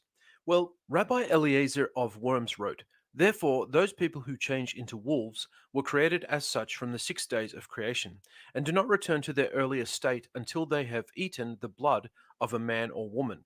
And this is commentary to Genesis 2:28. So when Benjamin was in his father Yaakov's presence, he was fine. But if he left him and became distressed, he would transform into a wolf and become a danger to himself and other people.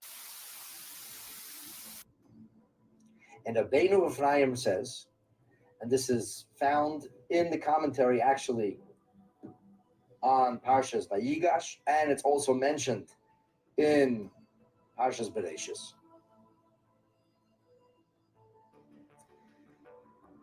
Tselem ba'albam ze'ev. Lekach otam bnei adam shemishtanin leze'ev. The people who transform into wolves, nivru misheshet imei bereshit. People were created from the beginning of creation. V'ein chozun lekadmutan ad she'ochlen dam. They don't go back to their original form until they consume blood.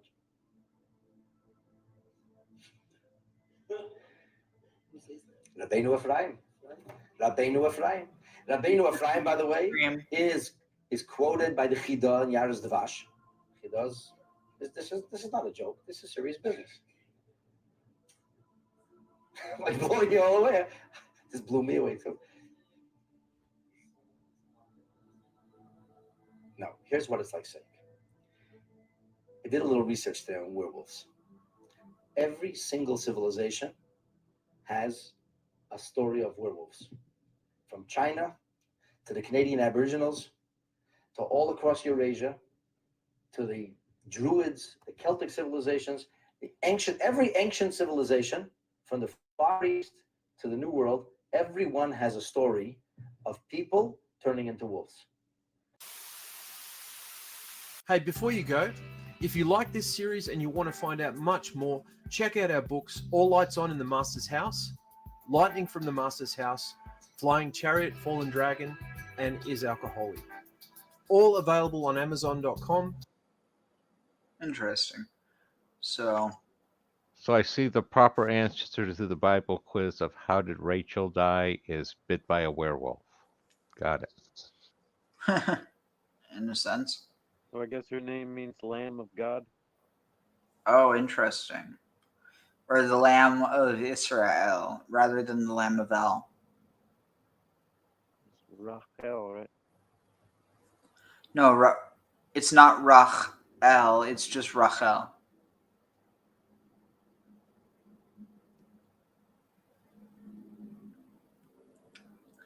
Like, I'm trying to think. Like for instance, the word for sheep is what? Rachel. Just total. It's not Rach. What? It's not Rach itself. No, Rachel. Okay. It's one root, Rachel. Let's see. So, Vayihi Bishkon Israel, and so it was when they dwelled in Israel. No, and so it was when Israel dwelled, Ba'aretz Hahi, in that land. Vayelech Reuben, and Reuben went. Vayishkav. Reuben. Vayelech Reuben, Vayishkav et Bilhah. Reuben went and he lied down with Bilhah, Pilegesh,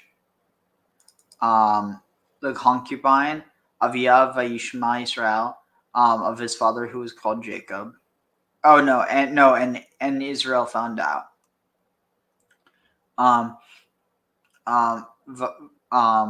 Vayihiu b'nei Yaakov, and so was the children of Jacob, Shneim Asar. There were 12 in number. B'nei Leah, Bechor Yaakov, Reuven. The sons of Leah were, and then in colon, Bechor, the firstborn of Yaakov, Reuven, which means Reuven, behold a son. How was it? Veshimon, which is like Shema Ben or something. Like behold, God has heard me. I forget where that's from. Vilevi, like I will be joined to.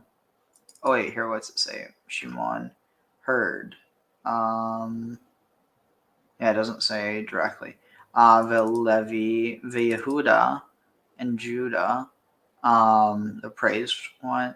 Vayisachar Uzvulun, and Issachar and Zebulun.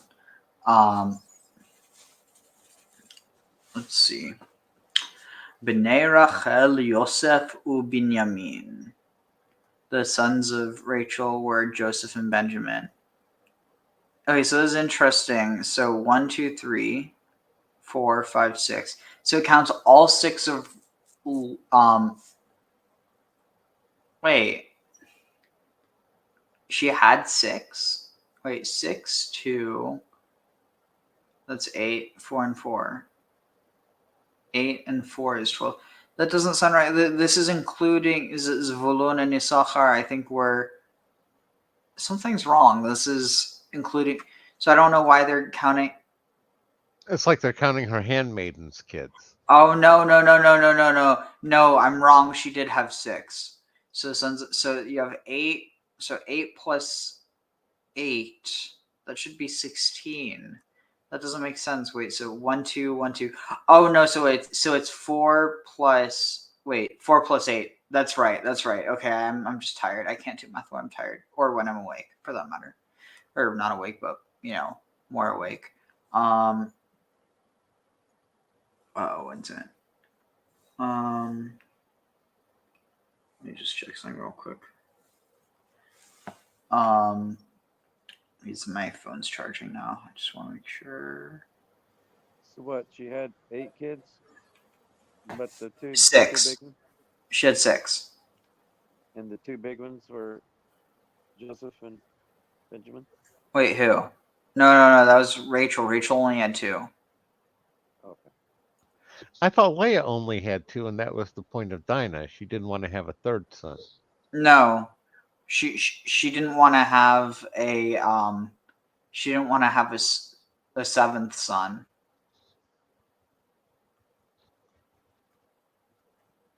So Bnei Rachel, Yosef, and Benjamin, the sons of Rachel, were Joseph and Benjamin. Uvenei Bilhah, and the sons of Bilhah, Shivchat, Rachel, the handmaid of Rachel, or Dan and Naphtali, were Dan and Naphtali.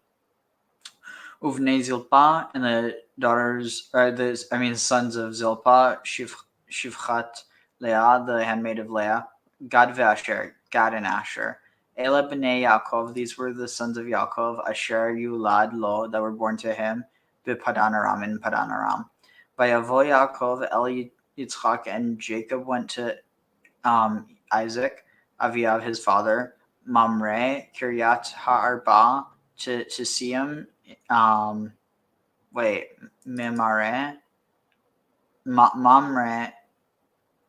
Oh, at Mamre, that's what I thought.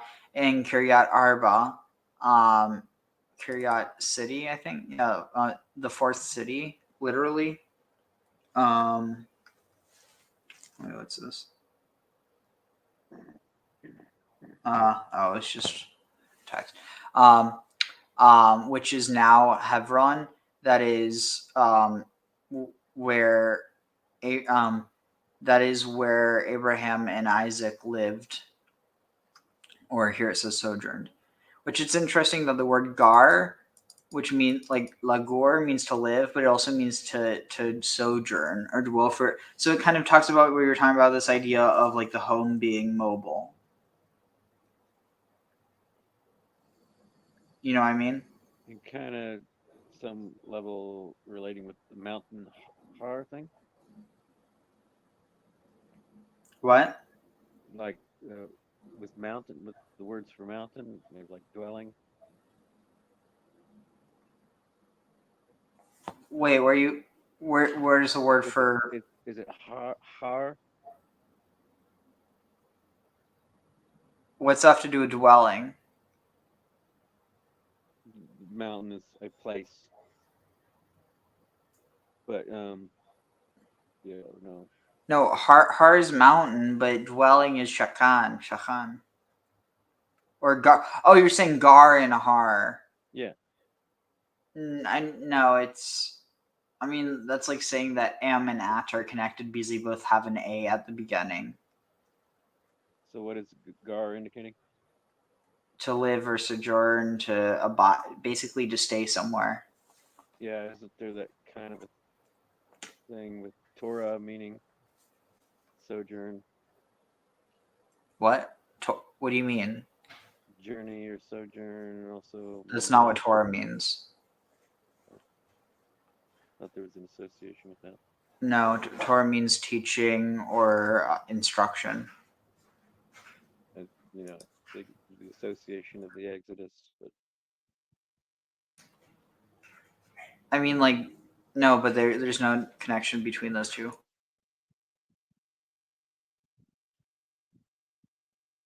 Alright, so we're almost done with this. So let's see where we Shagar, yeah, I read that. Vayihiyu Yamei Yitzchak, and these were the days of Isaac. Me'at Shana, 100 years. Ushmonim Shana, and 80 years, 180 years. Vayigva Yitzchak, and when Gava expired. Interesting. I could have sworn this has another meaning. Gava. Oh, it's with a different word, different with the vet. Okay, so and when Isaac expired, and died, he was gathered, to his people, Zaken,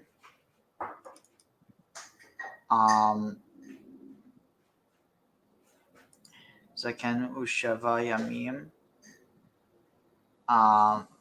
Vayikrevu, Amav Zaken. This doesn't make sense. I feel like I'm missing something. Oh, it's saying, Zaken Ushava Yamim Vayikrevu. Oh, wait, Amav Zaken. He was gathered to his people, elderly, and 7 days later,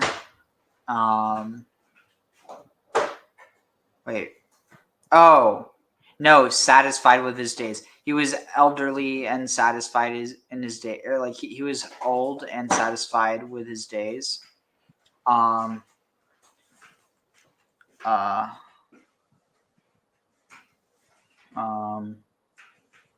Completing his allotted time.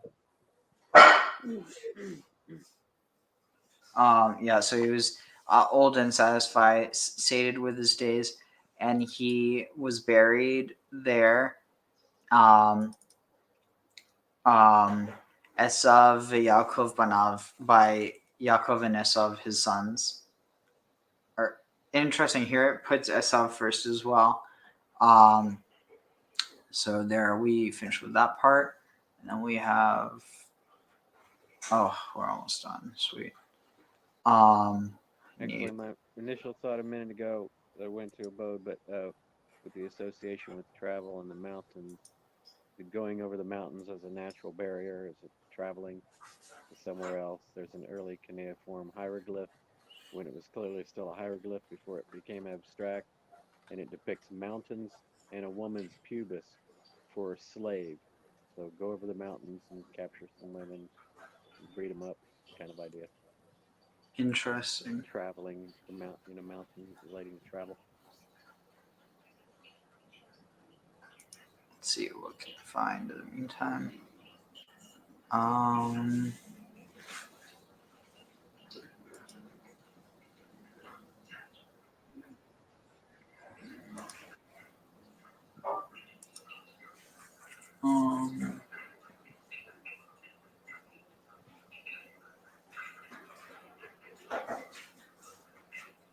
Let's see.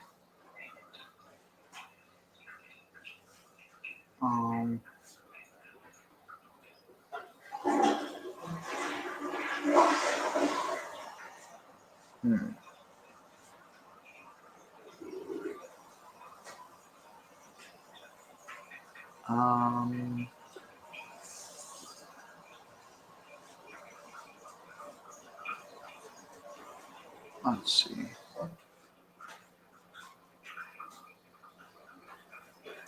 Um,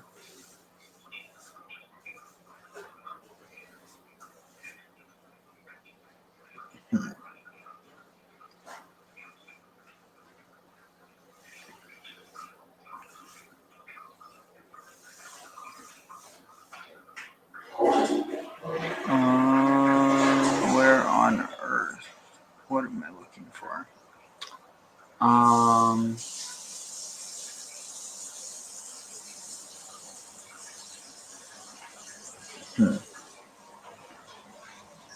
Yeah, let's see what I can find on what was it? Oh, here. So Esau and Yaakov are still on good terms and come to the funeral? Yeah.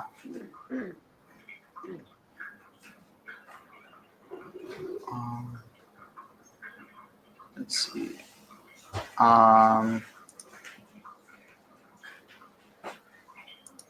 Oh, here. This holiday season, find your healthy. That's Can you give me some? Oh, organic ingredients, plant-based options, and unique offerings. Craft your comfort amidst the chaos and find your healthy this holiday season at Sprouts.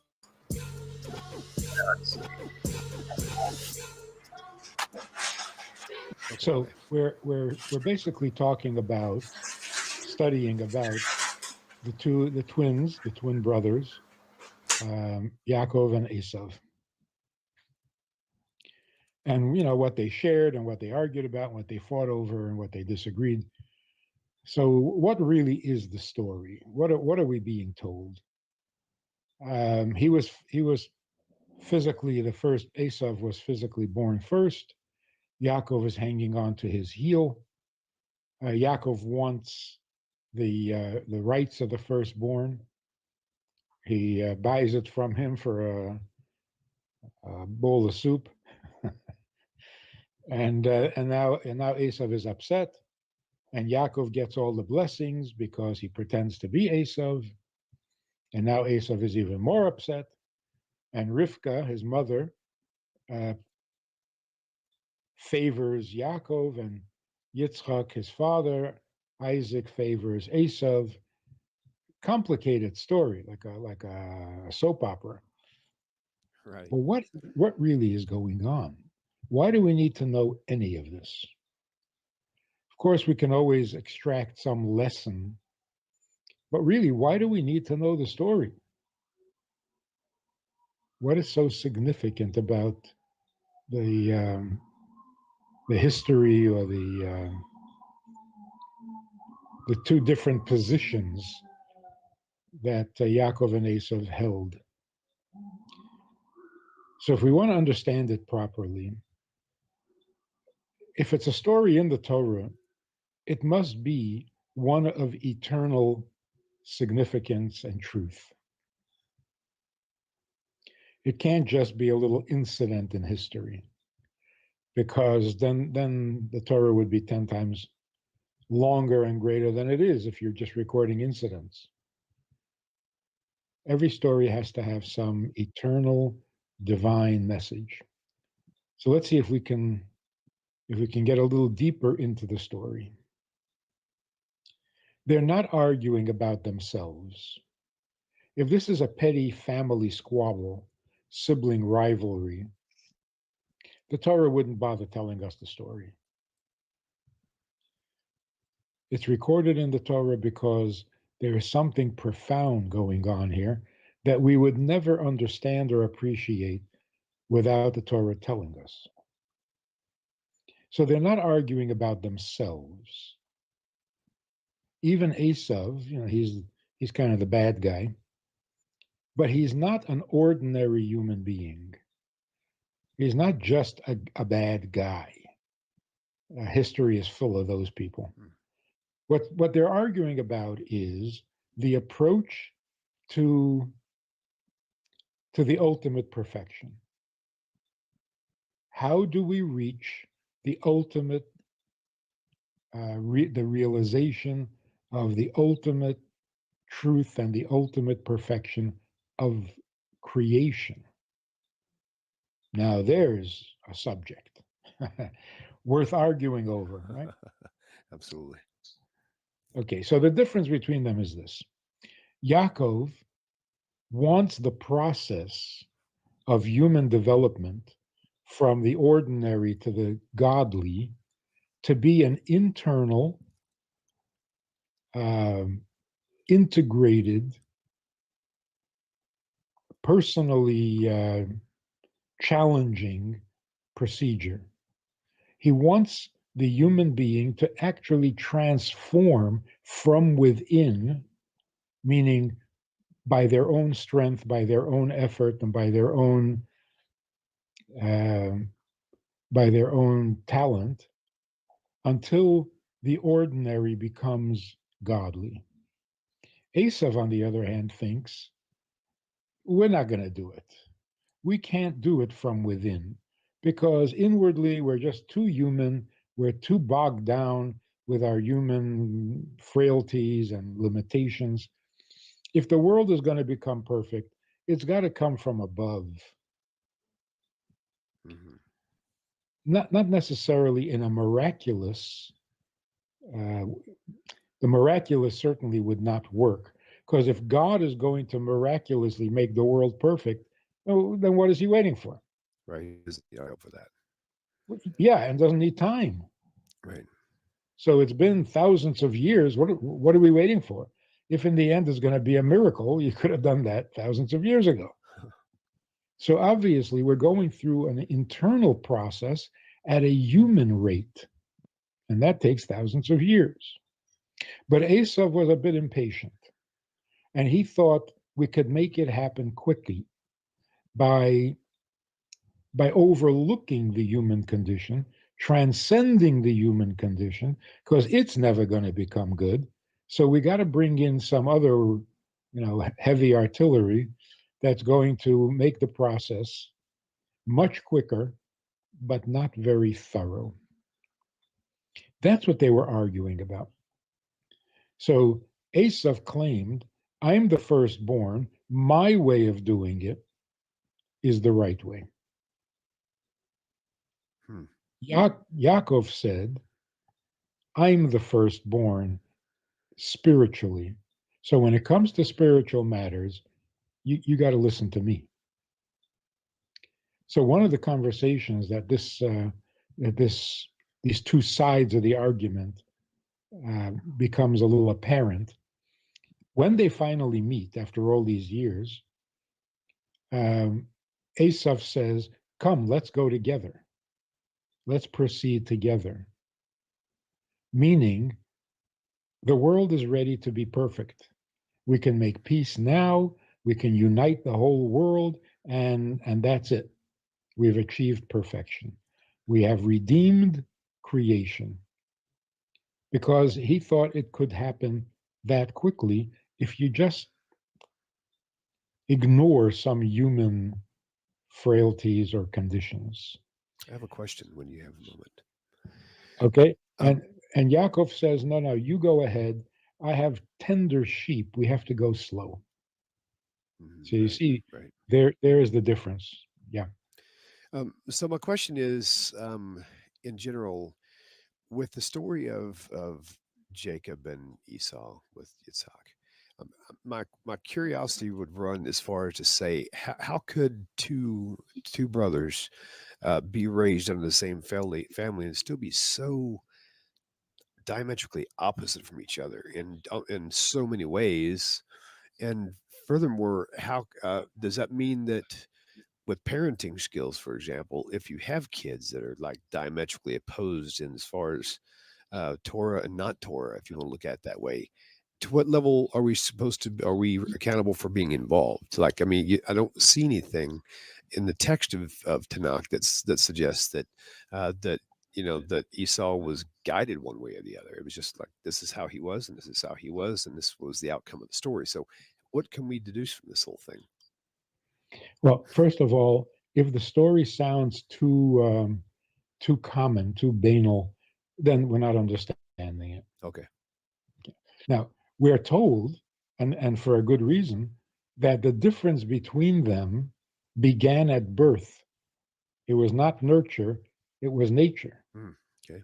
So that even before they were born, they were already disagreeing with each other. Right. Got it.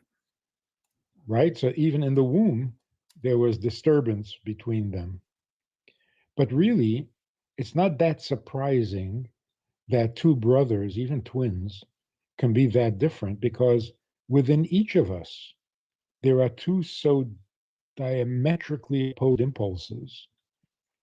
The desire to be selfish and petty, and the desire to be noble and idealistic. Right. We all carry those two sides. And it's just one person. So certainly two brothers can embody these two sides. Interestingly, that Yitzchak favored Esav, meaning to say he thought Esav was right. Oh. But that's because he was ready for the world's perfection, because from his perspective, from his point of view, he was ready. And when Esav said, I'm ready, he thought, wow, great. Rivka, on the other hand, was a little more realistic about the condition of the world. And she was saying, of course, Yitzchak is ready. He's a tzaddik. He's always been ready. And he thinks everybody's as great as him. But no, that's not really the case. So you have to go with Jacob's approach, because the world has a lot of catching up to do. And it's going to be a while before the world reaches its perfection. Okay. So if we start with this premise, then all the details and all the stories fall into place, and they now have a theme. It's not just brothers disagreeing on everything because they just don't like each other. That would be the common experience. Right. But these were not ordinary people. Esav was not an ordinary person. So are you saying that Esav himself was a borderline tzaddik himself? Is that why Yitzhak favored him? Is that what I don't really understand that, I guess. I'm not sure that we would call them a borderline tzaddik. Really, why Esav himself was a borderline tzaddik himself? Is that why Yitzhak favored him? Is that what I've never borderline tzaddik disorder. I'm not sure that we would call him a borderline tzaddik. He was a very spiritual person, no question about that. But somehow in his spiritual vision, he was off. He was out of step. But we're also told that eventually Esav, his descendants, even his philosophy will be redeemed. In other words, it will be true. And he was supposedly just pagan, pushing the envelope a little too quickly. Tzaddik means, because he wasn't tzaddik means righteous thorough person in his approach to holiness. Righteous was the envelope. Yeah, righteous. righteous. What was his agenda? Because I'm kind of unclear on the text. I know the Midrash teaches a lot on it, but what was Esav's agenda? Esav's agenda was, let's make the world perfect. Let's bring heaven down to earth, and we will have redeemed the world. But his model, his vision is a place on earth of heaven coming down to earth was more like cover nature with a layer of holiness, and it's done. What wasn't he the nature boy that saw the earth as heaven? We're already in heaven. I guess, yeah. He was at one with the countryside and went about bringing down heaven to earth, recognizing that, hey, we're there. Sounds like Esau was trying to call down the stars. And later on, he seems a pretty good guy, and I think he's even characterized in a subtle way as the face of God and the angel. Not him himself. Well, it's a very fuzzy line there. They go to see Esau, all of a sudden there's a man in the field and they're wrestling. Well, no, but It's an angel, but it doesn't say it's an angel. And when it has the same language when he saw him look upon the face of Esau, when looking upon the face of God, I've seen the face of God.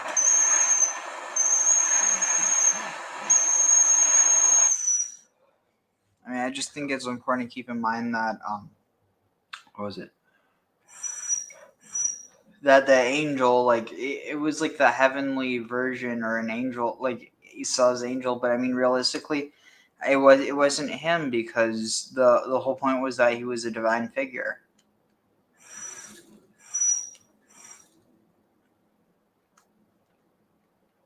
Well, like the whole scenario with Yaakov being the twin of God. You mean the son? God on earth. With the real twin, that was Esau. And it seems that there's a certain amount of apotheosisness of Esau as kind of pure thing. Yeah, but the thing is, he doesn't recognize him, and he would if it was his own brother. Yeah, well, it's like an aspect, the idea of an emanation of, kind of like Shekinah as aspect. I guess.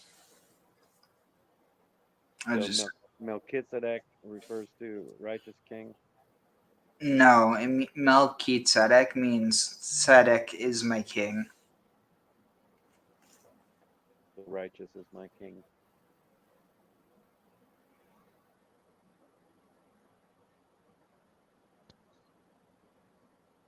One second. Or righteousness is my king.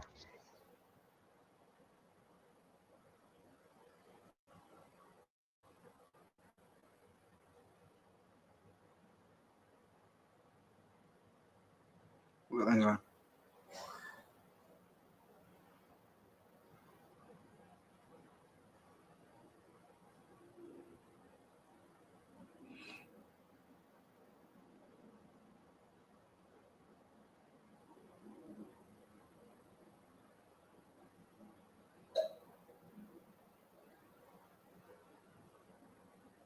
One second.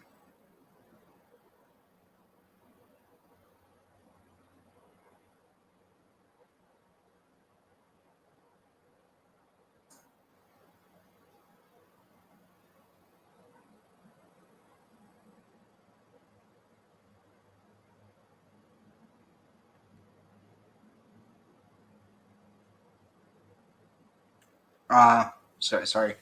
We'll continue. Sorry, I would just kind of. It'll all look good. It'll all function well. And it will be perfect on the surface. Jacob was saying, that can't last.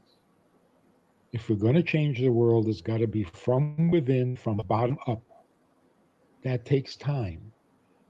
Coating it with holiness is not God's plan.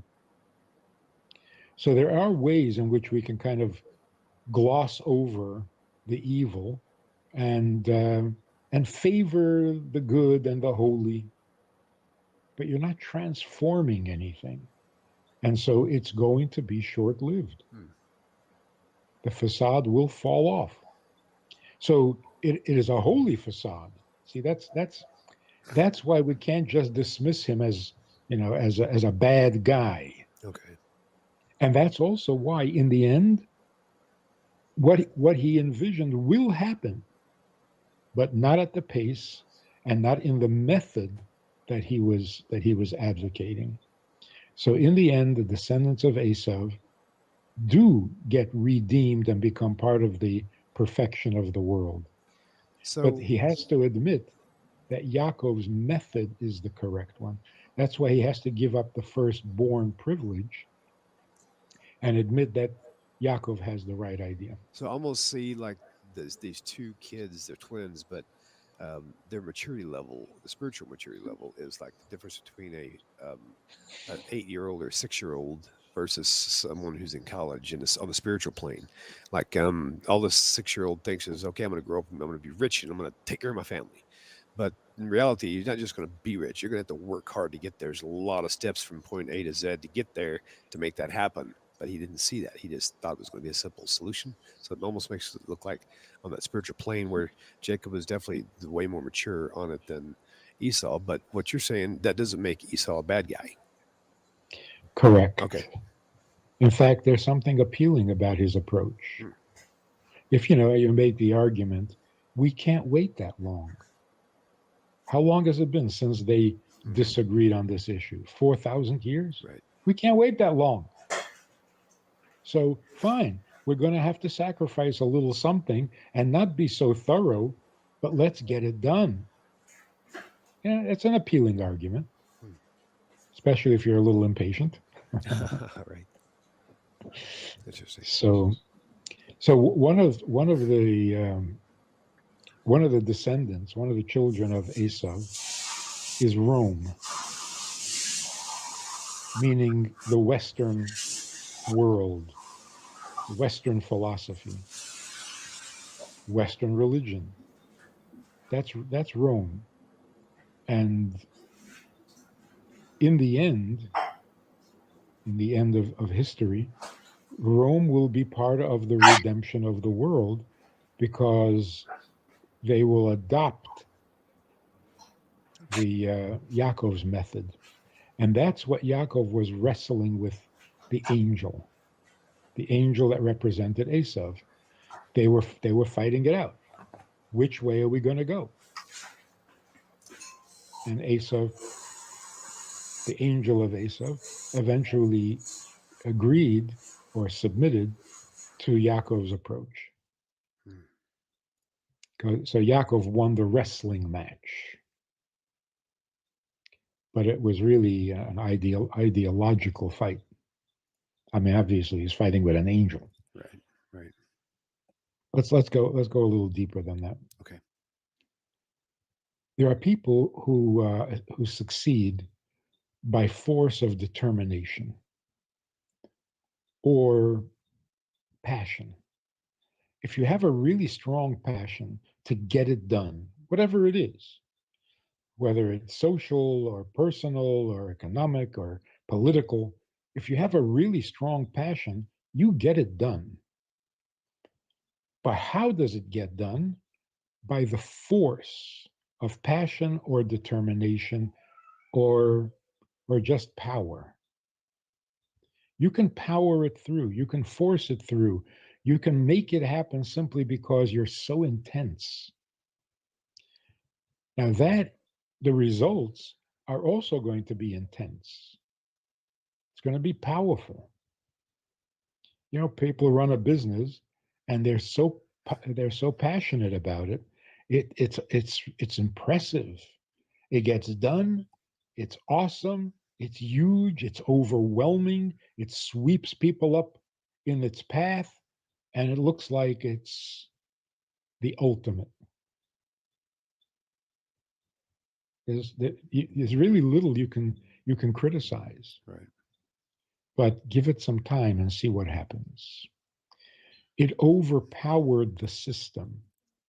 As soon as this passion calms down, or without this leader with the passion, if he's not there, the next generation, everything falls apart. At what point in Esau's walk did his spiritual journey take a permanent decline? I mean, because there's all the stories we hear as time matured, it seems like everything I wouldn't say every decision he made was bad, because whenever he and Yaakov met on the path, whenever it was 400 men, he didn't start war with them. So I couldn't say he did a bad or evil thing there. But I mean, it doesn't really show us that Esau made his way back to Torah in a sense of things. Was there? No, do you think there was a it doesn't. certain point in his decision-making skills that kind of set that path on a permanent directory? That's a good observation. There's no mention anywhere that Esau turned around and became good. But also, there's no mention of him doing anything bad. Right. What did he do? Guzzle some soup? Right. That's funny. Well, you know, one of the midrashim did say something about what one opinion was when he said he was out hunting, that he was actually headhunting, that he was actually out trying to kill people. So I don't know how legit that is, or how many are for that or against it. And then later on, and it may not have been in the midrash; it might have been somewhere like in the Book of Enoch or something, which probably is. It may or may not be supported by Judaism, but it says that at some point, Esav was decapitated, and his head had rolled into the tomb of his ancestors. So I'm not really sure about all that. But There you go. There you go. So that tells you that some part of Esav was redeemed. Mm-hmm. Therefore, he gets to be buried with the patriarchs. Interesting. Very nice. Yeah. But the main thing is his descendants. Okay. The evil and then the redemption, the tshuva, is in his descendants. They quickly went bad. Like Rome, right, destroyed the temple. That's that's a no-no. Yeah. Okay, here's another question for you. I mean, this is stirring up all these questions now. Okay, so Rachel and Leah. So it was said that Rachel was supposed to marry Jacob, and Leah was supposed to marry Esau. Why would she be so distraught by knowing that she was going to be bound to marry Esau, if in fact he wasn't really a bad guy? Good question. This is called learning. I love it.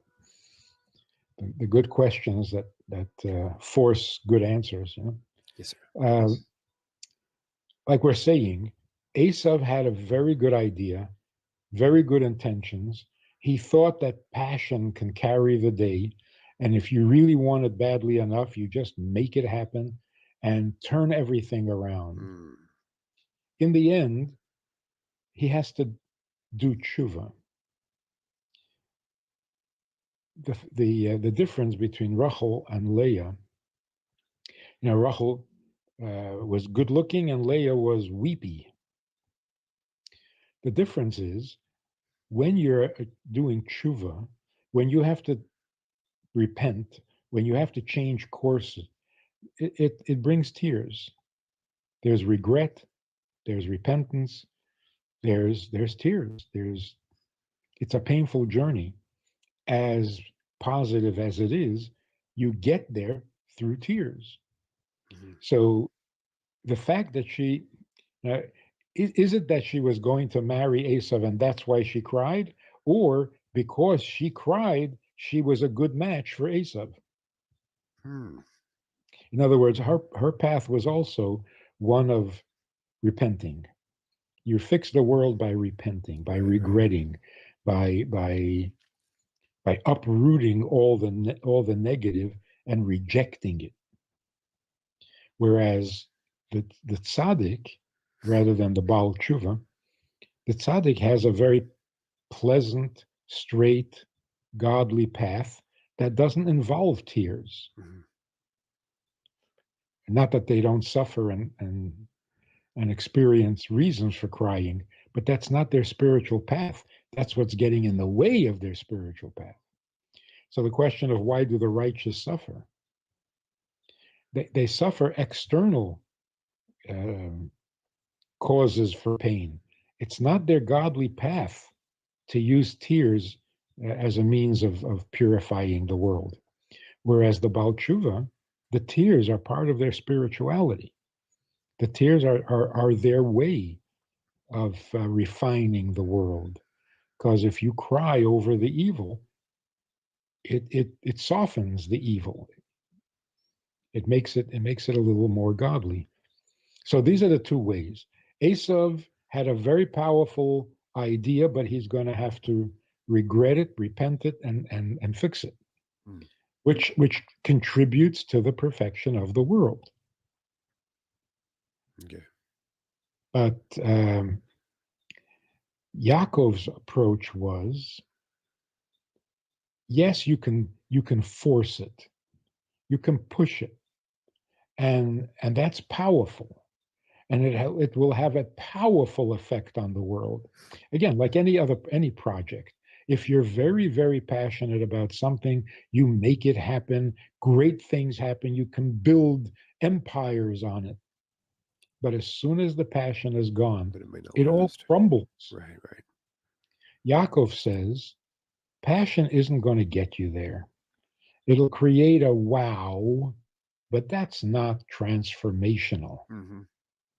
You got to go slow, educate one person at a time, make sure that they really get it, internalize it. It's not a show. It's not, there's no hype, no forcing, no pushing. Get the system to really transform into a godly way of living. It sounds like you're giving great marriage counseling right now, is what it sounds like. That's exactly what it sounds like. 'Cause, That's a good observation. I mean, A guy who comes in for marriage counseling says, I got to get my marriage back. I want to fix everything. Yeah, your passion's great, but it isn't going to get you there. right, right. Shalom Aleichem. How are you? I do a lot of talking, a lot of Zooming, many classes, many subjects. But that's all formal stuff. Hopefully good stuff, but formal. We also have a Wednesday night meeting that's more informal and kind of Hamish. If you want to join us for that kind of an event, interactive, time for questions and so on. If you want to join us for this side of conversation, click on the link below and join us every Wednesday night at 9 o'clock. Well, maybe not every Wednesday night, but we try to make it every Wednesday night at 9 o'clock, a more informal chat, which can be more enjoyable at times than the formal stuff. So check it out. Click on the link and join us. So try it. You'll like sorry. it. So what? Go ahead. No, you got. We've talked about some of these seeming anachronisms referring back to Israel as a place before it's a place and things. And I've heard a few times in these where they talk about Yaakov associated with studying the Torah, which didn't exist yet. And wondering if there is any kind of indication that there's anything even about writing or law or whether that's kind of backwardly imposed.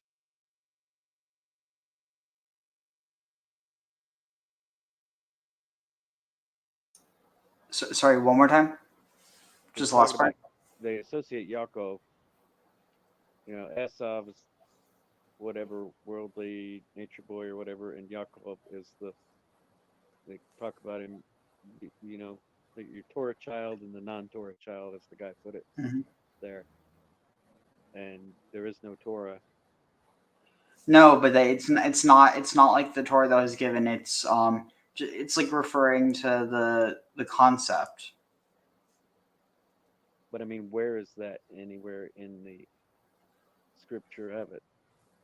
About talking about writing or law or even directly spiritual study.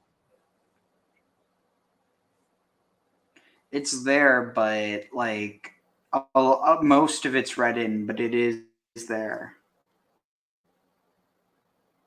What's that? You dropped out a second there. What now? It's there. It's not, the majority is is inserted, but it's still there. In what form?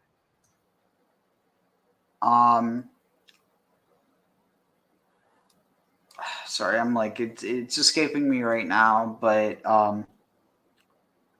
it's kind of like the thing where you have to read between the lines. But I mean, the main thing is that Abraham's being used as a foil for idolatry.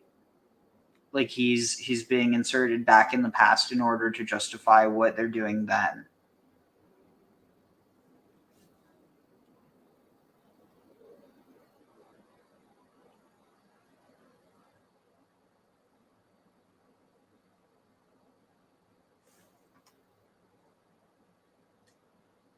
Let's see. Oh, here.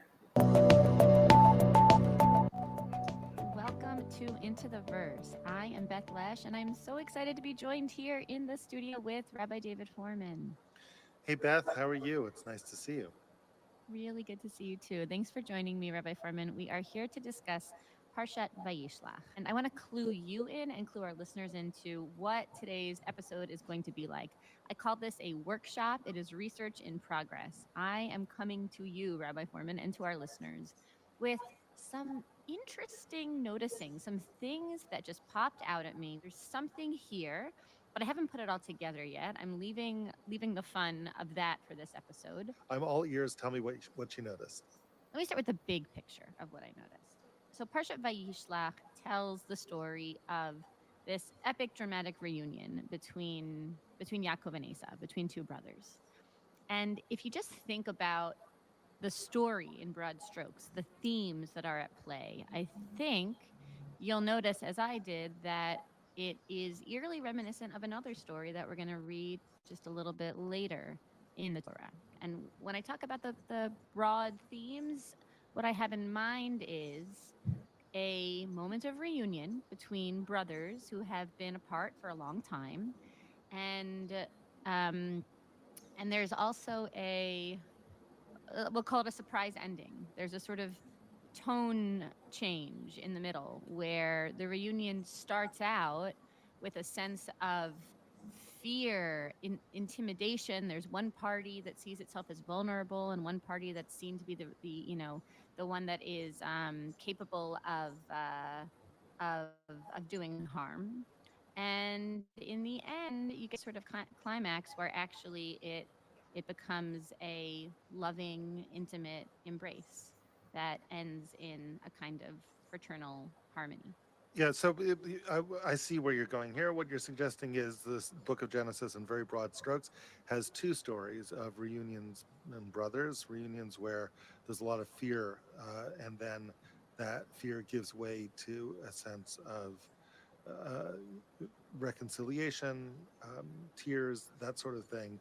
And what you must be referring to is the reunion not just of Yaakov and Esau, but the reunion of Yosef and his brothers. And I guess what you want to suggest is, does the Torah want us to connect them in some kind of way, or to compare and contrast them? So tell me what you see in the text that makes you think that might be the case.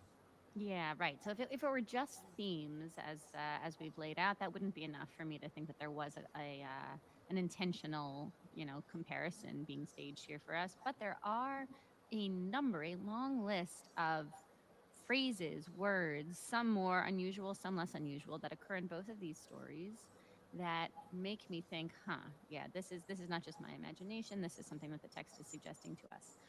The one that caught my eye first, Rabbi Foreman, is the language of Vayivater blank levado. And he was left alone, him all by himself. In the Yaakov story, we've got that. Vayivater Yaakov levado, vayavek ishimo. This is the prelude to Yaakov's struggle with the angel. He's left all alone, and then a man materializes out of nowhere, and they have this struggle until morning. Where do you see something that reminds you that later on in the Joseph story? Yeah, so in the Joseph story, who is it that's left alone? In the later story of Joseph and his brothers, you're going to find that very same phrase in the beginning of Vayigash. Yehuda is boldly stepping up to Yosef, who he doesn't yet know is Yosef, his long-lost brother. And he's just recounting the whole drama of what has happened up until this point. And here's the way that he characterizes his family. He says, Yesh lanu av zaken, we have a father who is old, v'yeled zekunim katan, and he has a child, his youngest child, who was born when he was older. V'achiv mate, his brother being Yosef, is presumed dead. Vayivater hu levado, And he alone, Binyamin, has been left alone, le'imo, to his mother. In other words, Binyamin is the only living, supposedly, child of Rachel. Okay, that is pretty striking. So it's not like Benjamin is all alone physically in the way that Yaakov is all alone when this man shows up and struggles with him. But Benjamin is all alone in the sense that he's all that's left of Rachel. Okay. Yeah, so you're right to point out that even though the language is the same in both cases, it seems like we're describing different dynamics. So similarities and differences. And when I first found this, it sort of confused me, and I didn't know what to do with it. And I thought, well, maybe I'm reading too much into it. That was until I started to see some more. The second more that I found, or the first more, is the word pleta. Pleta, an escapee, we might say, someone who manages to survive when others don't survive. This word, pleta, a very, very unusual word, occurs less than a handful of times in the entire Chumash. And the one time in the Yaakov story, Yaakov says to himself, Im yabo Esav el hamachane ha'achat. If Esav comes to the one camp, the Hikahu, and he strikes it, v'haya hamachane hanishar lefleta, then the camp that remains is going to be the escapee, is going to survive. What is he talking about? He was out of desperation, in desperate fear that Esau was going to approach with the 400 men and slaughter his entire family. He says, you know what I'll do? I'm going to take my family, divide them into two camps, and that way, if Esau does come upon them and he does slaughter, does do harm to the first camp, at the very least, the second camp will be able to escape unscathed. That word, pleta, that very unusual word, we also find in Joseph's mouth. This is after Joseph reveals himself to his brothers, and That's there's right. this reconciliation between them. So in that moment when he first says, hi, I'm Yosef, and he's explaining that they have nothing to fear, he's saying, God put me here to take care of you, and he's going to use that word lipleta. God wanted to make sure that it would be a remnant of you, and you not be entirely wiped out by the famine. Vayishlacheni Elokim lifnechem lasum lachem she'eris ba'aretz lahachayot lachem. God sent me to be the agent to give you life, lifleta gadola, so that there can be a lot left of you. There can be an important remnant of you. You shouldn't all die in famine. Va'ata lo atem shalachtem otihena ki ha'elokim. Right, and it wasn't used.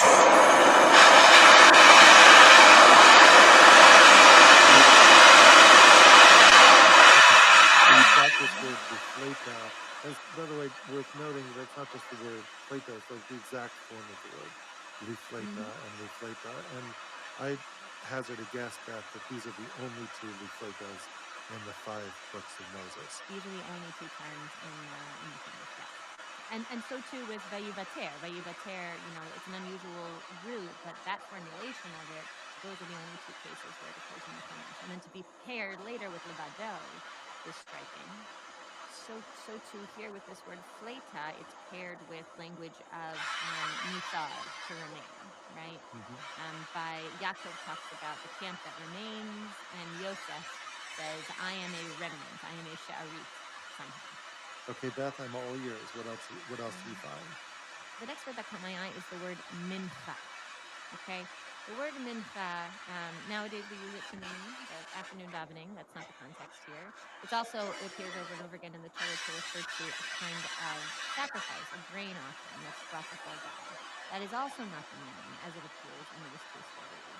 It seems to refer to a gift, an offering, a gift, but similar to an offering that might be brought before God, a gift from a vulnerable party to a powerful party that is meant to appease and meant to bring favor. Sorry, I didn't Where realize do I I see the was. word mincha appearing in each I didn't realize story? I Well, was in the unmuted. Yaakov story, you have Sandblasting. Yaakov's idea.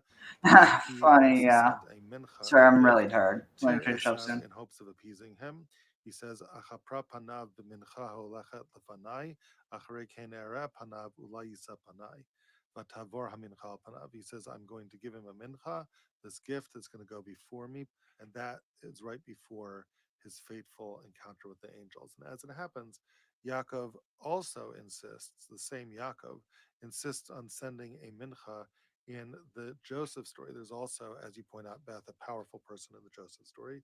That person is this disguised, unnamed, high Egyptian official, and Yaakov is intimidated of him because he's holding on to Shimon at this point, right? And Yaakov feels the need to appease him. He says to the brothers, "Fine, if you're going to go back to him, go back to him, but make sure that you send a mincha to the person." Yeah, first it's Vayikhu Hanashim et mincha. They take it. That's in verse 15. Then in 25, it's Vayachinu et mincha. Then they finally bring it to him in 26. Vayavo Yosef habaita, vayaviu lo es mincha asher biyadam habaita, vayishtachavu lo arza. And they bow down to him. And while we're at it, I might just say the Vayishtachavu lo arza is going to be another connection, right? Yes. Because isn't it the case that it's not just the brothers who bow before Joseph when they give him the mincha, but after Yaakov gives Esav the mincha, when he finally goes to meet his brother, right, he also bows to the ground. There's actually a whole chain of bowing. Yaakov bows first, Vayishtachavu arza. He does it 7 times as he approaches his brother, ad gishto, ad achiv. And then all of the women and all of the children follow suit. And similarly, the brothers are giving this mincha to Joseph, are going to bow to Joseph as well. So just to take stock, you've got the delivery of the mincha followed by bowing in 2 stories. You have the Vayivatar Hulavado connection, and you've got the Lifleta connection. And in general, there are these 2 stories of these brothers that are coming to meet each other, and both seem like these fearful, very difficult reunions, and then things kind of work out. So it does sound like the language of one story is being borrowed by the other. You've convinced me that the language seems to be strong enough that if I'm thinking about the Joseph story, I am thinking about the Yaakov story in the back of my mind. It is like going way back into like the earlier part of this chapter that we're reading. So here, let's just get back to it.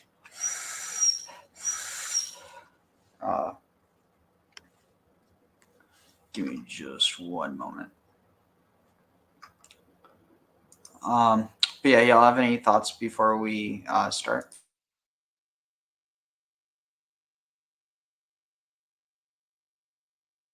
Just again, I think there's a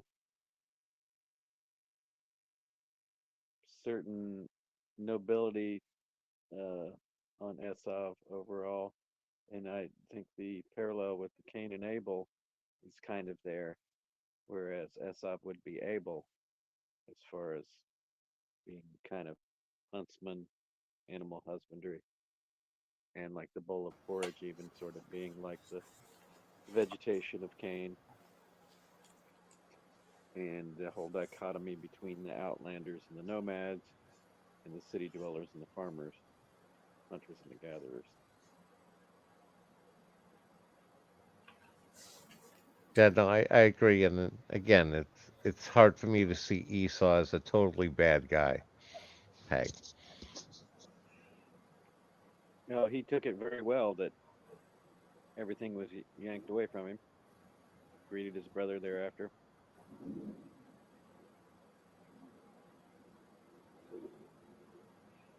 Sorry, one more time. He greeted his brother, fine thereafter. Like Yaakov is projecting that, oh, they're going to attack and kill us. But Esav is like, hey, what's up? Yeah. And then comes to the funeral, which also shows he doesn't hold it against the father.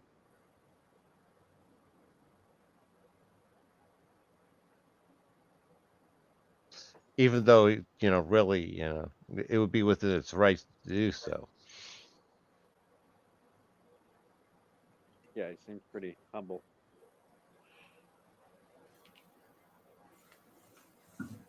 I don't know what the earlier sin stuff necessarily supposed to be, but then they're like saying he was a headhunter. You know what I mean? Like, I think these things get projected backward into this stuff a little bit by, kind of later archetypes of what they are conceptually mapping out, wanting to be, these dichotomies. And, like, that's what I was wondering about, whether the idea that Yaakov is literate and Esav is not, but that's just what you get by all this surrounding commentary that doesn't seem to be in the text. Hi. So let's continue. Ve'ele toldot Esav hu Edom. And these are the generations of Esav, who is Edom. One second.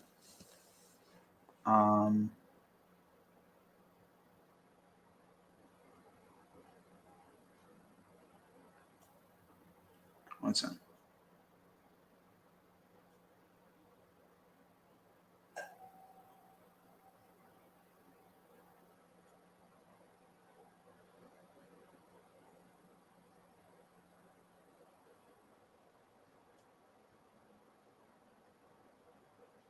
But yeah, also with the favor of the father to the huntsman, the one that provides the meat.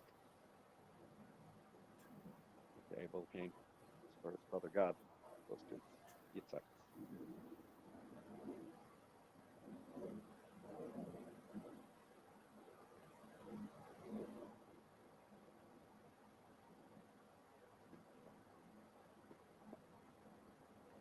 Sorry, one second.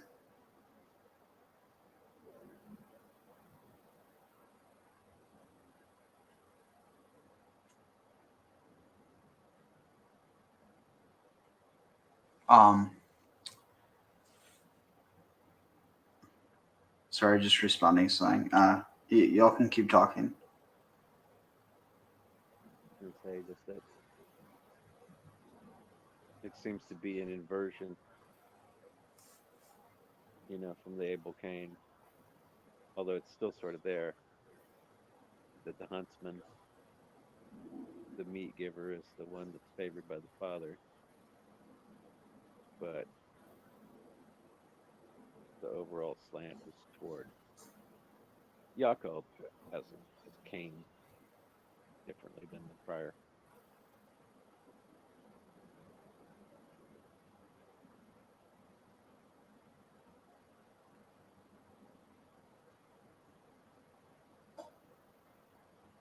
The Canaan and Cain, the meaning associated there, is that something to do with red? I think I heard at some point. Cain? Cain means established. As far as the brother Cain you're talking about, but Canaan. Yeah. Canaan, Kinanu, I think it might have a connection to the purple dye. So also another purple. Seems like I heard association with red, as in the red people.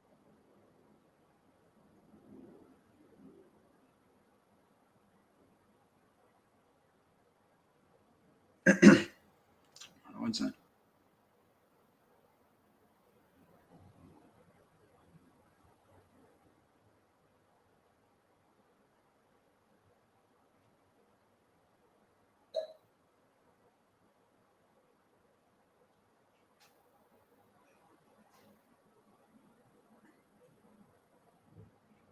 Sorry, give me one moment.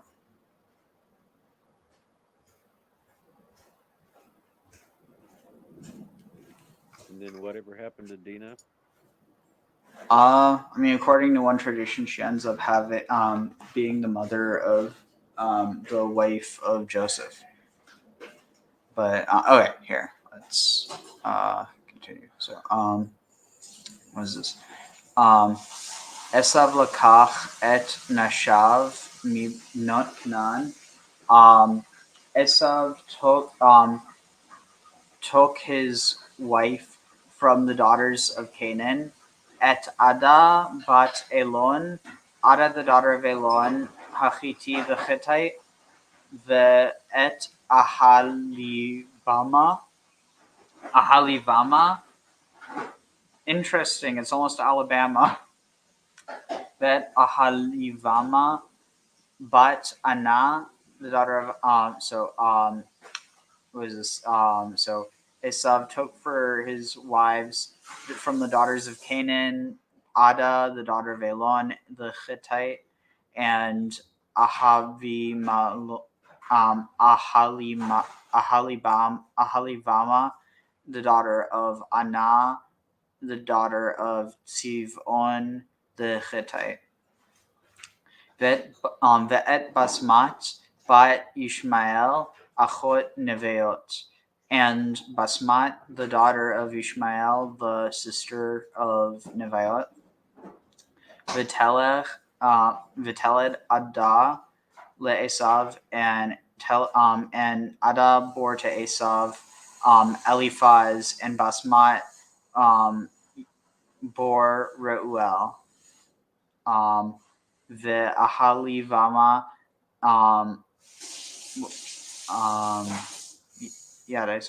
the Ahalivama Yelda et Yeush or Yaish. Ahalivama bore Yeush or Yaish. Ve'et Ya'alam et ve'et Korach. Interesting.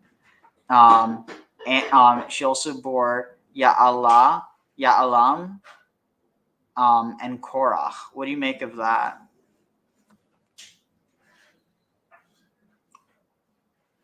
Interesting, the name appears in a couple of lists as opposed to descent from Levi with Korah as well. Wait, you mean oh yeah, you're right. Sorry, I was thinking of something else. The Korach, Ela b'nei Esav. These were the children of Esav. Asher Yeldu Lo. They were born to him, be'eretz Canaan, in the land of Canaan. Vayikach Esav et Nashav, and Esav took his wives, ve'et banav, and his children, ve'et benotav, and his daughters, ve'et kol nafshot, and all nafshot, like all souls. Ve'tol, all individuals in his house. Ve'et miknehu, and his acquirings, or his his livestock. Ve'et kol behemato, and all his cattle. Ve'et kol kinyano, and all his acquisitions. Asher rakash, that he had collected. Be'eretz Canaan, in the land of Canaan. Vayishlach el aretz, and he went to the land, El Eretz Mipnei Yaakov Achiv. He went to El Eretz, to the land Mipnei Yaakov, across from Jacob, his brother. Interesting. Ki haya rechusha, because for Rechusham, for their possessions, or their what's the word? Their collections, their collected items. Rav Mishevet were great. Were Rav Mishevet too many for them to live or to dwell yachdo together with him. Velo yachla, and they were not able to velo yachala eretz megurehem, and they were and they prevailed, endured, that they were able to, in a land megurehem, a land where they could live. Lashet, that could support, lishet otam, to support them, mipnei miknehem, to support them from the presence of their cattle, livestock, or acquisitions. Vayeshev Vayeshev Esav Bahar Seir, and Esav dwelled in Mount Seir. Esav, who is Edom, Ve'ele Toldot, Esav who Edom, Ve'ele Toldot Esav, and these are the generations of Esav. Avi Edom, the father of Edom. What? Oh. That's where it says the father of Edom, but it should be the father of Edomi, the Edomim. I think they're using Edom as the nation of Edom. True. It's weird. It's like saying that Jacob is the father of Israel.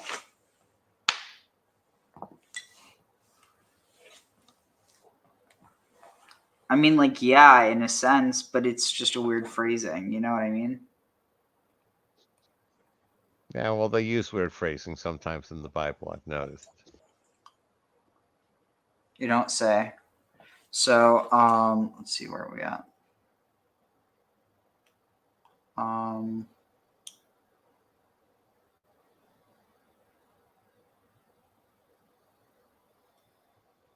One moment.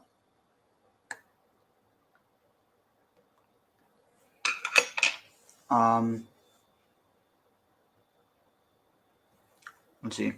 The generations of Esav, Avi Edom, the father of Edom, Bahar Seir, in the mountain country of Seir. Elishmot b'nei Esav. These are the names of the sons of Esav. Eliphaz ben Ada. Eliphaz the son of Ada. Okay, if it's Ben, it's the son of. Eliphaz ben Ada, Eshet Esav Reuel. Wait. Ben Ad. Oh, son. Okay, so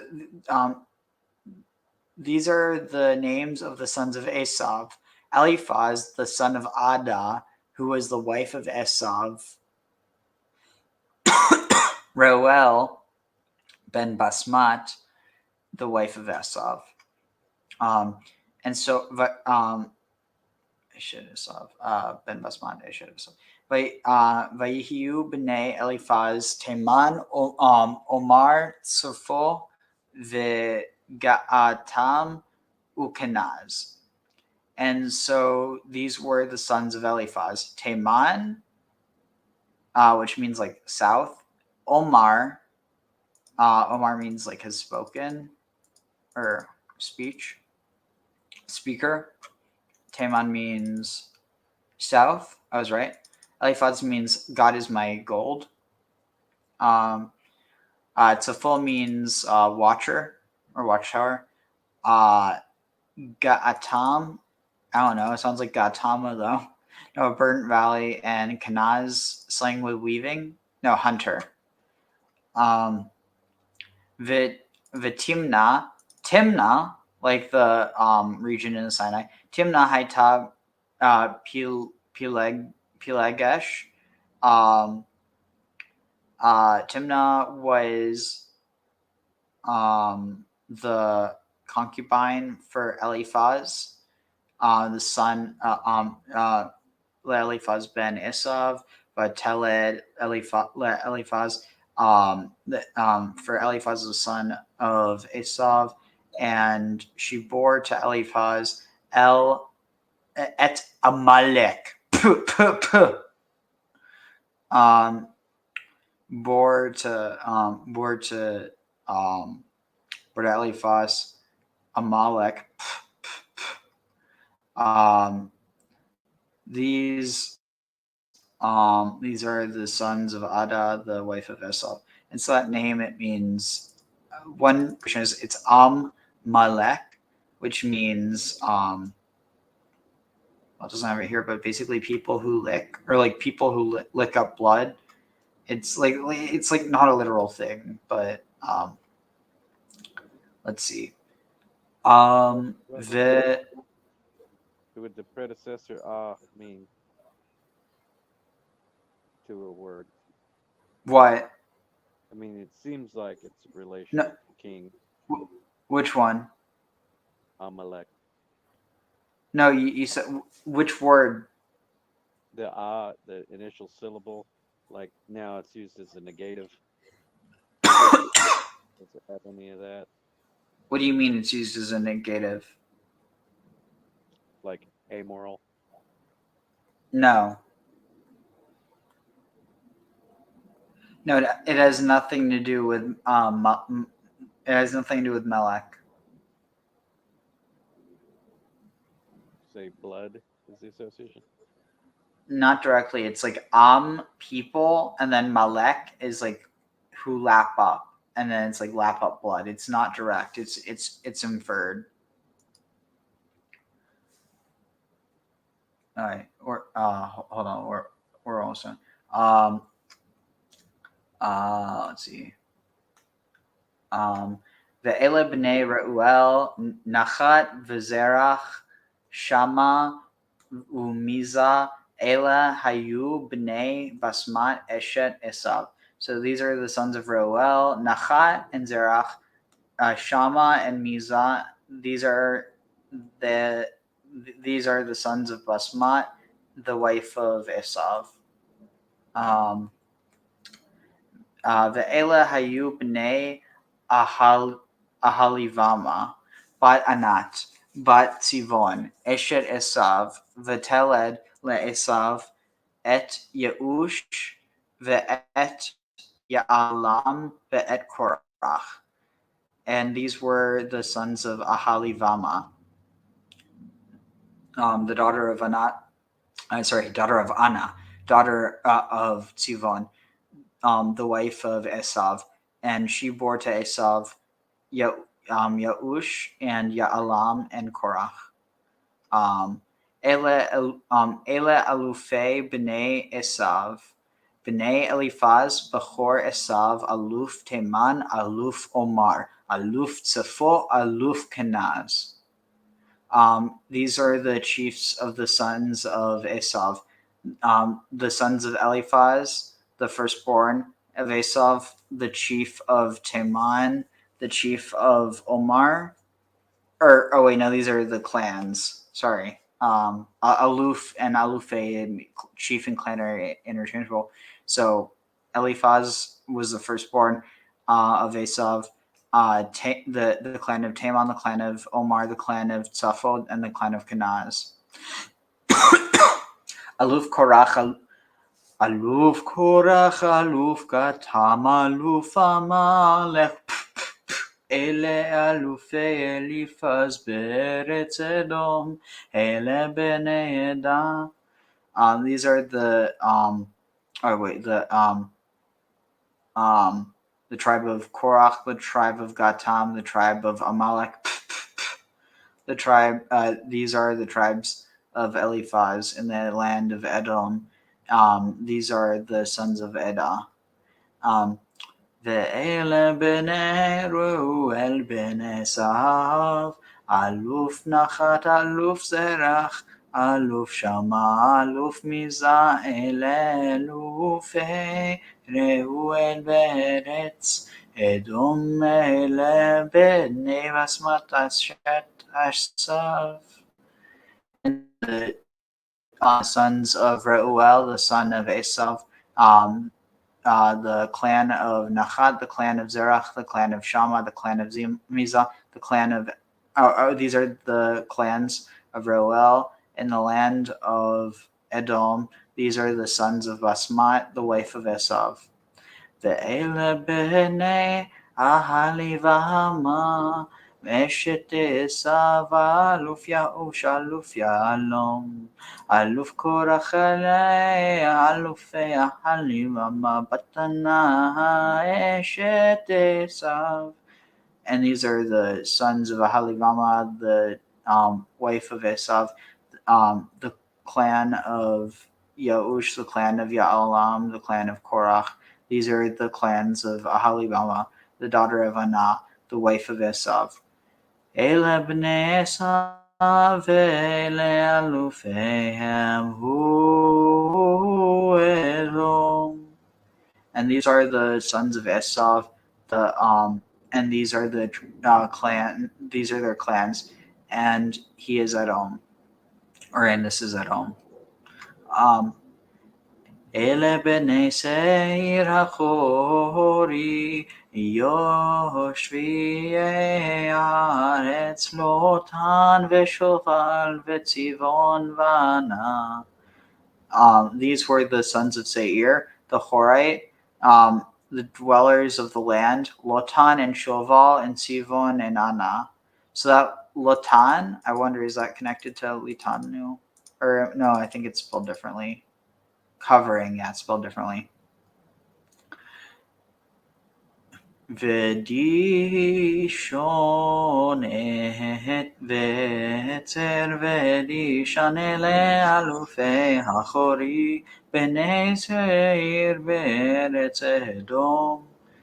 And Dishon and Etzer and Dishon.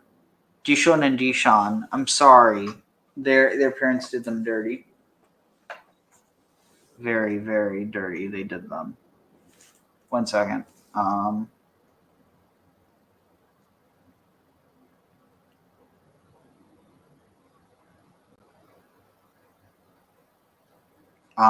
Let's see. ודishon ve'etzer ודishon ele alofei hachori bnei seir be'eretz Edom. And Dishon and Etzer and Dishon and Etzer and Dishon. It's funnier to say an Etzer and Dishon and Dishon. These are the chieftains or the clans of the Horites, the sons of Seir in the land of Edom. ויהיו בני לוטן אחורי והימם ואחור לוטן תמנע. And these were the sons of Lotan, the Horite, and Hema, and the sister of Lotan, Timnah. ואלה בני שובל הלבן ומנחת ואבל שפו ואונם. And these are the sons of Shoval, Alva. And these were the sons of Shoval: Alvan, and the chipmunks. Umanachat and Menachat. I think that's Menochat. Yeah, from rest. The Aval. What's that, stone or Bear Mountain? Interesting, Abal. I wonder if it's connected to like Mount Ebal. Shafal and Onam. Shafal is bold. ואלה בני ציבון וענה הוא ענה אשר מצא את הימים במדבר פרי אותו את החמורים לציבון אביו. And these are the sons of Tivon, and where and Aya and Anna, who is Anna, that found the Yamim, the waters in the desert, when pasturing the donkeys to Tzivon, her father, or for Tzivon, her father, or Zivion. Tzivon. No, it's Tzivon, not Tzivion. Tzivon. Yeah. Interesting, it says Yamim. It doesn't say anything about hot springs. Yamim, uncertain. Let's see, what's this say? Commentary. What is it?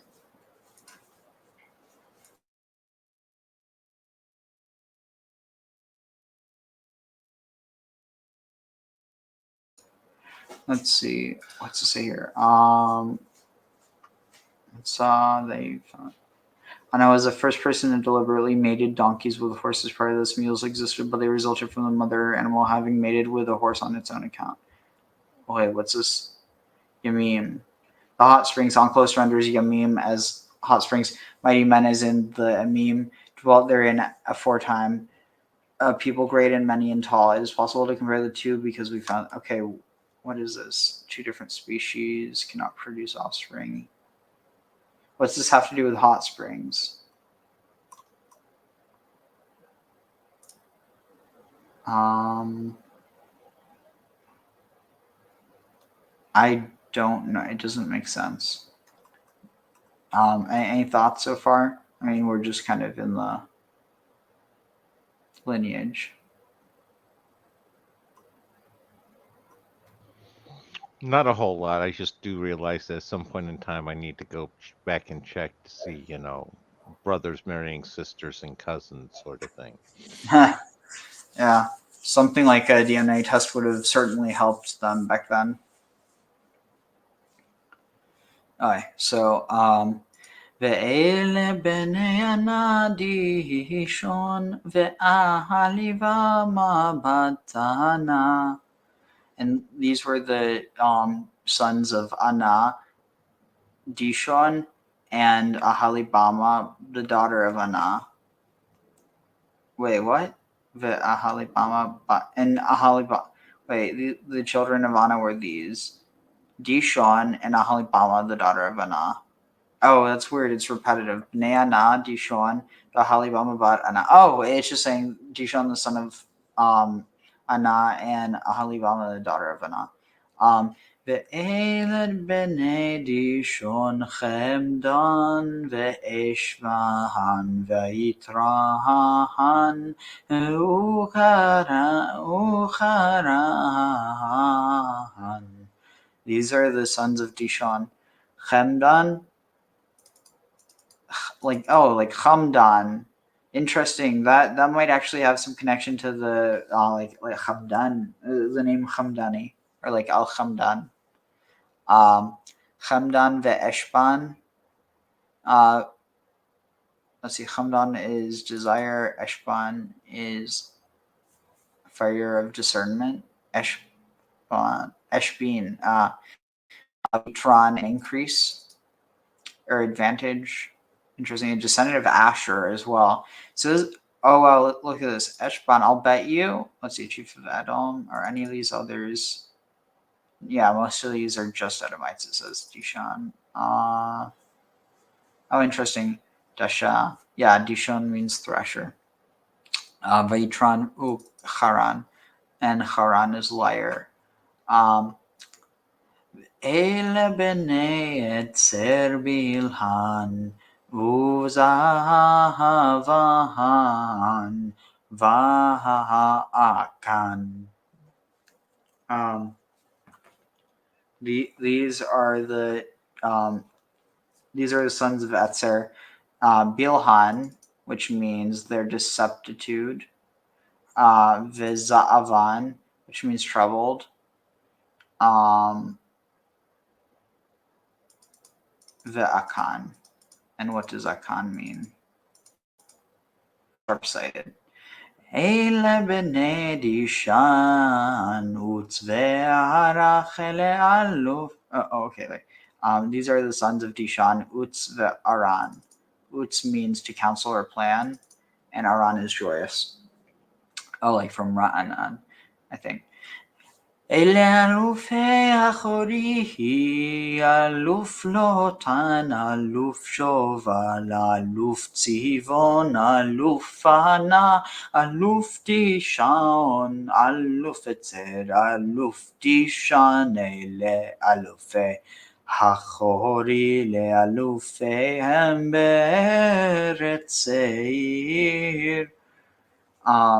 These are the clans of the clans of the Horites: the clan of Lotan, the clan of Shoval, the clan of Tzivon, the clan of Anah, the clan of Dishon, the clan of Etzer, the clan of Dishan, the clan.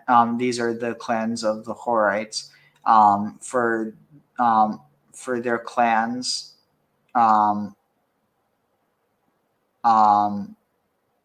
clan by clan, by their clans in the land of Seir. ואלה המלאכים אשר מלכו בארץ אדום לפני מלאך מלך לבני ישראל. And these are the kings that ruled in the land of Edom before the kings that reigned for the over the Israelites. Vayimloch be'edom be'ela ben Beor v'shemiro dinhava. And Bela the son of Beor ruled in Edom, and the name of his city was Dinhaba. Interesting. And Beor means burning. Dinhaba means thou shalt give judgment, apparently. Dinhaba. Oh, judgment will come from you. Vayamad ba'ala vayimloch tachtav yovav ben zerach mivatra. Mibatzra. Interesting. And Bela died, and Yovav, the son of Zerach, ruled in his success, or like succeeded him. And it's saying that Yovav, son of Zerach, was from Batzra. That sounds like Basra, doesn't it?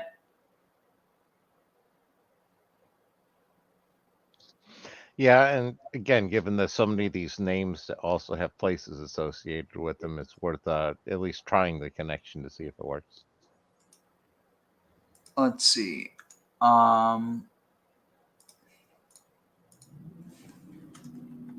Batzra.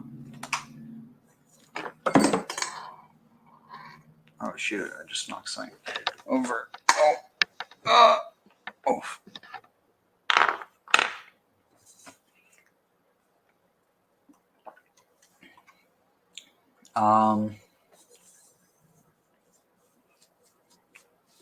See Batzra. The one I'm thinking of is Busra. Busra. Town in Syria. See, how far does the name go back? Because that'll determine. Busra. Busra was the first Nabatean city in the 2nd century BC. The Nabatean kingdom was...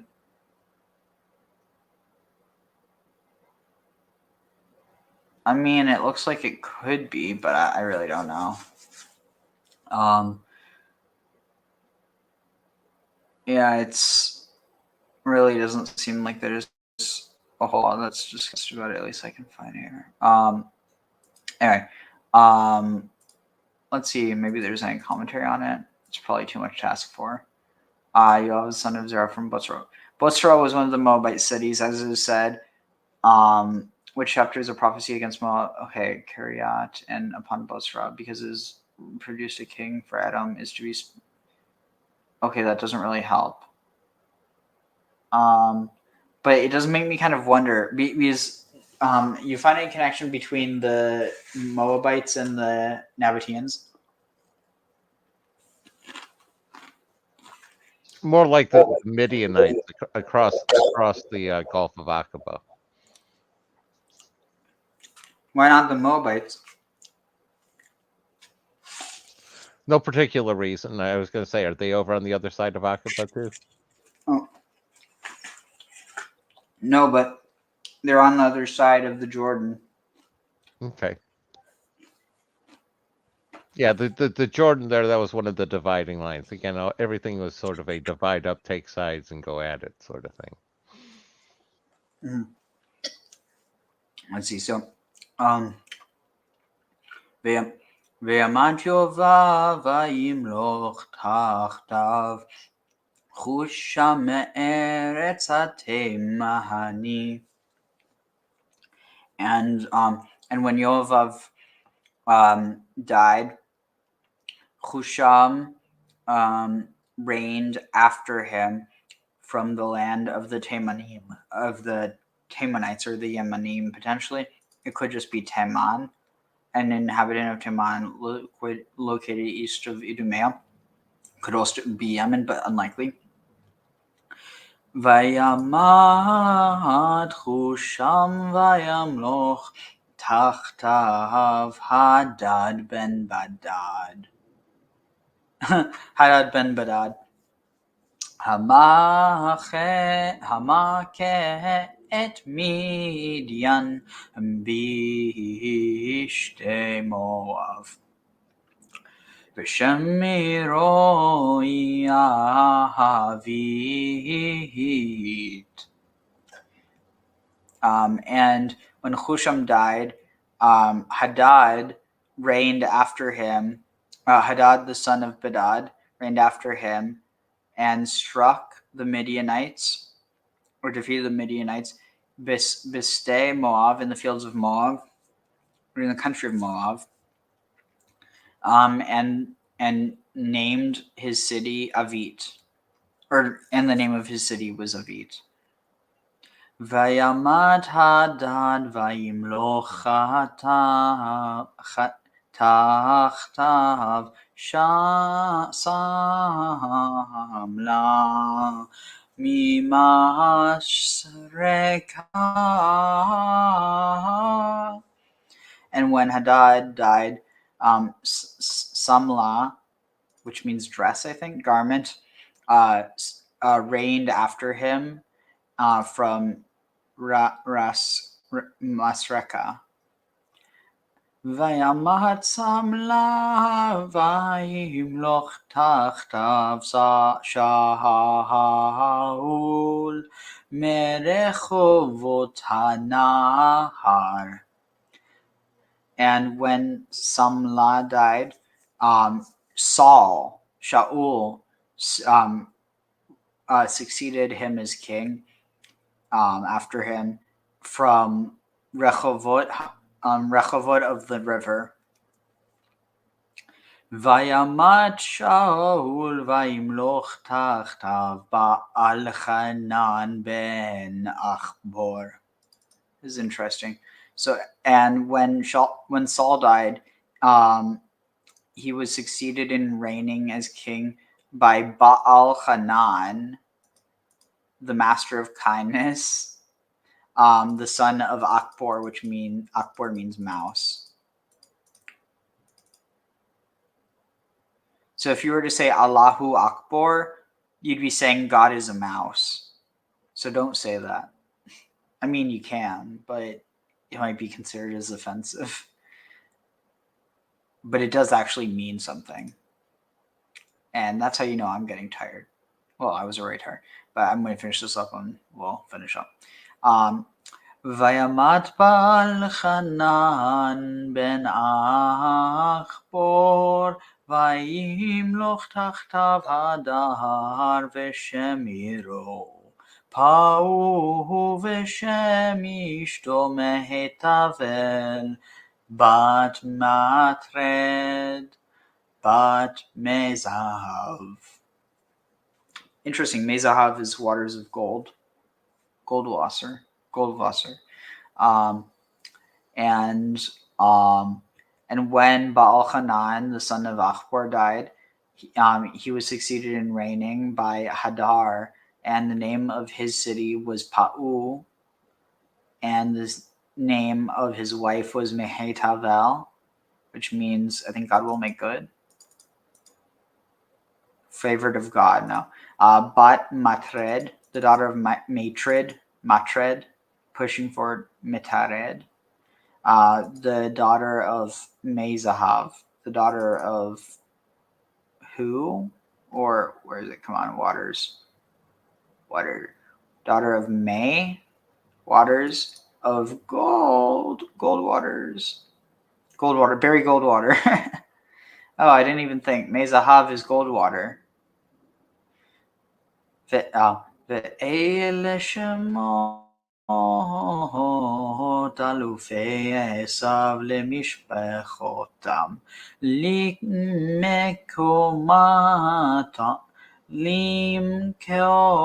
למקומותם בשמעותם אלוף תמנע, אלוף אלווה, אלוף יתת, אלוף הלווימה, אלוף אלה, אלוף פינון, אלוף כנז, אלוף תימן, אלוף מבצר, אלוף מגדיאל, אלוף עירם, אלה אלופי האדום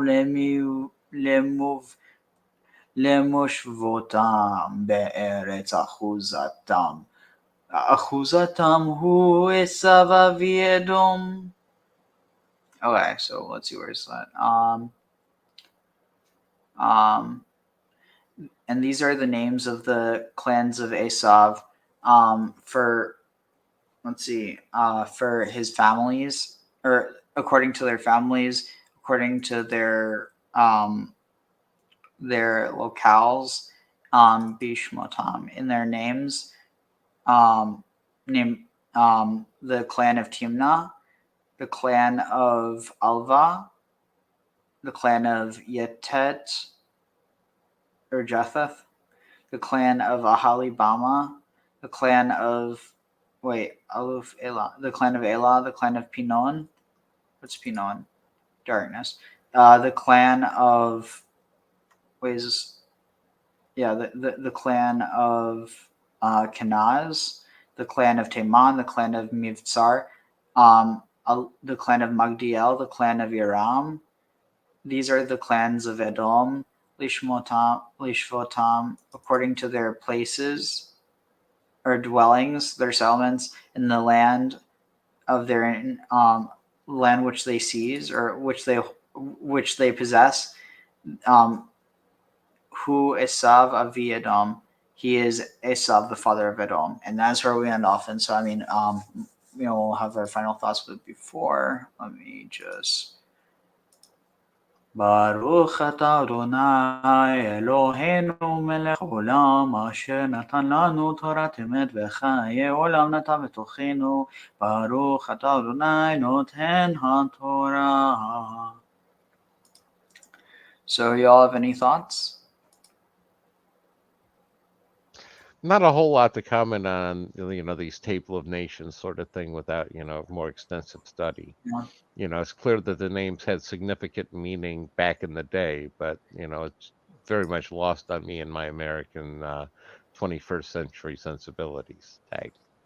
Yeah, it kind of seems like a bill of peerage, like with the monarchs and the nobles, so that families could trace themselves into the system. Yeah. And kind of like Rabbi was saying earlier, it's like, why do we need to know this? It's not exactly some direct moral lessons or spiritual principles quite elucidated there. Definitely, yeah. Let's see. I have noticed in previous other lists and things that there do seem to be a lot of pagan names. Definitely. Let's see.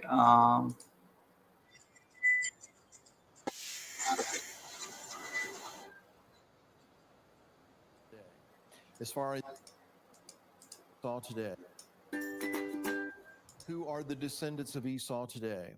As far as the physical descendants, the only thing I know to say is in Ezekiel 34 and 35, read about what God has to say to Edom. That is the nation that is connected to Esau. Their pursuit of blood, their hatred of Jacob. Obadiah mentions their destruction because of the violence that they committed against their brother Jacob. And then in Ezekiel 36, it talks about the people who claim the mountains of Israel as being their own, saying they don't belong to Israel. And God identifies those people as being the remnant of the nations, different people from different nations, unspecified, and then all of Edom, that is all of Esau. So I would presume that physical descendants are among those who lay claim to the mountains of Israel, saying that they belong to them, they do not belong to the sons of Jacob. And so if you can figure out who those people are in the world today who say this land belongs to us, it doesn't belong to Israel, some of them probably are descended from Esau. You know, the funny thing is, Esau isn't as bad as he makes him out to be. And also, there probably is some truth to that. But, like, I mean, the two peoples are basically one, that it's, like, basically doesn't mean anything in what he's trying to say with it. And where does Edom directly be associated with Esau? Edom is Esau. It's his other name. And so it is said there that his other name is like he was renamed like the others? Yeah, it's like his it's his ritual name.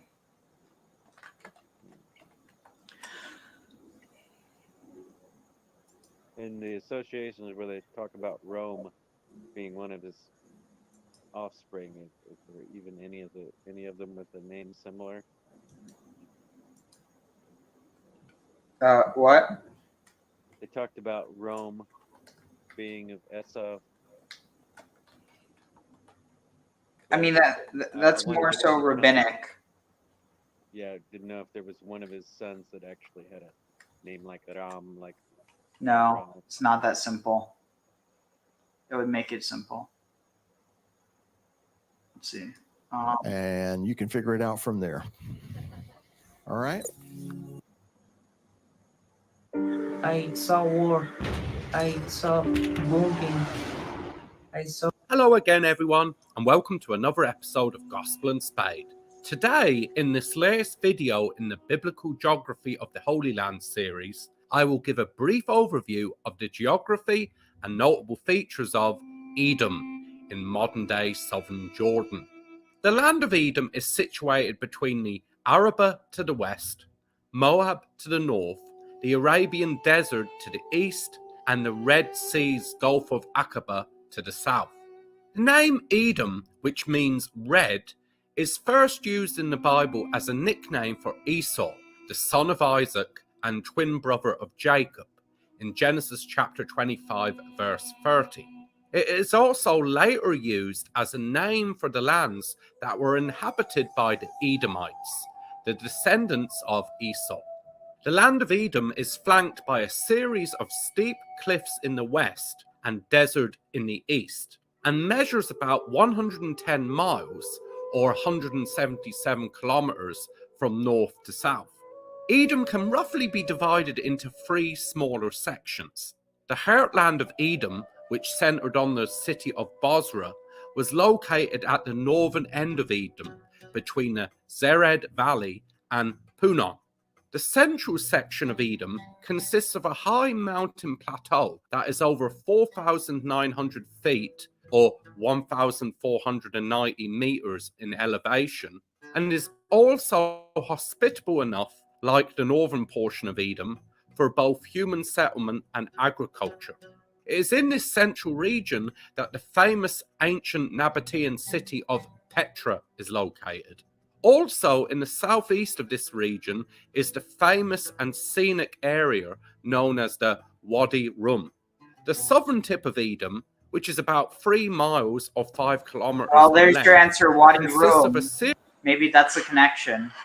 series of steep granite mountains that lead to the northern end of the Gulf of Aqaba and leads further on to Arabia in the south. The main wealth and importance of Edom in biblical times seems to have come from the presence of several important trade routes, like the King's Highway that passed through the land, which allowed both the Edomites in the Old Testament and later the Nabateans to become very wealthy, and therefore a significant power in the region as a result of the important trade that passed through their lands. Thank you for watching. Please don't forget to leave a like, comment, and subscribe for more new videos every Friday. Interesting. So apparently Wadi Rum comes from the name Iram, the lost city of Iram. So if that's the case, it almost raises, the prospect maybe Iram is where they got this tradition of Rome being connected to Edom. Could be. The only issue with it being, associated with Iram is Iram's usually, considered to be much further south and east, much more in the empty quarter of the Arabian Peninsula. Yeah, but no, I think there's multiple Irams. There's was it Iram of the Pillars? That's that's where it got its name from. It doesn't, regardless of whether that's it or not. Okay. But yeah, anyone have any last thoughts before we finish up? Fun as always. I'm gonna say, does that relate to the Aryans in Iran? No. Iram. Yeah. No, he's with a Ram, not Ran. Yeah, Iran is the modern bastardization of the older. No, two different places. Iran is over in Iram with an M, as in Mary, is on the Arabian Peninsula. Iran is, the country is across the Persian Gulf from there. Yeah, but it's all Asia to Europe. Yeah, but what I'm trying to say is that the root is Aryan, not Aryam.